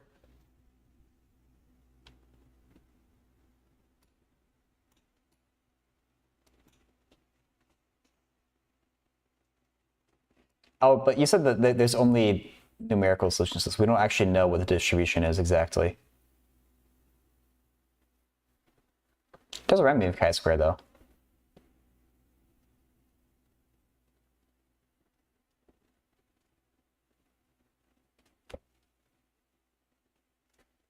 Oh, cool.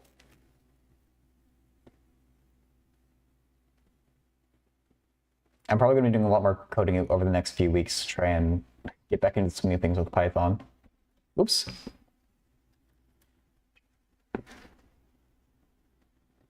Well, thanks, Milk, for guiding me through that.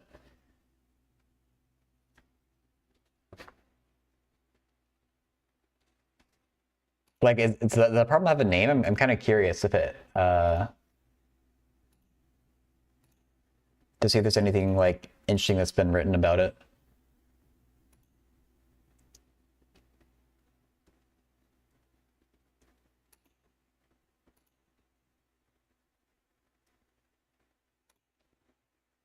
Don does gambling at Monte Carlo.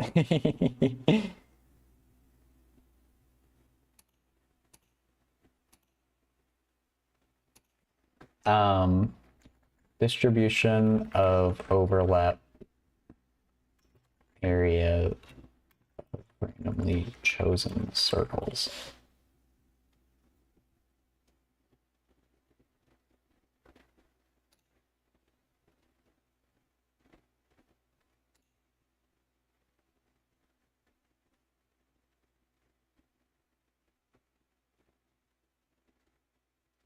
Kind of curious to see, like,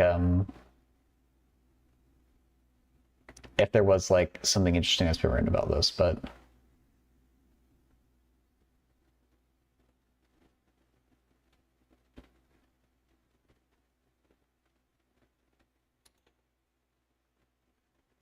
Math Overflow, this is the serious website.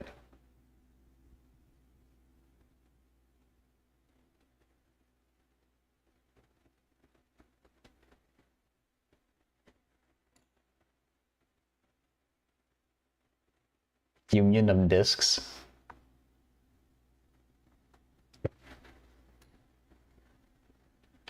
Should resize the window 1 second. I don't know. Not seeing the exact thing anyway. I might wrap the stream up there for the day. Oh. It's been a fun one. Like I want to relearn the coding knowledge that I've lost as well, because it's bad how much I've forgotten. I used to be decent at coding, but I'm a shell of my former self.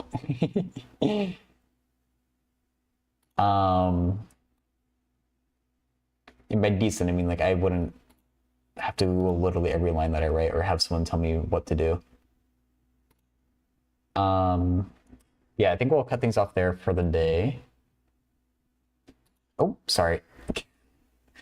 Tell I'm looking for a raid. I'm gonna do the YouTube stream off here. So anyways, here on YouTube, I appreciate you. Be back on YouTube on Tuesday.